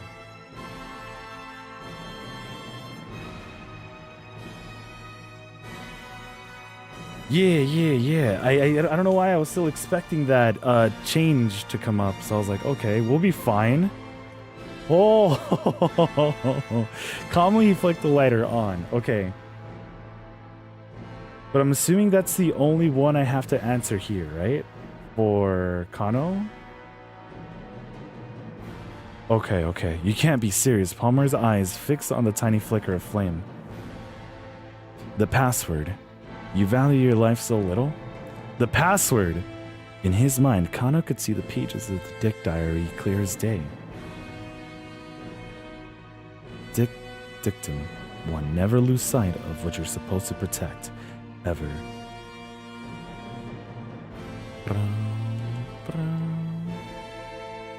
Palmer glared in defiance. Kano brought the lighter closer and closer to the gasoline. He could practically feel his own life growing shorter as his hand descended. And yet, he felt no trace of fear. His body was numb, his senses strangely distant. The time seemed so slow. The world around him dissolved into a blur. Damn. He was surprised at how calm, how remote he felt, here in the midst of this life or death confrontation. And then, far in the depths of Palmer's eyes, he saw the barest hint of doubt. He fixed his gaze on the point of weakness and did not look away. Palmer's shoulders slumped perceptibly. Now Kano was certain of it. This was a man who'd never put his life on the line before. Chizu's words sounded in the back of his mind. You need a cool mind but a fiery spirit. A detective without both of these is worth nothing. Let me go. Promise to let me go and I'll tell you. Is that your answer? I don't think you quite understand the situation here. Kano brought the flame closer to the gasoline. Palmer's eyes went wide. No longer was he able to hide his trembling uncertainty. All right, I'll tell you. Just put that thing out. The password first. A bitch. His voice snarled. Palmer gave him the password. Kano extinguished the lighter. Oh, I'm telling you guys, these zero escape powers. You guys got to play zero escape. It'll help out in the long run. Pulling out his cell phone, Kano dialed up Osawa. As he did, he recalled his last exchange with Stanley at the electronics shop. Looks like we'll be able to have that beer together after all. Kanpai, but Osawa didn't answer. Kano guessed immediately that something was amiss. Detective! Achi's voice was full of worry. I've got Stanley on the line. He says that Detective Tatano...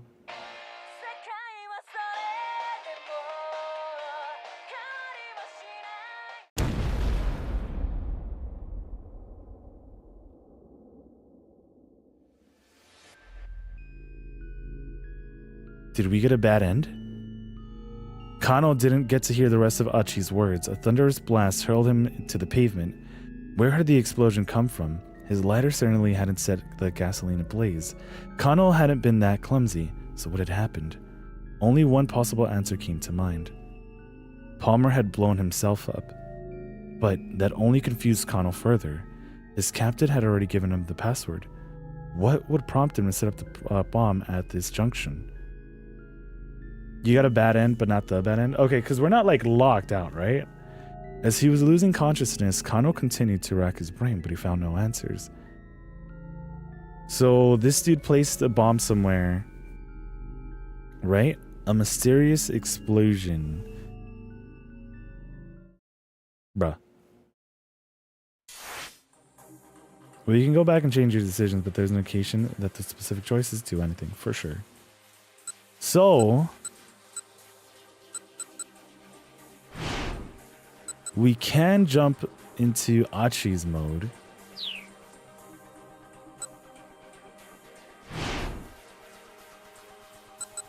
Wait, we can't. Or at least we can't here.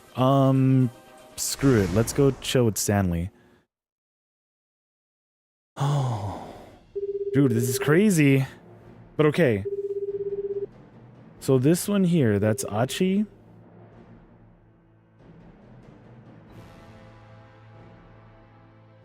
So we're Jack right now, right? There's an actual bad final ending? Okay. So let's be locked in on here. Because for Jack, it's going to be at 1920.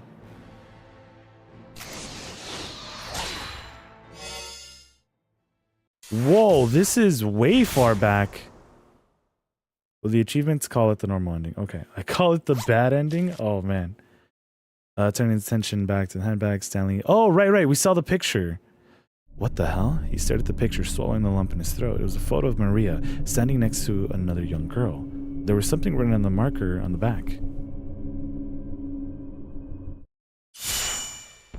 Me and Kanan, 7:30. Stanley hurriedly flipped the photo back over and looked at it again. What does this mean? The girl in the photo with Maria looked nothing like the Kanan who had been there at Endo Electronics. Who had left with Maria and Tatano just a few minutes ago? But if the girl working... but if the girl they were working with wasn't Kanan, then who was she? No. Stanley felt his blood run cold. Could she be... Was she Alfred? The more he thought about it, the more it all added up. Assuming Alfred were masquerading as Kanan, the whole sequence of events suddenly began to make sense. She was strikingly audacious and fiendishly clever, but she hadn't outmaneuvered them just yet. As luck would have it, they still had a chance to stop her. At long last, Stanley could see the outline of Alfred's plan. Her goal was to get the antiviral. But extracting the DDS from Hitomi's blood wasn't enough. Okoshi Pharmaceuticals still had the drug at their laboratory. The antiviral's value came specifically from having a monopoly on it. I guess I should have guessed that too when what's his name? Kano said that Palmer didn't have the crazy look in his eye. The I'm down to die fool. Dude, like fool. Trust me. When he didn't have that look in his eye, but they said that what's her name did? Kanan? The antiviral's value came specifically from having a monopoly on it, which meant that in addition to obtaining the drug herself, Alfred also needed to destroy Okoshi's research facilities. That was the crux of her plan. The problem was finding a way to infiltrate those facilities. In all likelihood, Alfred's scheme went something like this. Have Maria Osawa kidnapped, then infected with the Yoi virus. After that, eliminate Tanaka. Once Osawa learned that Maria had been infected with the virus, he was certain to use the antiviral on her. But he'd need his partner Tanaka in order to access the storage facility, and Tanaka was dead. That's why Alfred had been masquerading as Kanan. Kanan was Maria's friend and an expert at hacking passwords. If she could secure Osawa's trust, he would let her into the research facility in order to carry out the hack. That's why Alfred, in the guise of Kanan, had saved Hitomi's life repeatedly. Getting Hitomi to trust her would likewise earn the trust of her father. There were still some finer details that remained a mystery. For instance, how was Alfred going to destroy the lab? Still, Stanley could look into that once he had her in custody. He needed to move quickly and stop her from getting into the Okoshi facility. I fixed it. Daisuke approached Stanley and held out Maria's cell phone. Well, as best as I could at any rate. It looks like it'll get a signal, but whatever data was on it was all gone. I see. Stanley took the phone and put it in his pocket. He hoped he might be able to learn something useful from it, but luck evidently wasn't on his side. He was just going to have to go up against Alfred with what he already had. Well, now that he's guessed what was really going on, Stanley went to talk to Kano. You need to go to the scramble without me, he said. Right.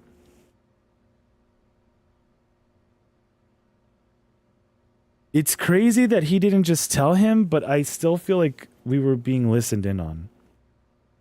Please don't ask me to explain. Something else has come up, and I have to see it. See to it. Stanley hated having to do this. He wished he could explain everything.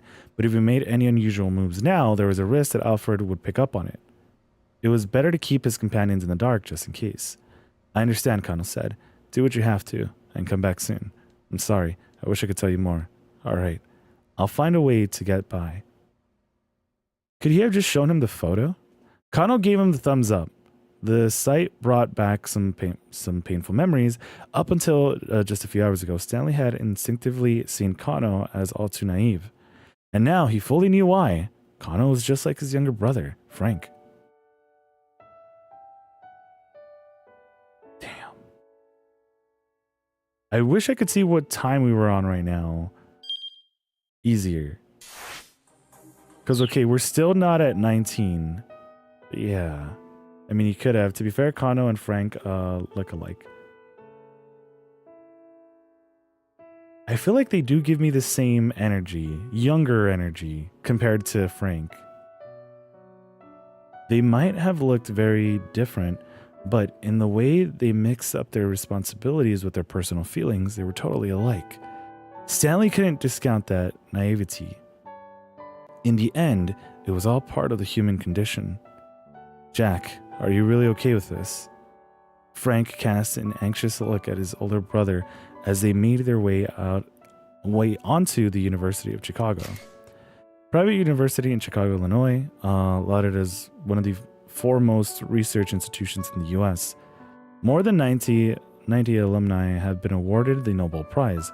The school has made a number of major contributions to the world beyond simple academics, including the construction of the world's first artificial nuclear reactor. Chicago PAL 1 and the Chicago School of Economics, a school of economic taught that stresses monetarism. It's my responsibility to look after you, Stanley told him. As long as you take your studying seriously, I'm all for it. Frank had been worrying about tuition costs as he prepared for college. After losing their parents 5 years earlier, the two had struggled to get by. Yeah, but Stanley set both hands on his brother's shoulders. Listen to me, Frank. You're my brother, and I care about you. I just want whatever you do to be something you can be proud of. All right, Jack, I hear you. And thanks. Kano promised me one thing. What is that? Once all this is over, you'll have a beer with me. Yeah. And in that smile, Stanley again saw a little something of Frank.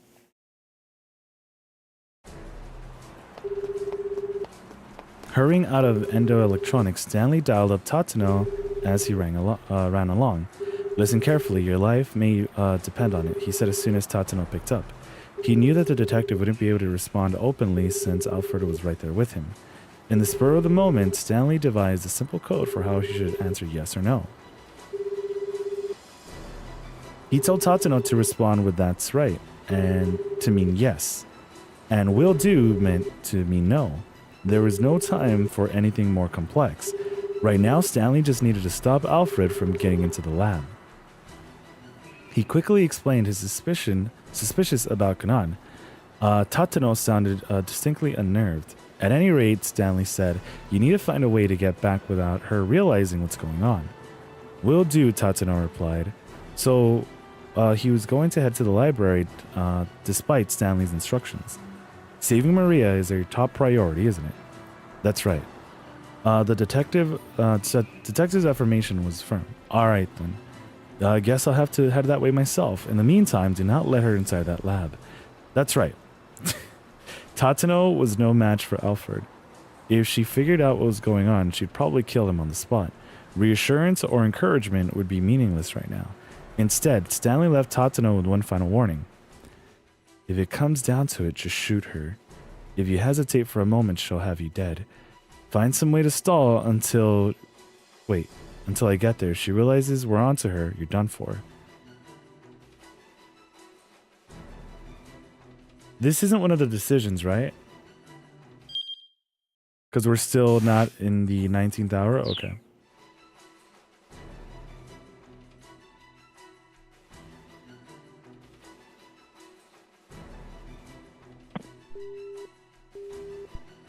Tatsuno hung up without saying anything.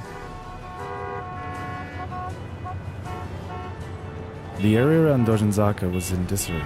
The government had declared a state of high alert, and the people on the street were milling around uneasily, unsure of what's going on. Modern-day Japan lacks both the infrastructure and the legal framework to properly deal with the large-scale bioterrorist threat. Coordination between the police, Japan Self-Defense Force, JSDF, health centers and so forth would be a monumental task. In all likelihood, if a bioweapon was ever unleashed there, the target would fall into chaos. The target site would fall into chaos. The main roads had been blocked off and automobiles and motorcycles were in a standstill. Some vehicles had overturned in the curve in an attempt to circumvent the blockade. Any moment now, Connell's team would be putting their plan into action at the scramble. Stanley wasn't sure who they might have gotten to help, but Connell was certain to put them to good use. Please stay safe. Don't you dare die on me. Stanley prayed silently as he darted underneath the railway overpass. He made it to his car, still parked on the roadside, and fortunately beyond the blocked-off area. Jumping in, he sped off towards the laboratory.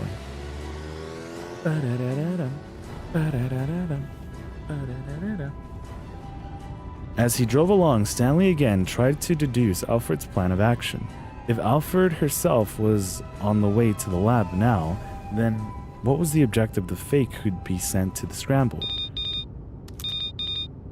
A call came from Tatano. Stanley here. He picked up quickly, but as he did, he wondered, why was Tatano calling him? Alfred was right there. There's no way the detective should be risking a phone call. What's going on? Tatano said nothing. Stanley repeated the question. Is Kanan gonna answer? Stanley's apprehension spread like a droplet of ink in water. Hey, has something happened? Hey, answer me! The call cut out. Stanley hurriedly dialed Tatano's number, but he couldn't get through. Something had gone badly wrong. He was sure of it. Had he been too arrogant in thinking that he might be a match for Alfred? His worries turned to the team's scramble. What if they had walked into a trap? Figuring that it would be too dangerous to call Kano in the midst of negotiations, Stanley instead dialed up Achi.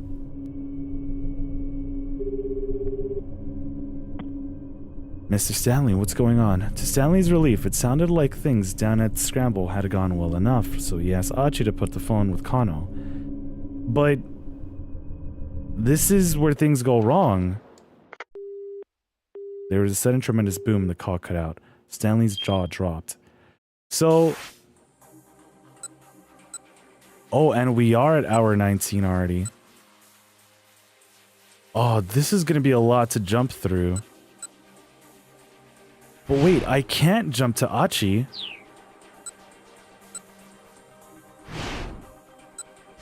We can jump to Tatano, though. And Tatano is at 9:10. Where are we going to? 1825. Okay, so even further back.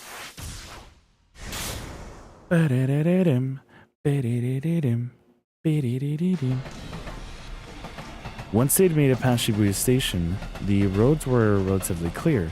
They ought to make it to the lab in no time. The phone rang again. It was Stanley. "What's going on?" he asked the American. Then listen carefully. Your life may depend on it. I'm going to ask you some questions. If the answer is yes, say that's right. If it's no, reply with "will do." For a moment, Tatsuno was bewildered. From the urgency in Stanley's voice, however, he realized there was some kind of emergency. "That's right," he said after a moment's thought. That ought to let Stanley know that he understood the code. "Is Kanan with you right now?" "That's right." "That Kanan is an imposter." Tatsuno gripped the phone more tightly, hoping it would stop the trembling in his hand. "It's her," Stanley said. "She's Alfred." The detective had to stifle a gasp of alarm. "I don't have time to fill you in on the details, but I've got some pretty incontrovertible evidence. You need to turn back now." Tatsuno struggled to come to terms with what he just heard. He glanced at Kanan through the rear view mirror. She was holding Maria tightly in her arms. Was this really all an act on her part? And if so, why? There was only one possible reason.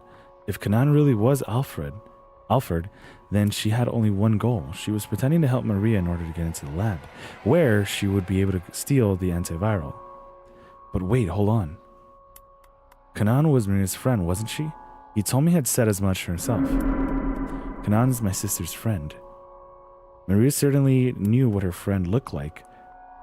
Yeah, and since it was obvious that Maria might be present, it didn't make sense for a clever imposter to pretend to be Kanan. Or did it? When Kanan showed up on the roof of the South Hill making her surprise attack on Tatsuno, Maria had taken off down the staircase without ever looking back. And when she turned up at the Endo-Electronics walkroom, Maria had already collapsed and fallen unconscious.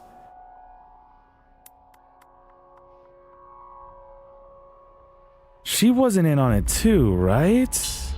Tatsuno felt a chill spreading through his body. As far as he knew, Maria had never actually seen the girl, who was now sitting in the back seat.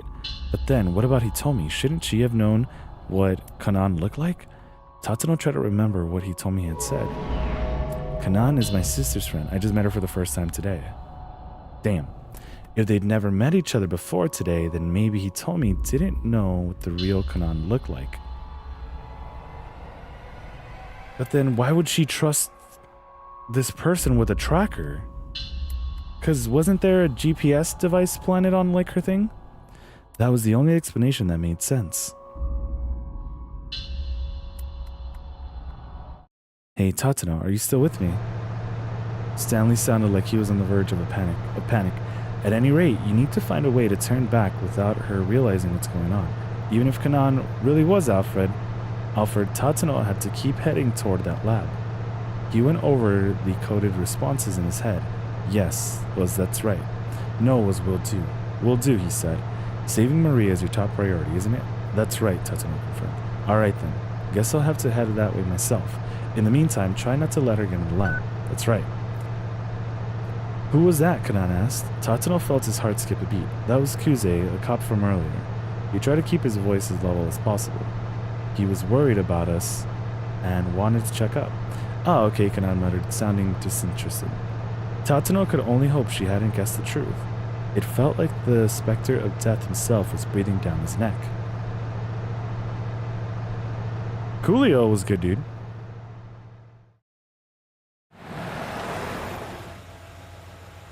At last, the minivan arrived at Okoshi Pharmaceutical. Tatsuno pulled up at the front gate and got out of the vehicle. Off to one side of the entrance was an intercom for contracting the security room. "I'm assuming you've already heard the details from the director," Tatsuno barked into the intercom. "Open up."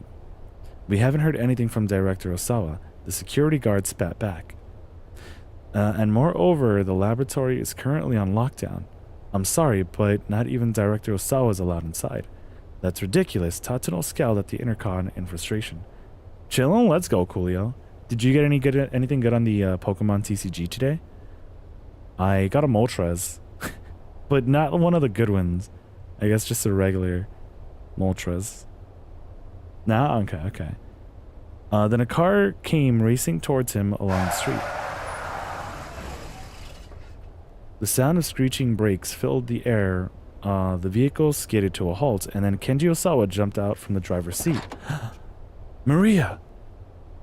Osawa rushed over to Tatsuno, then to Maria, where she lay in the minivan. He looked carefully at his daughter's face. Oh, thank goodness, she still hasn't gone symptomatic. Mr. Osawa, why aren't people allowed into the laboratory? Osawa tilted his head. They're not? Tatsuno explained what the guard had said. That's ridiculous. Osawa immediately called a security guard on the intercom. He got the same story. Do you think Kanan's gonna like hold someone like hostage and be like, either you let me in or I get in this dude? You gotta be kidding me, Osawa raged. I'm the lab director here, but the security guard wasn't hearing it. I'm sorry, sir. These are orders from Mr. Makino. No. That's crazy. No. So am I supposed to just sit out here and watch my daughter die? Tatsuno racked his brain for other ideas. Maybe they'd climbed the gate to break their way in. Then, over the intercom, they heard the sound of a phone ringing in the security room. The security guard answered it without muting the intercom speaker. His voice was faintly audible. He sounded rather differential. Who in the world would he be talking to? Before Tatsuno could muse further, the gate suddenly opened.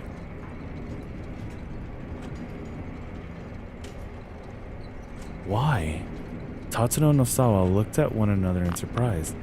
I have a message for Director Osawa from Mr. Makino, the security guard said. From Makino?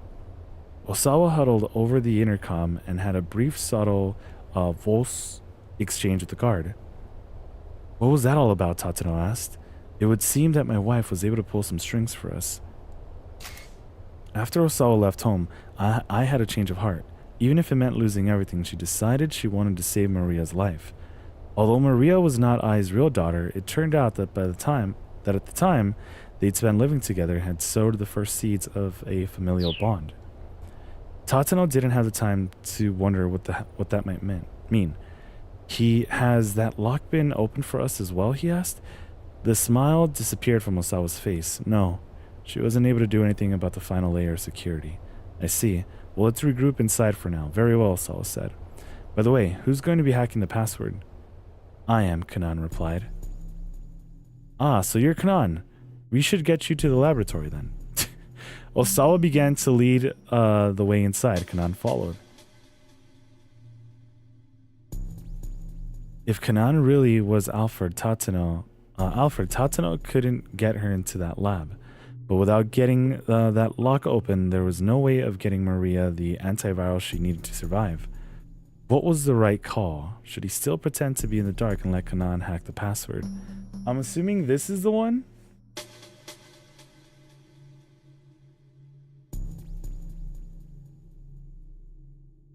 No, right?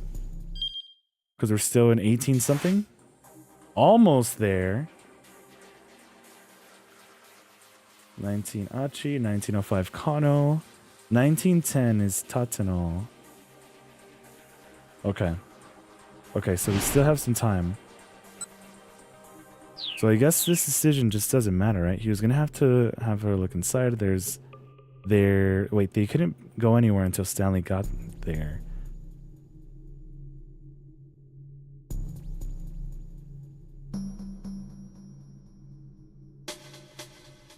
I mean, does it matter? I don't think this one matters. Well, this one's important, but it's not one of those. Okay. Tatsuno knew exactly what he needed to do. What's the matter? Osawa turned to cast a look of confusion back at Tatsuno and Kanan, both of whom had stopped in their tracks. We'll wait out here, Tatsuno said. But, I mean, isn't Kanan going to hack the password? There's been a slight change in plans. Go ahead and wait for us at the lab, Director. Alright, but we don't have much time before Maria develops symptoms. I'll be inside. Please don't keep me waiting too long. With Maria in his arms and a worried look on his face, Osawa hurried through the gate and disappeared from view. His wife pulling strings, huh? Feels hentai. What do you think you're doing? Kanan asked. Stiffening as Tatano nudged the barrel of his gun against her spine. You're Alfred, aren't you? I have no idea what you're talking about. It's no use trying to play dumb. Stanley found proof. Before he finished speaking, Kanan seemed to disappear from view. She cartwheeled away at blinding speed, too quick for Tatano to keep a beat on her. By the time she righted herself, she already had drawn a gun of her own. Abruptly, he found himself facing her in a stare-down, weapons aimed at one another.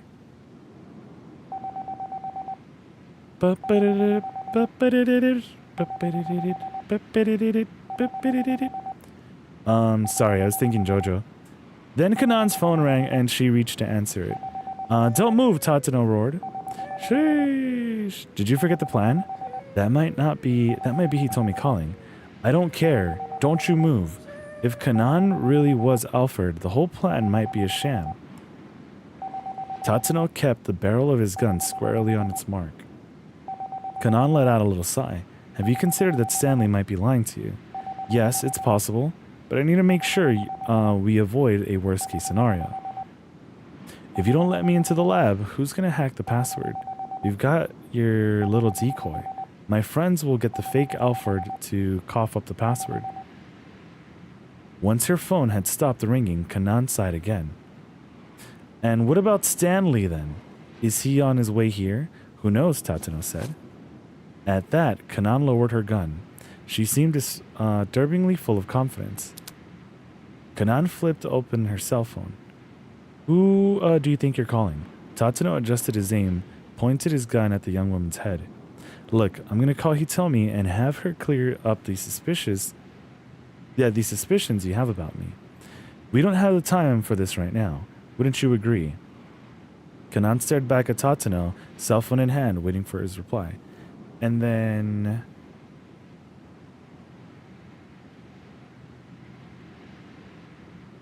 It doesn't matter what Hitomi says. I trust my own. Stop this sort of nonsense we don't have time for right now. I mean, they're both kind of the same thing, right? Kanan shook her head and put her phone away. If you're really Alfred, then you don't actually need to hack the password, Tatano said. I'm guessing you've already gotten it from Tanaka, which means you'll be able to get your hands on the antiviral as soon as you get into the lab. Kanan didn't so much as flinch. The only thing stopping you is the antiviral still in Hitomi Osawa's body. Possessing the antiviral and having a monopoly on it are two very different things. You want to eliminate Hitomi. That's why you lured her here down to the scramble. Am I wrong? If that's true, then how am I planning on getting rid of her? Using the so-called substitute Alfred or something? Yes, that's right. Tatano couldn't be certain. But he couldn't think of any other way. Kanan let out a laugh. You don't know the first thing about Alfred, she said. Alfred keeps the outlines of his plans blurred so that his deliberate actions just get lumped with the coincidences. That's the crux of all his plans. That's how he's able to pull off his schemes all by himself. He never solicits help from a third party. The word seems like they were Kanan's, but also seems like they were Alfred's. With his gun still at the ready, Tatano got out his phone and called Kano. The young detective was quick to pick up. Detective Tatano, what's going on? You need to get Hitomi Osawa to safely immediately. Alfred isn't trying to get at her blood. He wants her eliminated. What? Hurry. Yes, sir. Once he'd gotten Kano's confirmation, Tatano hung up. And now, your little plan has been foiled, Tatano said. Kanan snorted? Wait, has it now? If I really am Alfred, then all I need to do is eliminate you here and head right into the lab. Even without her gun, she still radiated intimidation. Tatano might have had her at gunpoint, but he could feel the threat of her presence like a gathering storm. Eliminate me, he said, doing his best to mask any signs of weakness. You're the one who doesn't have your gun ready. I don't need my gun, Kanan said simply. And why's that? Because you can't shoot me. What's that supposed to mean? Kanan glared sharply at Tatano. Her look pierced him like a blade. Then she quirked an unsettling smile and took a step closer. Don't move, he warned. Tatsuno said, I think this is the one. Yeah, I don't want to pull this trigger if I don't have to.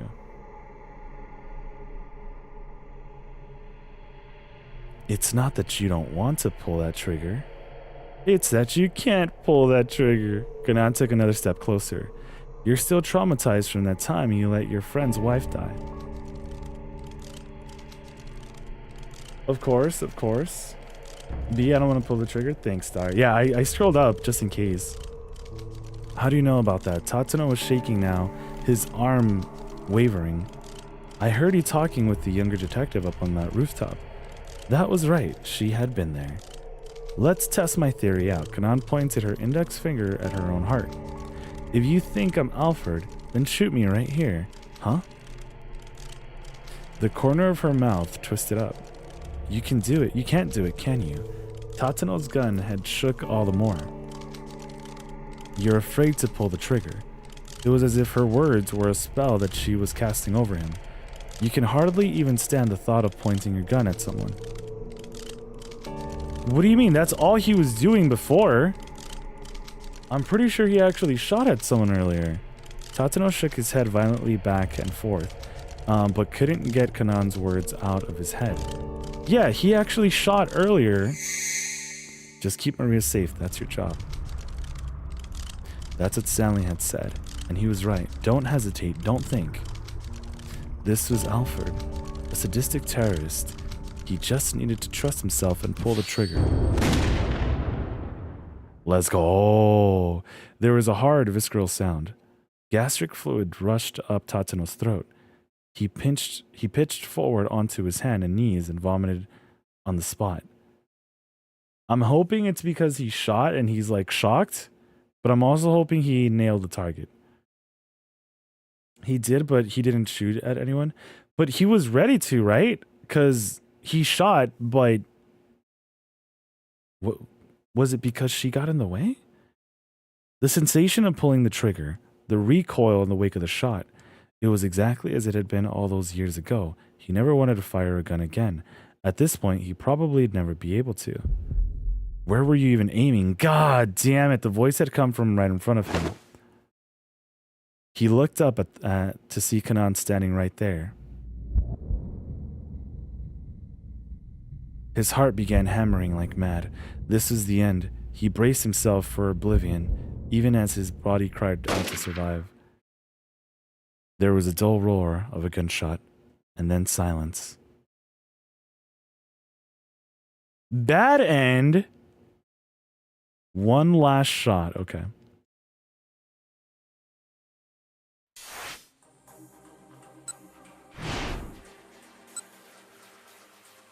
I guess calling he told me, is it?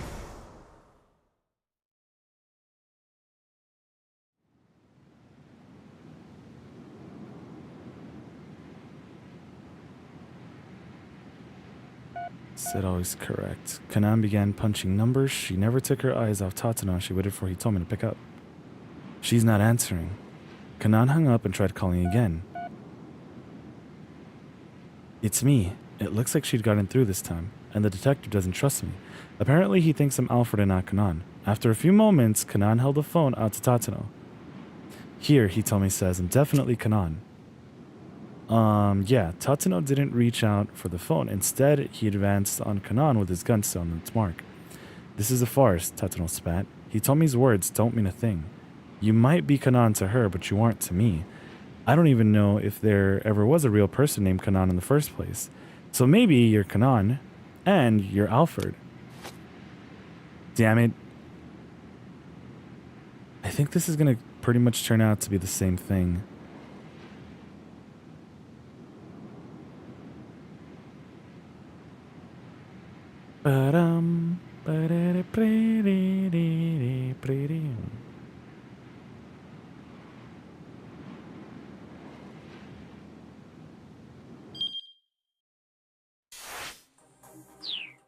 Okay.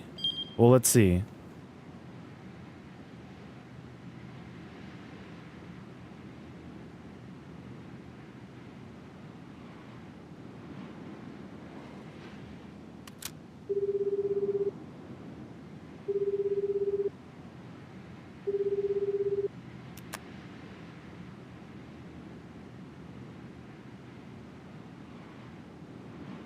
Huh.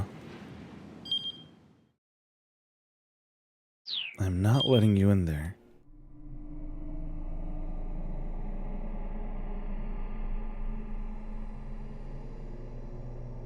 I'm assuming we're still locked into the same bad end.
Maybe I'm supposed to tell him something else, and that's why he's dying.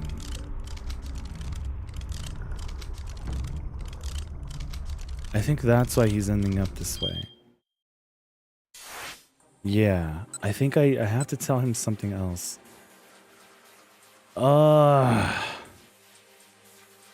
Maybe it's not that.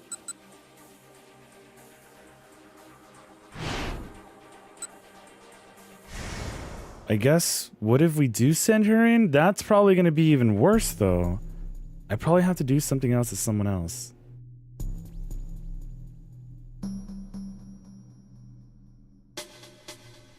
It's because of something Jack told him?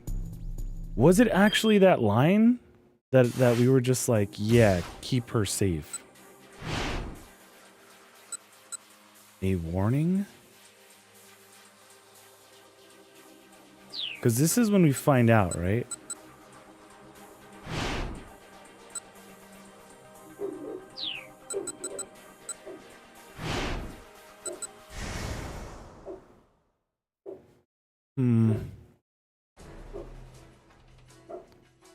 If it comes down to it, just shoot her. If you hesitate for a moment, she'll have you dead. I'm pretty sure that's what it is. Find ways to stall until I get there.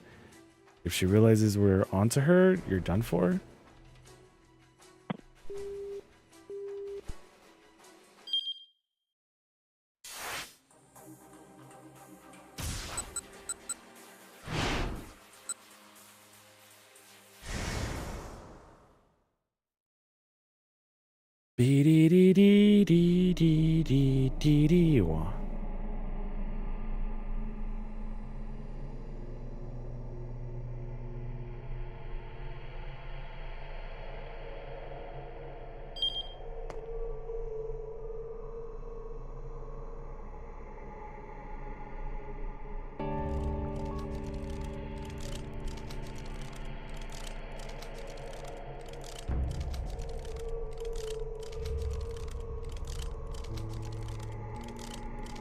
Let's test my theory out.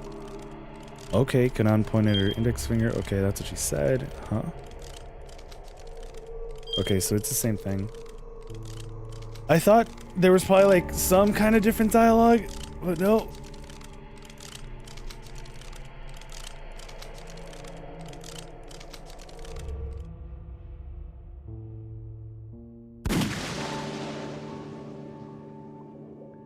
Whoa. If you hadn't fired back then, maybe Kotone would still be alive. Your friend's entire life was changed because of you. Why hadn't he tried to talk the culprit down? He knew the reason why. Because he loved Kotone. He loved her even after she'd become Daisuke's wife. His desire to be the one who saved her had wrapped his sense of judgment when things had come down to the wire. Tatano, do you not enjoy being with me? There was a forlorn look on Kotone's face. It wasn't that he didn't enjoy being with her. Her very presence soothed him. But the more serious their relationship had grown, the more it torn at Tatano's heart. The truth was, he didn't really know what kind of what happiness was, and if he was incapable of making someone else happy. If it were possible, he'd want Kotone to be smiling always, and that meant her being with someone other than himself. I think it would be best if we stopped seeing each other. Tatano blurted out the words bluntly, and Kotone's face fell. He hadn't broken up with her because of any lack of feelings for her. Rather, the impulse had actually sprung out of his pursuit of human warmth, and his growing fear of losing it. He'd just been so uneasy. More than anything, he'd been afraid that he wanted too much love and affection from Kotome.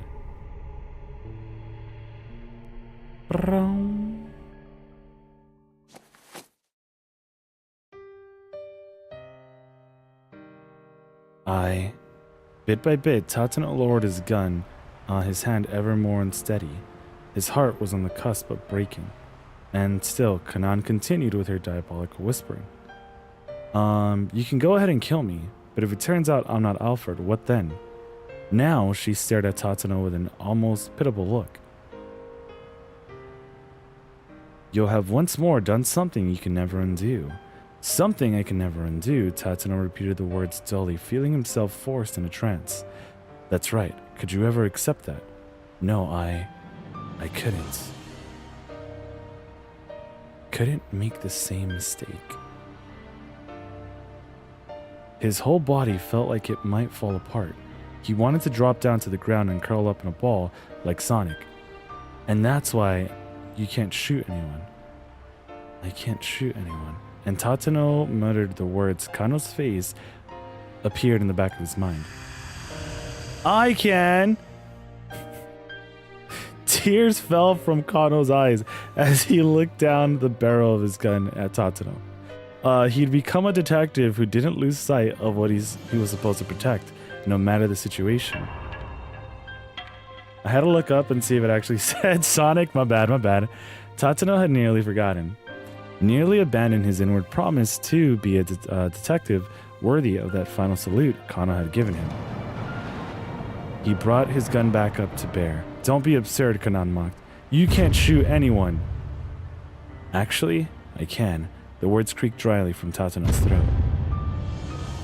When there's someone I'm supposed to protect, I can't shoot. The memory of Kano weeping but taking aim had given him the resolve he needed to face down an opponent who ought to have terrified him. I learned from someone who was terrible at his job.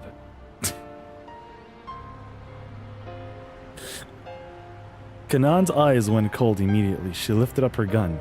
Once more, their eyes locked, sparks of hostility cracking between them. But almost immediately, Tatano could sense the difference in skill between his opponent and himself. The young woman radiated a deadly aura. The force of her stare was like a knife pressed to his throat. Do you think he's gonna shoot his foot, which is gonna make him jump, making her miss?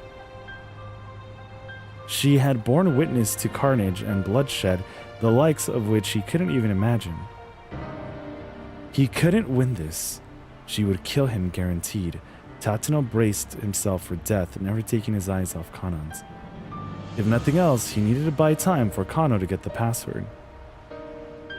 But could he do that given the opponent he faced? Yes, somehow he would do it. As a detective, as a man, even if he had to give his own life to succeed.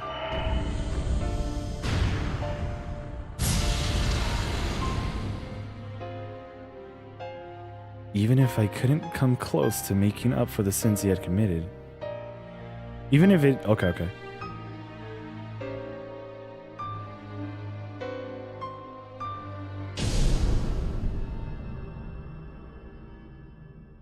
End. Wait, did I answer incorrectly?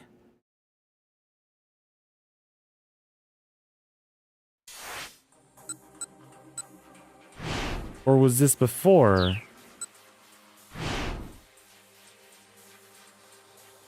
No, right?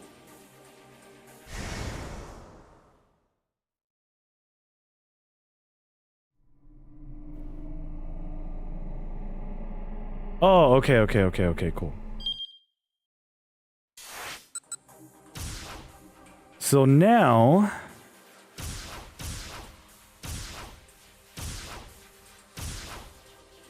Kano.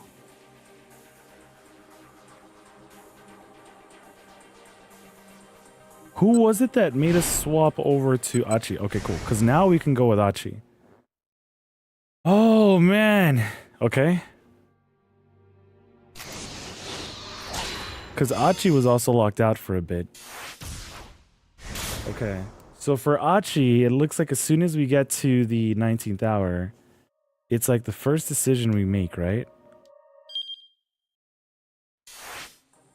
Yeah, which is here. Was this guy Alfred? The man arrived in front of Hitomi and began speaking to her. Hitomi Maria.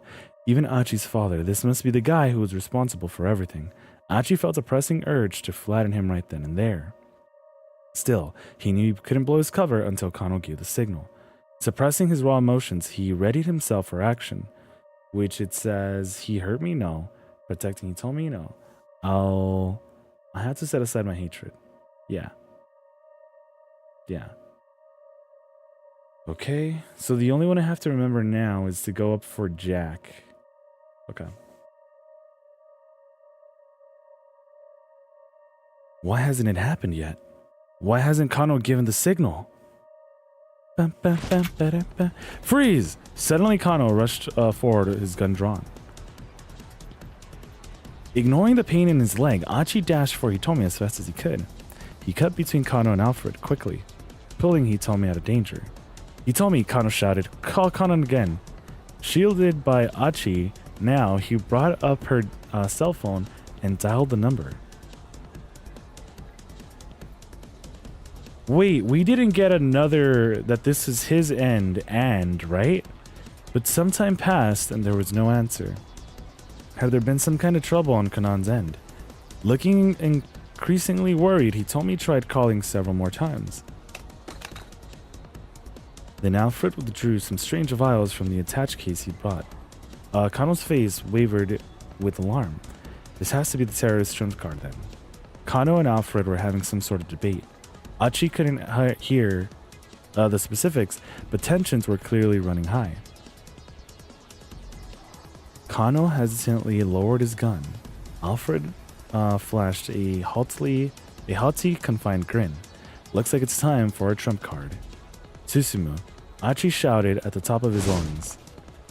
At his signal, the gang emerged from the crowd, moved to Enmase, to hem Alfred in. Surrounded? Now, the terrorist was visibly at a loss. You certainly don't look like police. You're right about that, Achi said. I mean, just take a look. I gathered up a bunch of people who love Shibuya more than their own lives in order to take your ass down. As he spoke, he made sure to keep Hitomi shielded behind him. The pain in his leg was getting worse and worse, but he tried his utmost not to let it show. Resident Evil acting ass. There's no escape, he declared. You've lost. Lost? Me? Well, it sure doesn't seem you're gonna get away. Alfred grimaced at Achi's words. I see, then it appears our negotiations are to close. Why did he still seem so confident? Something definitely didn't feel right. This is just a bluff. He knows he can't get away. He doesn't care if he survives. His only chance would be to try to spread the virus around and then take off while everyone was distracted, which meant they needed to just grab the guy and be done with it. Enough of the high and mighty, Axisima shouted. Evidently, he shared Achi's opinion. He began to stomp toward Alfred, but he didn't reach him in time. Yeet! 7 minutes is all I can spare to play with you. 7 vials! The vials in Alfred's hand went sailing high into the air. It's the same thing, right? Gotta catch 'em all. Bam, bam, bam. Spinning around in the midst of chaos, Achi saw Susume catch one vial defiantly. Yeah, everyone caught them. Many of the other gang members appeared to have done the same. There's one more over there. The desperate shout had come from Hitomi. He'd spotted a vial sailing in a high arc away from the SOS members. Damn it! Achi lunged into motion, ignoring this searing pain in his leg, but the falling vial was so far away. Yeah! UA virus, I choose you! It's now or never. He threw himself in his head for a slide. Yeah! Nice catch. The gang members broke out into cheering and applause. Achi got to his feet and looked around, but saw no sign of either Kano or Alfred. Hey, Achi, if you're looking for the detective, Susumi gestured with his chin. Achi looked and saw Kano far away across the scramble, chasing after Alfred. Soon, both men were lost in the crowd. Achi would have charged off in pursuit as well, but his wounded leg made it impossible. Get him, detective, he murmured under his breath. We're counting on you.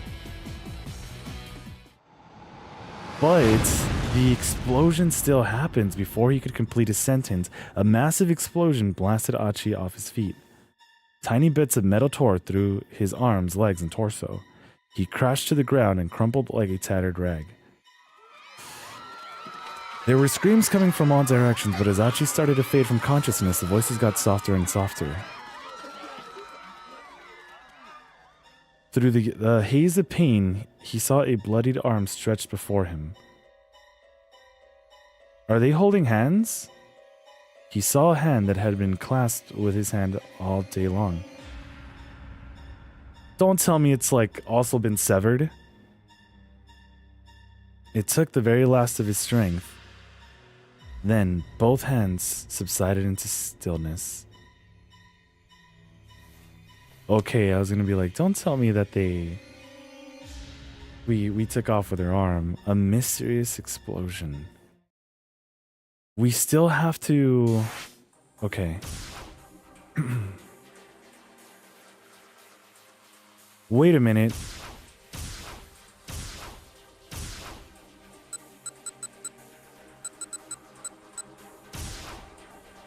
Okay, so Jack has to do something.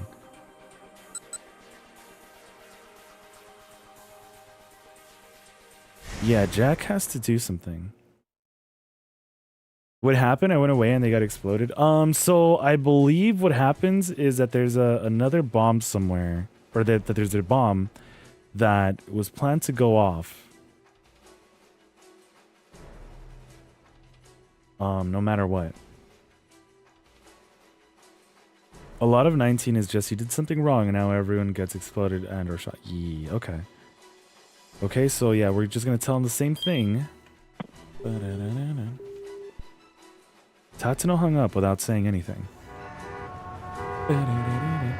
I'm sure this is gonna be his end too, right? The area around Dojinzaka was in disarray. Yeah, same thing. Weird how someone hears that ringtone every time a bomb goes off. Was there a ringtone there that I just didn't hear?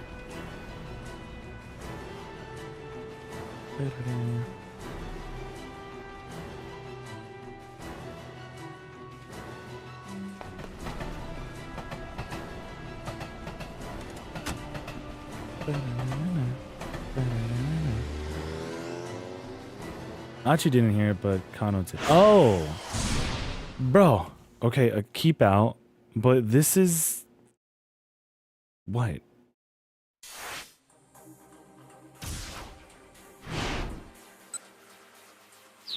Wait, this is to Achi.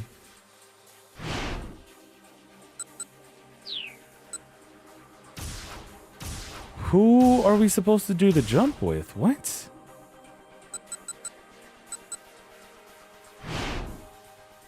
Is it this?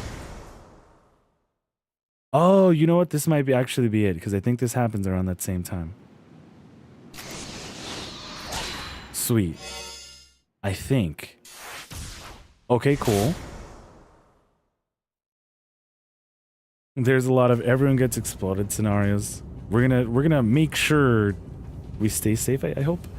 As he drove along, Stanley gained again, tried to deduce Alfred's plan of action. If Alfred herself was on the way to the lab now, then what was the objective of the fake who had been sent to the scramble? Okay, so I don't think this is one of the ones that we have to answer, right? I think it's like... Yeah, okay, it's the revenge one. To act as a decoy to get Hitomi's blood, indiscriminate terrorism, probably to act as a decoy? Surely that was the imposter's purpose, providing a brief distraction. Alfred had been careful to wipe out almost everyone she'd associated with in the past. That was precisely why all of her defining characteristics, such as age and sex and nationality, had been unknown. It was unthinkable that she'd allow this decoy, who almost certainly knew who she really was, to stay alive. And since Hitomi carried out the antiviral in her body, Alfred likely wanted to get rid of her as well. In all likelihood, the terrorist mastermind was planning to steal the antiviral from the lab, but as long as some of it remained in Hitomi's bloodstream, she wouldn't have a monopoly on it. Stanley suddenly blurted out aloud. He just realized that Alfred hoped to accomplish at the scramble. She meant to eliminate both Hitomi and her own decoy at the same time. The question was how. Beginning with her bombing in Chicago, Alfred had made frequent use of remote-controlled explosives. It was likely that she'd opt for something similar here as well. But she wasn't going to be at the scramble herself. So how in the world was she going to trigger the explosion? Was there some clue to be found in something she'd said or done earlier? Think. Try to remember. Think. Brain blast. If he didn't do something, everyone at the scramble was probably going to die. Then, as he desperately racked his brain, he remembered something Kano had said. It had been while they were at the scene of the minivan explosion together. He said he heard a cell phone ringtone at the time of the explosion. Not sure if that's significant though. Stanley recalled the recent exchange between Alfred and Hitomi. The two had called each other's cell phone. You used to. Alfred hadn't really been checking to make sure she had the right number. She's been checking to make sure Hitomi hadn't changed her ringtone. That was it. The bomb was set to detonate in response to a specific piece of music. And the ringtone on Hitomi's phone was the trigger. Where could the bomb be hidden then? Stanley didn't have the time to think. He needed to alert Kano and the others right away. As he pulled out his phone again, he recalled the map of the stakeout positions. Kano would probably be right next to the decoy Alfred. It might be a mistake to call him under these circumstances. Maybe he couldn't risk calling Kano, but he could call Achi. Stanley dialed Achi and his number. Please don't let me be too late, he muttered to himself as he waited for the call to connect. You used to. But although he called repeatedly, Achi still didn't pick up. Was he already too late? Stanley dreaded the answer to that question.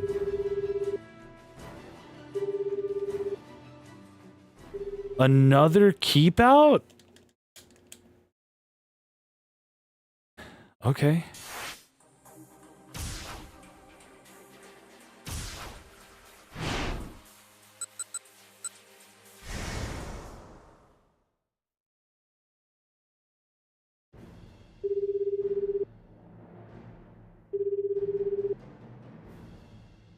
Pulling out his cell phone, Kano dialed up Osawa.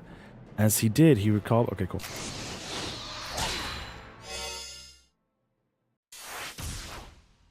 Wait, that wasn't it? It'd be really bad if someone would call it, he'd tell me right now. Yeah. But... Come on. I gotta look at the time. Okay, Jack at 1905, 1950. But this jump wouldn't do anything, yeah.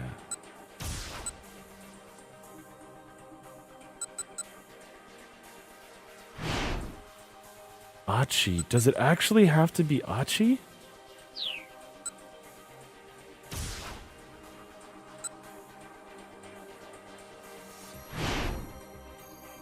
Kano and Achi. Actually, we don't have a bad end here anymore. But still, everything would explode.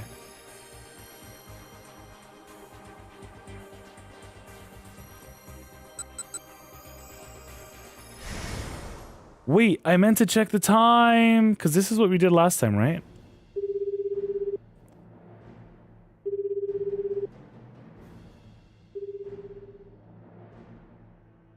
Yeah. Oh, And that's where we get the bad end. And okay.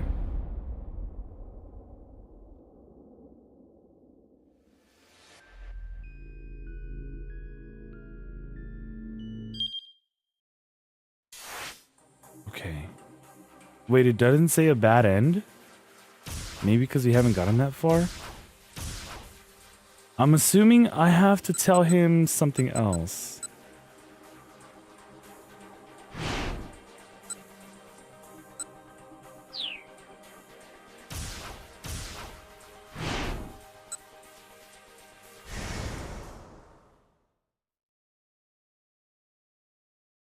Wait, or was this the one I did? 1850, that's not the time I want, right? No.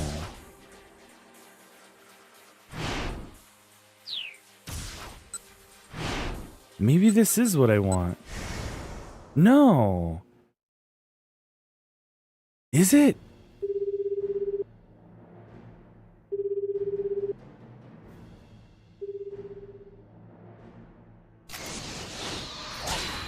That's even further back.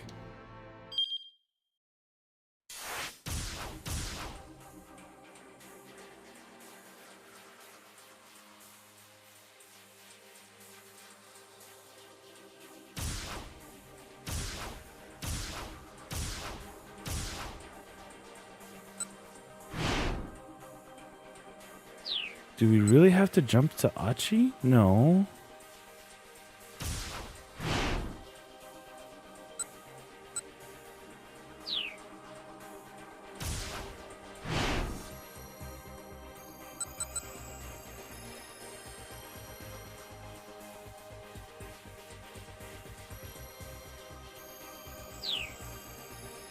Everything else over here is done and over with.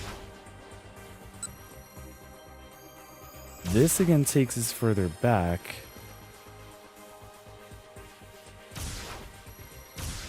I mean, I guess we haven't fully tried it, or have we?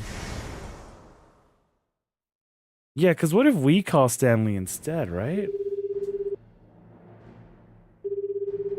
You're home cleaner in this game? Sheesh. Hold on. Because again, this doesn't clear up anything for us. Because we go all the way back down here. And then even with, what's his name? Oh. There's probably another option that I'm missing.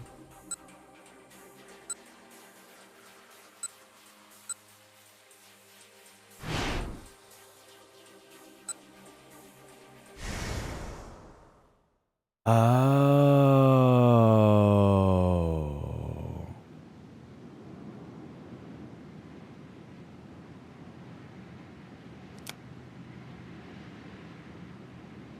She's the one who makes that explode.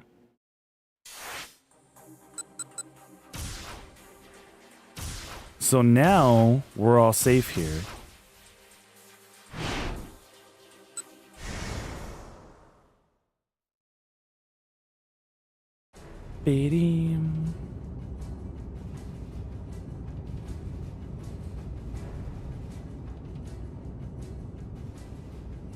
Okay. Yeah, I want to get this thing over with too, because I keep thinking back to the actual answer that we have to give him. I know it's revenge.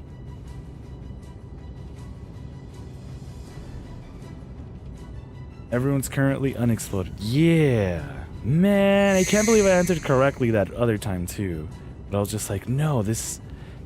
I exploded everyone. I meant to save everyone. Dee-dee-dee-dee-dee.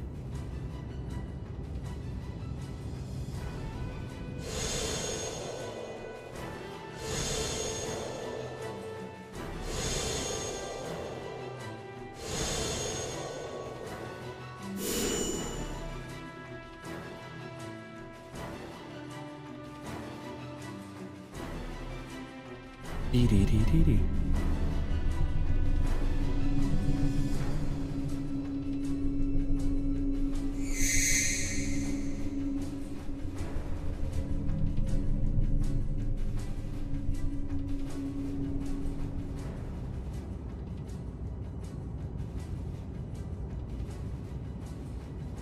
Why was it to that specific music, though? Where could the bomb be hidden, then? As he pulled his phone out again, he recalled the maps and stakeout positions. Kano would probably be right next to the decoy Alfred. It might be a mistake to call him under the circumstances. Maybe he couldn't risk calling Kano, but he could call Achi. Please, don't let me be too late, he muttered to himself, okay? Achi will answer this time?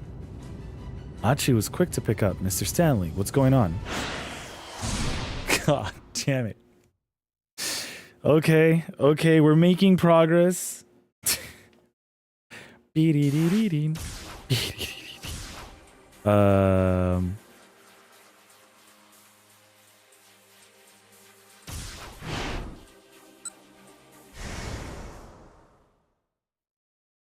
Cause Achi is the one we know the least about now, I guess. Because at least we know that Kano catches this dude and he's like, dude, I am down to, you know, end it all here with you. Like, bro's like, I don't care.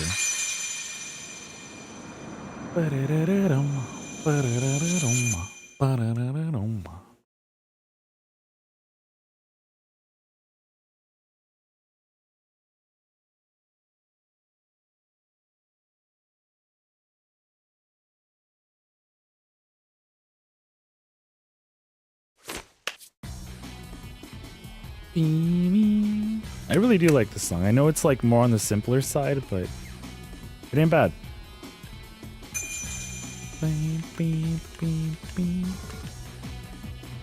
Now we're safe. What's going to happen?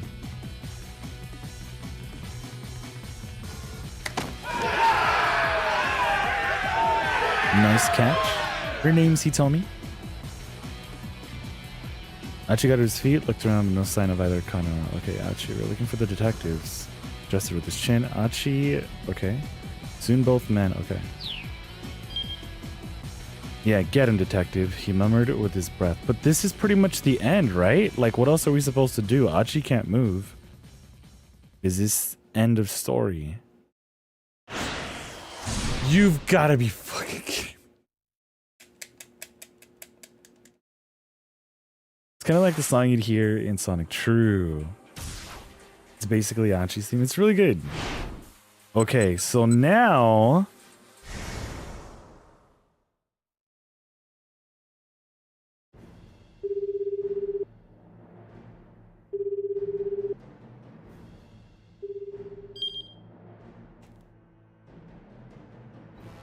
Oh. You still have to find the bomb and prevent it from exploding anyone. But would it even, like, now if no one's gonna be calling? Whoa, we're getting a password? As he passed along the... Oh, that's where we're being locked out. As he passed along... Wait, what else did he say? Have the password. Osawa blurted it in shock. Oh, we finally have the password. Here, let me give it to you. You ready? Yes. Let me take a picture. I doubt we're actually going to need to type this in somewhere. But on the off chance... Also, I do see it's 8. So, again, on the also off chance that someone is planning on raiding, we'll run some matches, but I'll also wait, and we won't do anything too story related. We'll just talk. So see you guys in a bit. I'm not going on BRB, even though we are close to another 2-hour mark, but maybe we could power through this.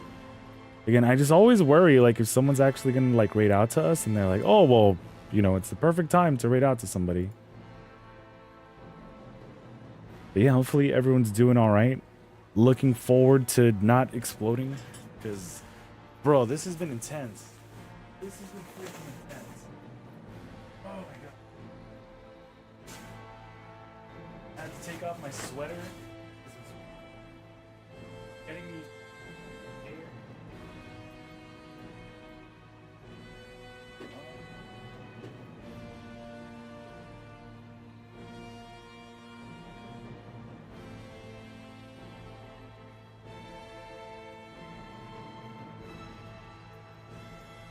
Oh man.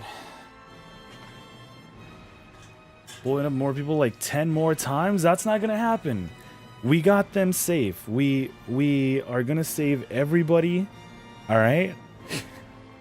See, we have this Superman music going on. We have to. We have to. There's no doubt in my mind. Oh my god.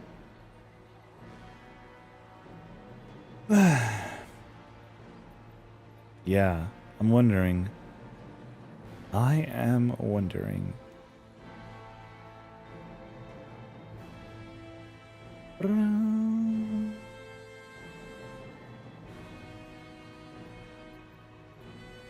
Bowser has music, more like true.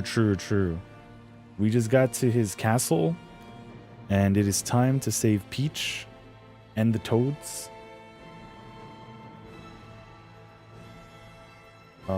All right, I also wanted to check this because earlier I did see that the video, like people were still finding the video, which is crazy.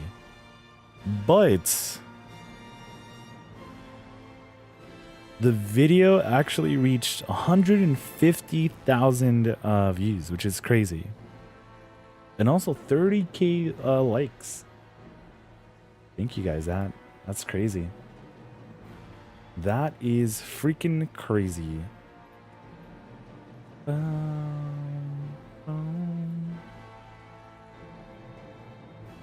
are a lot of people also chilling on the streams tonight. It's always cool to see people, especially doing some Yakuza. Super Bowser, Mr. Imposter Bowser. Yo, Rambo was good. Was up? Nothing much, just, well, for right now, waiting for the edges to run out, because it's already, like, 8, and I always worry if someone's going to, like, raid out to us, whenever we reach, like, another hour mark. So, yeah, just so that when people pop in, they don't get any edges. But what's good with you, Rambo? Also, edges should be done, and we should be good to go. As he passed along the alphanumeric Merrick sequence, Kano kept his eyes on Palmer. The man stared back at him with an expression of bitter defeat. Another keep out, huh? There was a long silence on the other end of the phone. Then at last, Osawa's excited voice came through. That did it. It opened. The lock opened. Kano let out a deep breath of utter relief. Palmer snorted. You really satisfied with catching me and saving the life of one girl? I suppose it's a Japanese way to forget that the pain that's been visited upon you, but it's not over. The bloodshed will continue all over the world. Women, children, and the elderly, innocent, all will bleed, because absolute justice is on our side. Is that right? Please don't tell me someone calls us. Is that right, bruh? Oh, just running 2 machines on overtime because the other dude didn't show up. SMH Rambo. Hopefully they show up sooner than later. Or they get someone else to pop through. Yeah. Kano drove his fist into Palmer's face. There was no such thing as absolute justice. That was just kind of blind fate that kept the world in conflict. Well, this is sure quite the mess. Kuze? Okay. Whirling around in surprise, Kano saw Kuze standing there. Director Kuze. He bowed his head apologetically. He may have apprehended the criminal mastermind, but only because he'd ignored a direct order to place Maria under quarantine. I'm sorry, sir, but I... Save the apology, Kuze interrupted. You're the one who solved the case. You did good, kid. Once again, Kano bowed his head, bowed, this time even more deeply. Oh, and one more thing, Kano. Yes, sir? Sasayama has regained consciousness. Let's go! I thought you'd like to know. Okay. Sasayama, they were able to save him? I got a call from the hospital. It looks like he's going to pull through. Okay, that's great. Yeah, really great news. Tears of relief came to Kano's eyes. If Osawa was able to get the lock at the lab open, he should also have been able to get Maria the antiviral without any further difficulty. There's only 3 people that know these parts, and the third requested today off, so just me unless the dude supposed to be shows up late. Hopefully he does, because I know what it's like to just be like, bruh. But yeah. Kano dragged Palmer to his feet, then undid the handcuff from his own wrist, using it to properly bind his captive. The metal ring snapped shut with a soft, satisfying click. Palmer limply hung his head. It was over. It was all finally over. It really had been quite a day, Kano reflected. Beyond all the challenges he'd faced, he had come face to face with his own shortcomings. Now, he knew what a long way he had to go to be the man he wanted to be. But at least he'd learned what it truly meant to be a detective. Kuze was muttering to himself nearby. I mean, you don't even look like it. You don't even look like, but the director shook his head and cleared his throat. You know, Kano, for a second there, you look just like Tateno. Really, sir? Kano smiled, fussing sheepishly with his hair. Okay, Kuze's words were the finest praise he could have asked for. Someday, he hoped he really might be a detective like Tateno. No, he decided he would be. And until then, he never gave up on that dream. It might be a long, long road, but he would walk it. Don't blow up, please. Kano looked up into the sky. The neon lights of the city shone from all over. This was the same old Shibuya it always was, but one he looked at now with new eyes.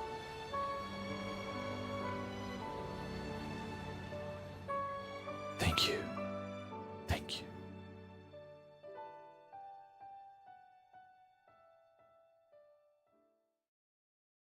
Okay, back to work. Have a good one. All right, sounds good, Rambo. Thanks so much for popping in, and hopefully the work goes smooth, yo. It was good, Cam.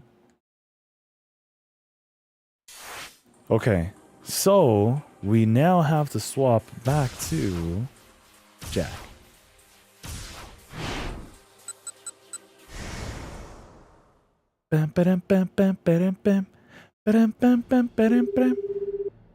Can I... Was this to that timeline?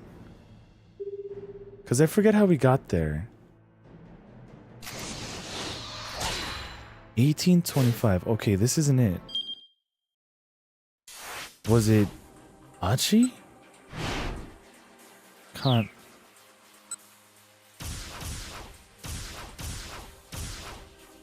How did we get here last time? Wasn't it Tateno?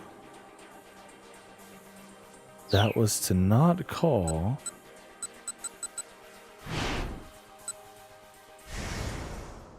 I don't think this is it. 1850. Dude. There is no freaking way. Wait, or am I just supposed to... Wait, because this is going to get us to a keep out no matter what, right? Unless maybe I'm supposed to answer things differently here? I'm pretty gutted right now, TBH. Wait, gutted like... Are you going through a Cam? Is tonight not a good night? Was the objective of the fake to act as decoy to get Hitomi's blood, to discriminate terrorism? Maybe to give the UA virus to the fake with the intent of releasing it, she needed the police to get her attention. I didn't change the timeline anywhere else by saying this, right? Keep out, end. Good. Okay, yeah, I didn't want to mess with anyone else, but I'm hoping this changes things. I was 90 plus hour into Metaphor Fantasio, right at the end game with 3 optional dungeons and the final boss left. And my saves got reverted to the 45-hour mark halfway through the game. Why? Last game update must have messed up all the cloud saving updates or something. So I was going to finish the game this week and now I probably won't finish it at all. Damn. So basically, imagine you're playing Persona 5 Royal right as you're about to fight the final palace. You load up your game and you were back when you were finishing the third palace. That's what just happened to me? Dude, yeah, I hate doing that. Like, no shot. Like, you know, I get sometimes, like, let's say if I'm playing freaking Ocarina of Time again, and I do, like, let's say I lose, like, 4 hours. I'll be fine with that. But going that far back is insane. Yeah. Yeah, that definitely feels like... Bruh. Wait, that can't be right. Something's wrong with his hypothesis. Releasing the virus would kill Hitomi. Okay, her body was full of antibodies that could fend off the UA virus. Being exposed to the virus again might cause her to develop a fever, but she almost certainly wouldn't die from it. Stanley had a hunch he was onto something, though. Surely, Alfred would still want to eliminate the decoy and Hitomi in one fell swoop. A bomb. Beginning with her bombings in Chicago, Alfred made a frequent use... Okay.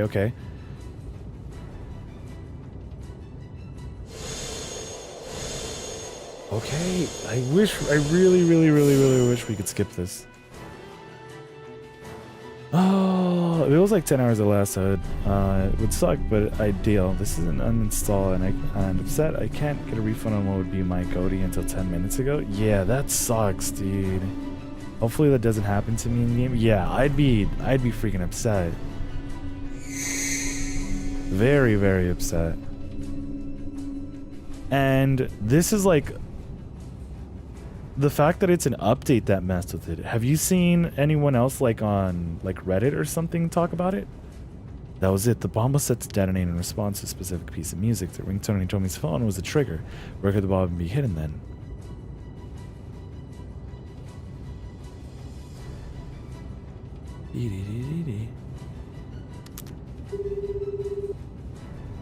But we're still locked into a bad end, right?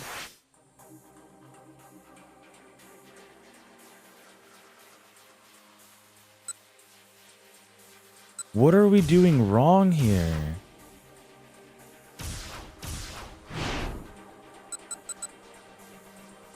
Because again, this is a different time.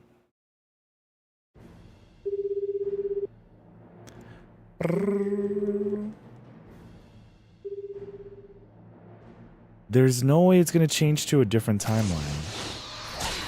Yeah, still 1825. This is when he picks up the phone.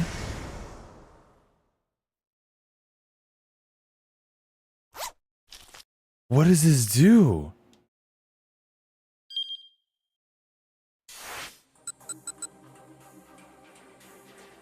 Is there someone that gives him the information as to where it is?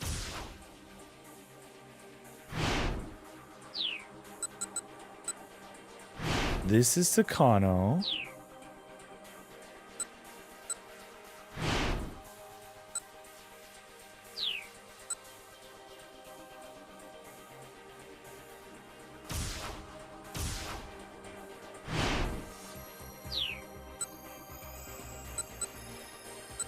Wouldn't it have to be something that's also... Maybe not. Maybe it's gotta be something that's happened before. Did you take the jump to Achi after Stanley calls him? Did we?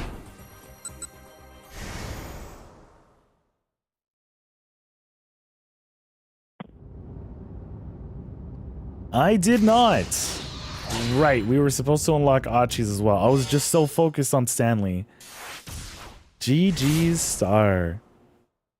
I think that's what it is. It's my assumption because I updated a couple of days ago and I have and I played an Xbox game, played with the Xbox quick resume, and it was the first time I ever loaded in a while after a while actually fully closing and reopening it.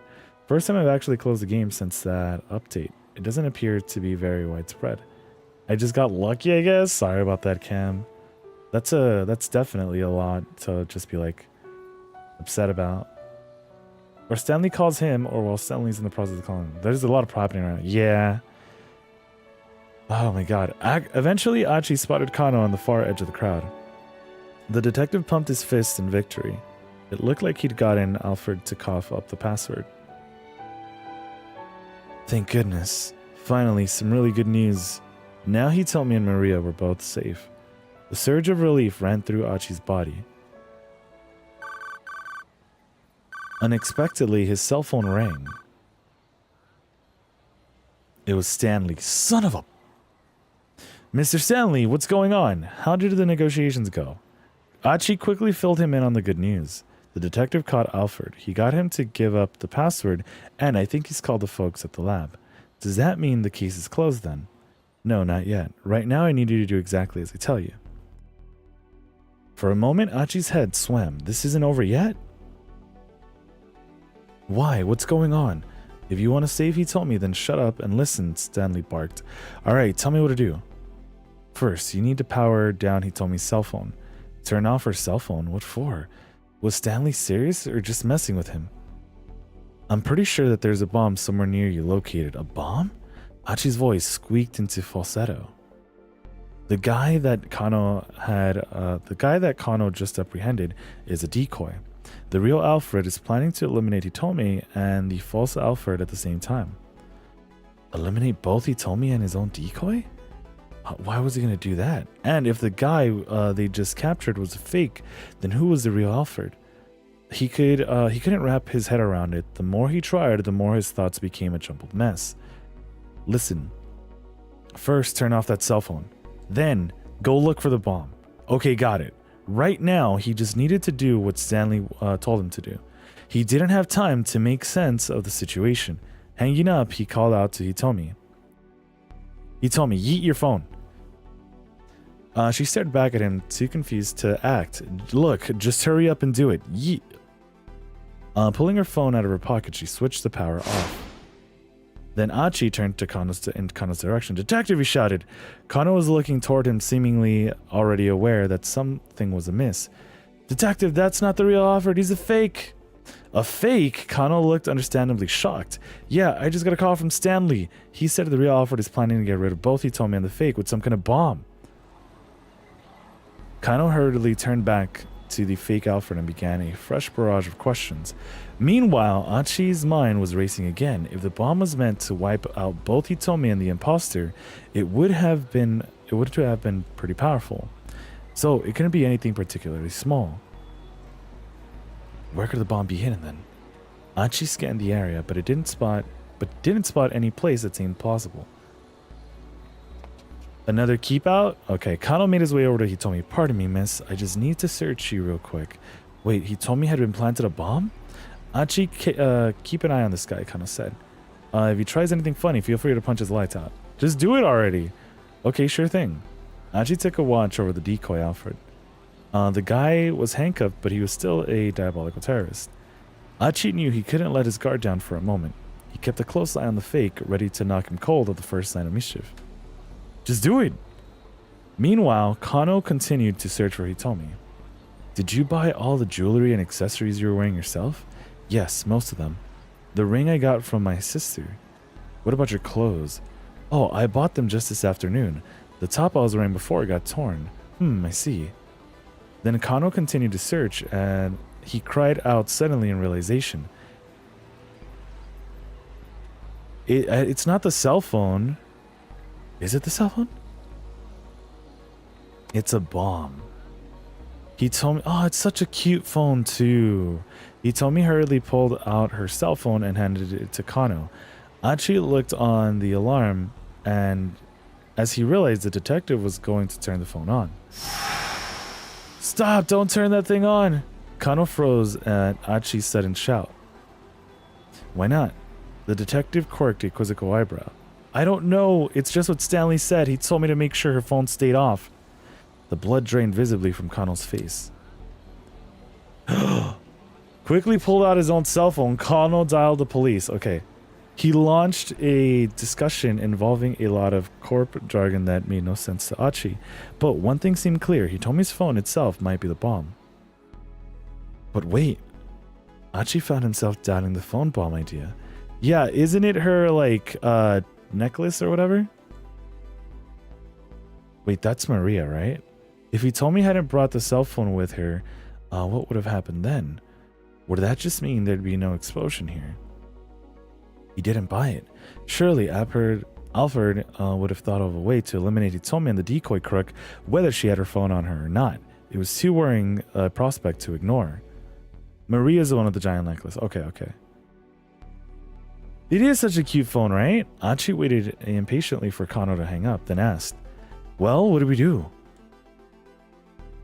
For now, just let me handle this. We don't know when or how this thing might explode. You guys get out of here. Kano set the phone down on the ground and started to put some distance between himself and it. Achi followed after him, dragging the fake Alfred along. Don't think we forgot about you, buddy. Suddenly, there was a tremendous boom and a furious impact ripped through Achi's body. I knew it, Achi thought as he lay crumpled on the pavement. I knew it! Hitomi's cell phone was powered off. So it couldn't have been the bomb. Something else must have exploded instead. It was the last thought Achi ever had. I knew it! I was right! Damn. Some random guy. Sweet, a free phone, right? The bomb explodes. We still got that same ending. Okay.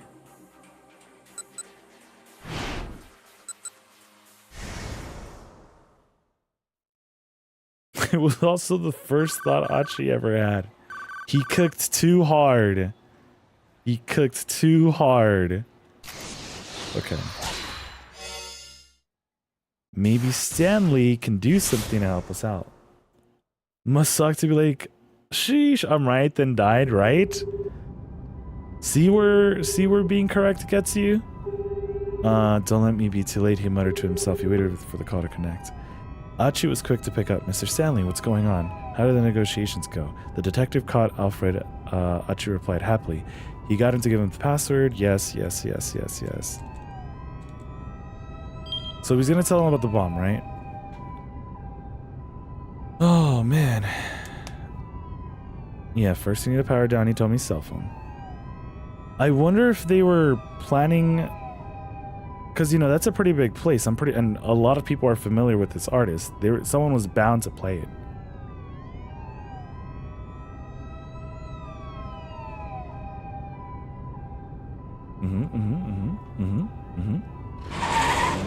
Okay, this is new. Hopefully the team at the scramble would be able to pull through. Now Stanley needed to focus on capturing Alfred. He tightened his grip on the steering wheel. His emotions were coming on far too strongly. Damn it! Hey, Ma, was good. Okay, this worked. His emotions were coming on far too strongly for him to keep them in check.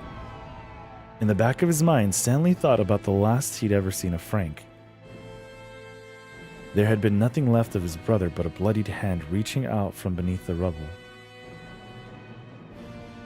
Ever since that day, since that very moment, Jack Stanley had sworn vengeance upon Alfred. He would never forget the rage he'd felt at having what was left of his family taken away from him. Hey Jack, once this is all tied up, I'm gonna need a drink. Let's you and me have a beer together. Thumbs up, sure, you got it. It's been a long day. Yeah, I think I saw your message. Are you able to get some sleep time in? Stanley sprang into action, leading away the throng of panicking civilians. But all the while, he couldn't help but worry about Frank. We've got almost 30 minutes left. He'll be fine. Backup will definitely be here in time. He did his utmost to reassure himself, but still the doubts gnawed. When the bomb squad descended upon the area, clad in their protective gear, Stanley shot a look at his watch. Explosive Ordnance Disposal, EOD suits, also commonly called bomb suits or blast suits, worn during bomb disposal operations to protect the wearer from the shock of a blast, or from any hurled fragments an explosion may produce. Such a suit is, however, wholly inadequate to protect the wearer from a large, powerful explosive, such as several hundred grams of C4, detonated at close range. You got a good bit of sleep, thankfully. Okay, sounds good. Are you gonna be resting some more, or is it time to do things? Only about 15 minutes had passed. There was still plenty of time for them to deactivate the bomb with their liquid nitrogen. Thank God. Frank's gonna be alright, but he's got no chance to relish that bomb.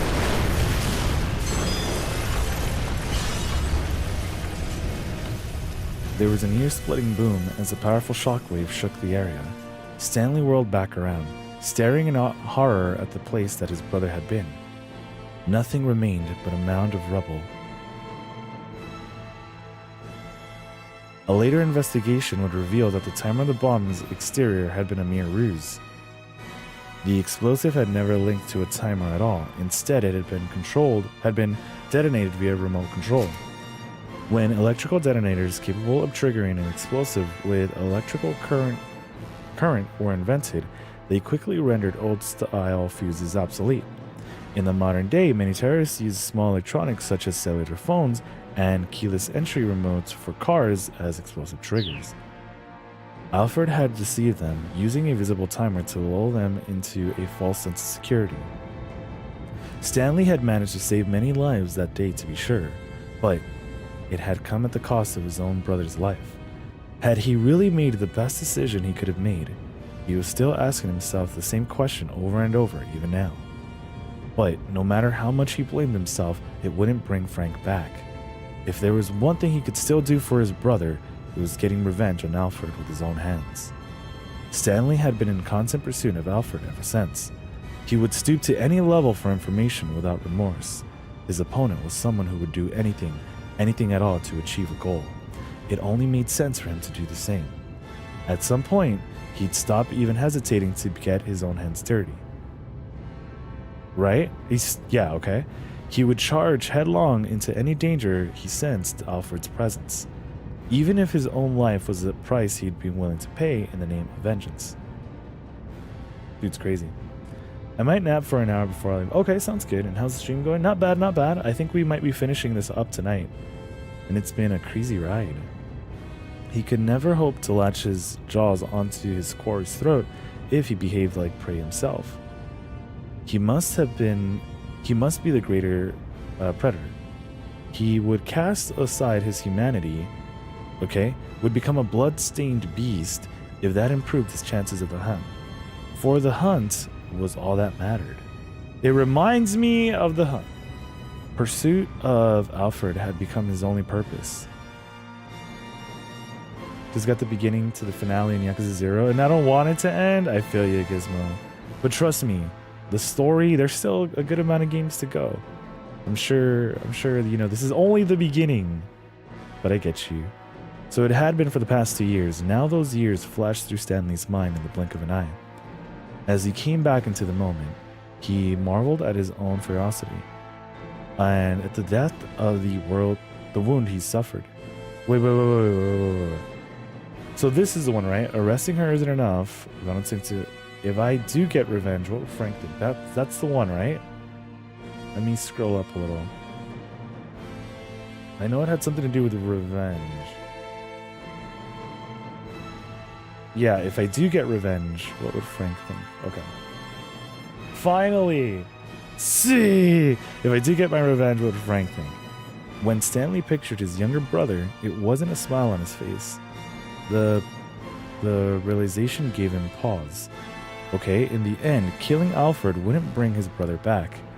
That went without saying. But although he could see now that revenge was an absurd goal, his heart still churned deep and dark with resentment. Kawami next? Let's go. Finally, the Okoshi Pharmaceutical Laboratory came into view. There were 2 people standing outside of the front gate. It was Tatsuno and the girl who was pretending to be Kanan. Each had a gun drawn on each other. Somehow, Stanley had made it in time. He pulled his car up alongside them and reached down into the gun sleeve concealed beside the seat. He pulled a .44 caliber Desert Eagle, one of the most powerful semi-automatic handguns in the world. A semi-automatic handgun designed by Minnesota-based Magnum Research Incorporated and manufactured by Israeli Weapon Industries. There were various models chambered for different rounds. The largest, the 50 Action Express 50 AE, is exceptionally powerful by semi-automatic handgun standards. His orders were to apprehend Alfred. The small Glock in his shoulder, right?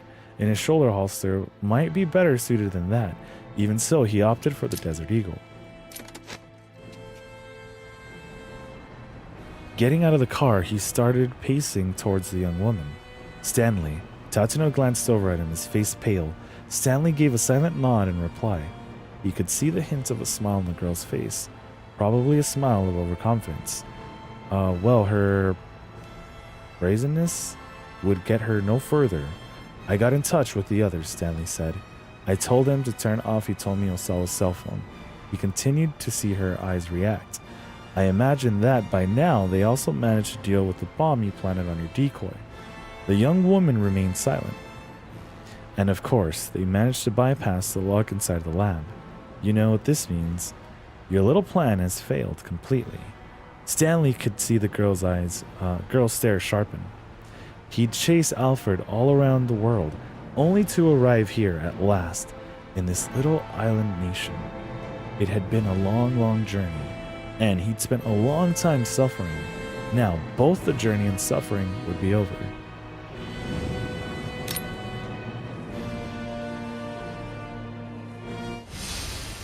We meet at last, Alfred. And okay, so we're not gonna have to come back here again. Then for a class that starts the day after my last day of the bookstore, so no rest for the wicked. You got this, huh? You got this.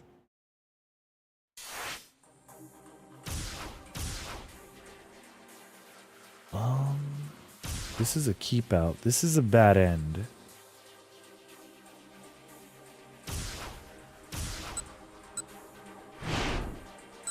That's to Stanley. That's to Kano. At what time, though? Did I ever go with Kano here, or did I just not do that? I never did it.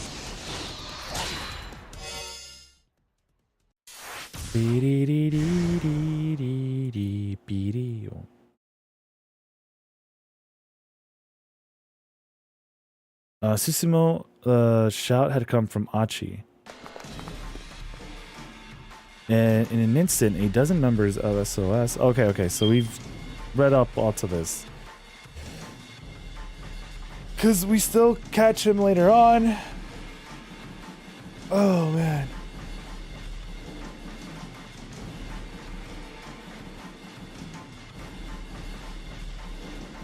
But then this means I have to enter this again, right?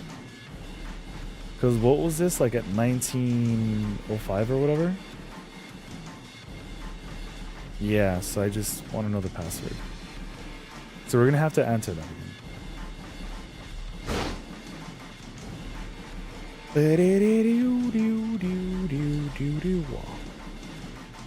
And then it'll be up to Achi. Huh. So shouldn't we be Achi instead?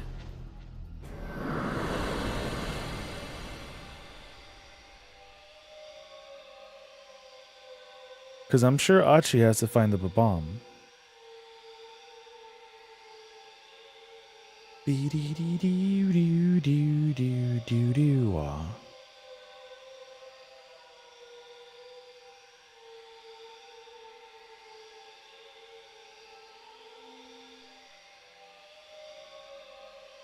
Yeah, and there's only one right call here. And so we chase them.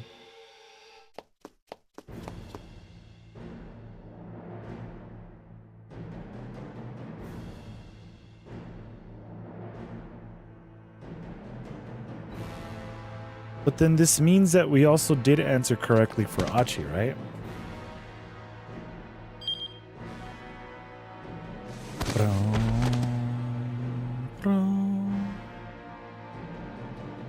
Tell me the password.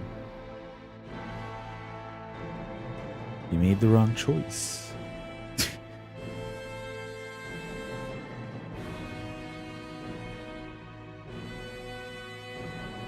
We are Batman.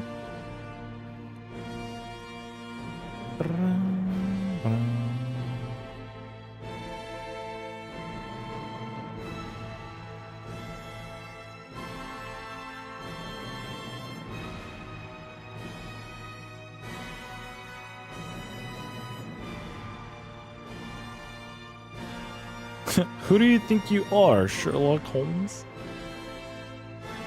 I kind of wish we'd interact with him a little more. Just a little more.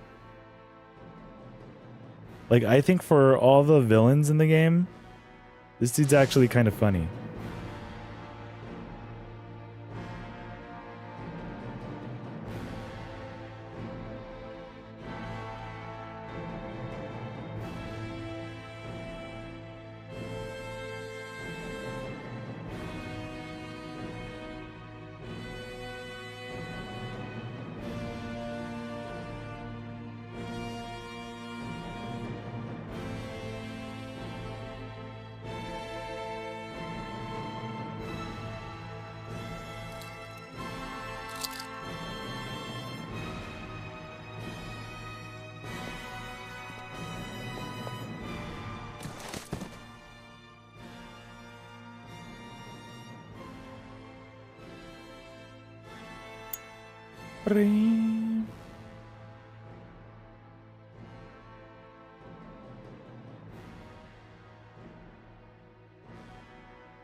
Oh, we got to this. Okay, I just want to know the password.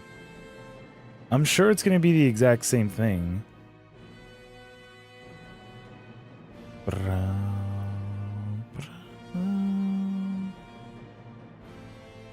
But that also means if this is going to go down this way, that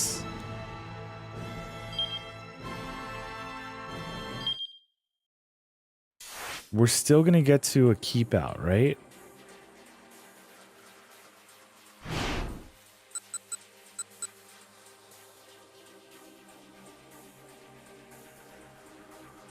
Wait, what?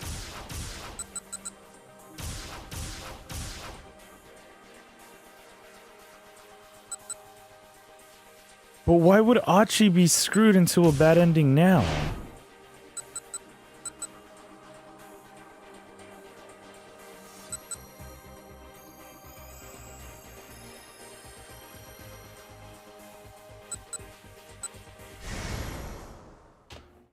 Let me see.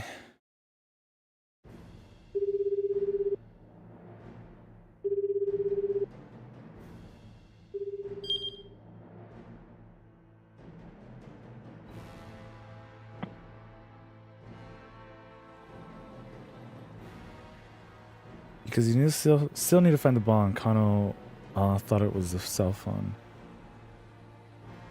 So someone has to tell us that it's something else.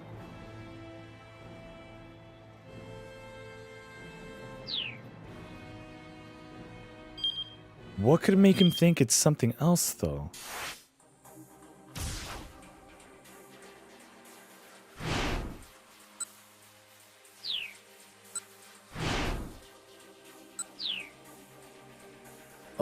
It's gonna be something way further back down, isn't it?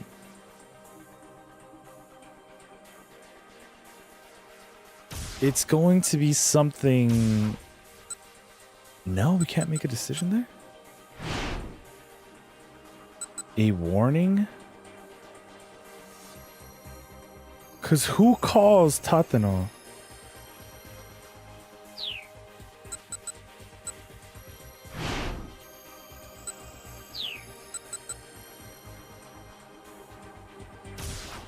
Because this is already way too late. Or not Tateno, sorry, Kano.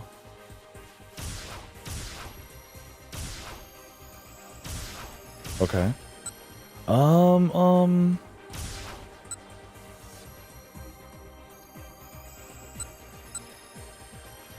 Wait. Jack's the one who tells, what's his name? what's going on. That it has to be the cell phone.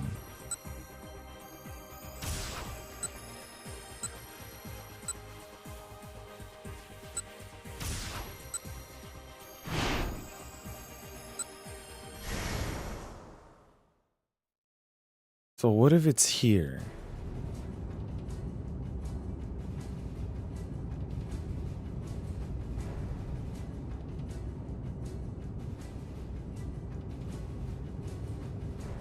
Also, I hope this doesn't change anything else. Okay, propose no. So.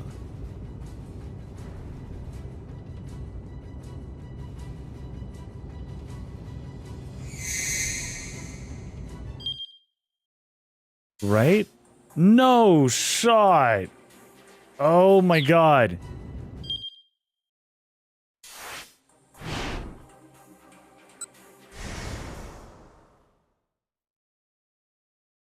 I don't know how far back we have to go for this.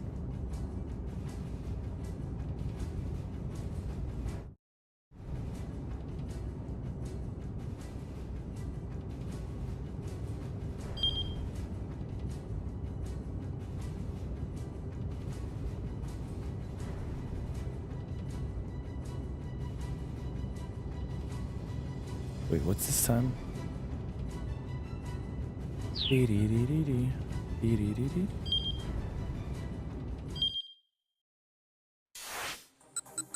Because I'm sure this is correct.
Okay, so you know what? I'm probably gonna have to do this all over again. I'll probably play this just offline. But yeah, I'm gonna have to go back and do some other decisions. Because apparently this guide that I found too, it said in Minorikawa's options A, B, or D. Apparently option C wasn't good, but it was a fun experience. And then with Tatano,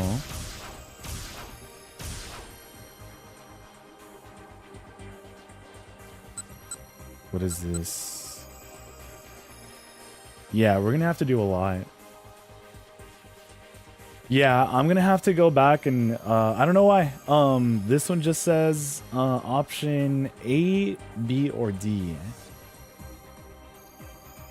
at 1805 Minorikawa. So I'm gonna have to do a lot, and I'm honestly just tired.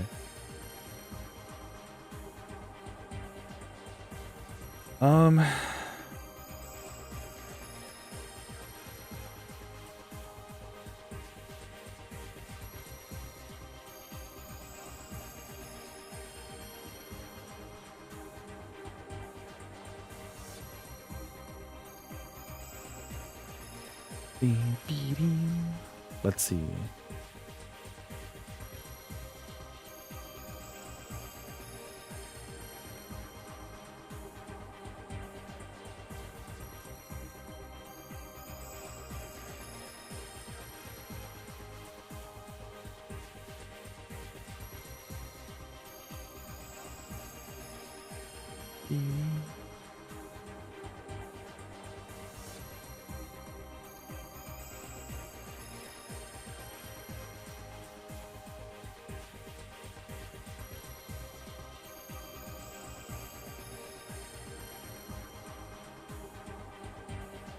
Okay, you know what? You know who we haven't rated? And I think we'll still be live for a little bit longer? Actually, I'm not sure.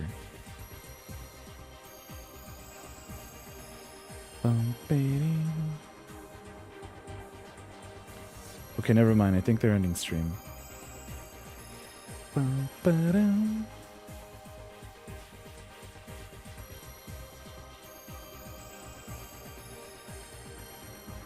Yeah, I'm gonna send you guys to a random legend. Hold on. I think if I do come back and beat this, I'm probably just gonna do it offline. I'll probably record it.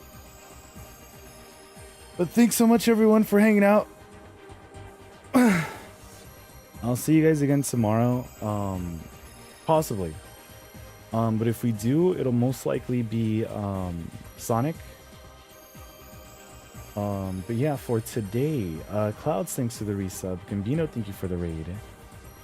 You Mario, thanks for hanging out. Galaxy, Star, yeah, and hopefully Party.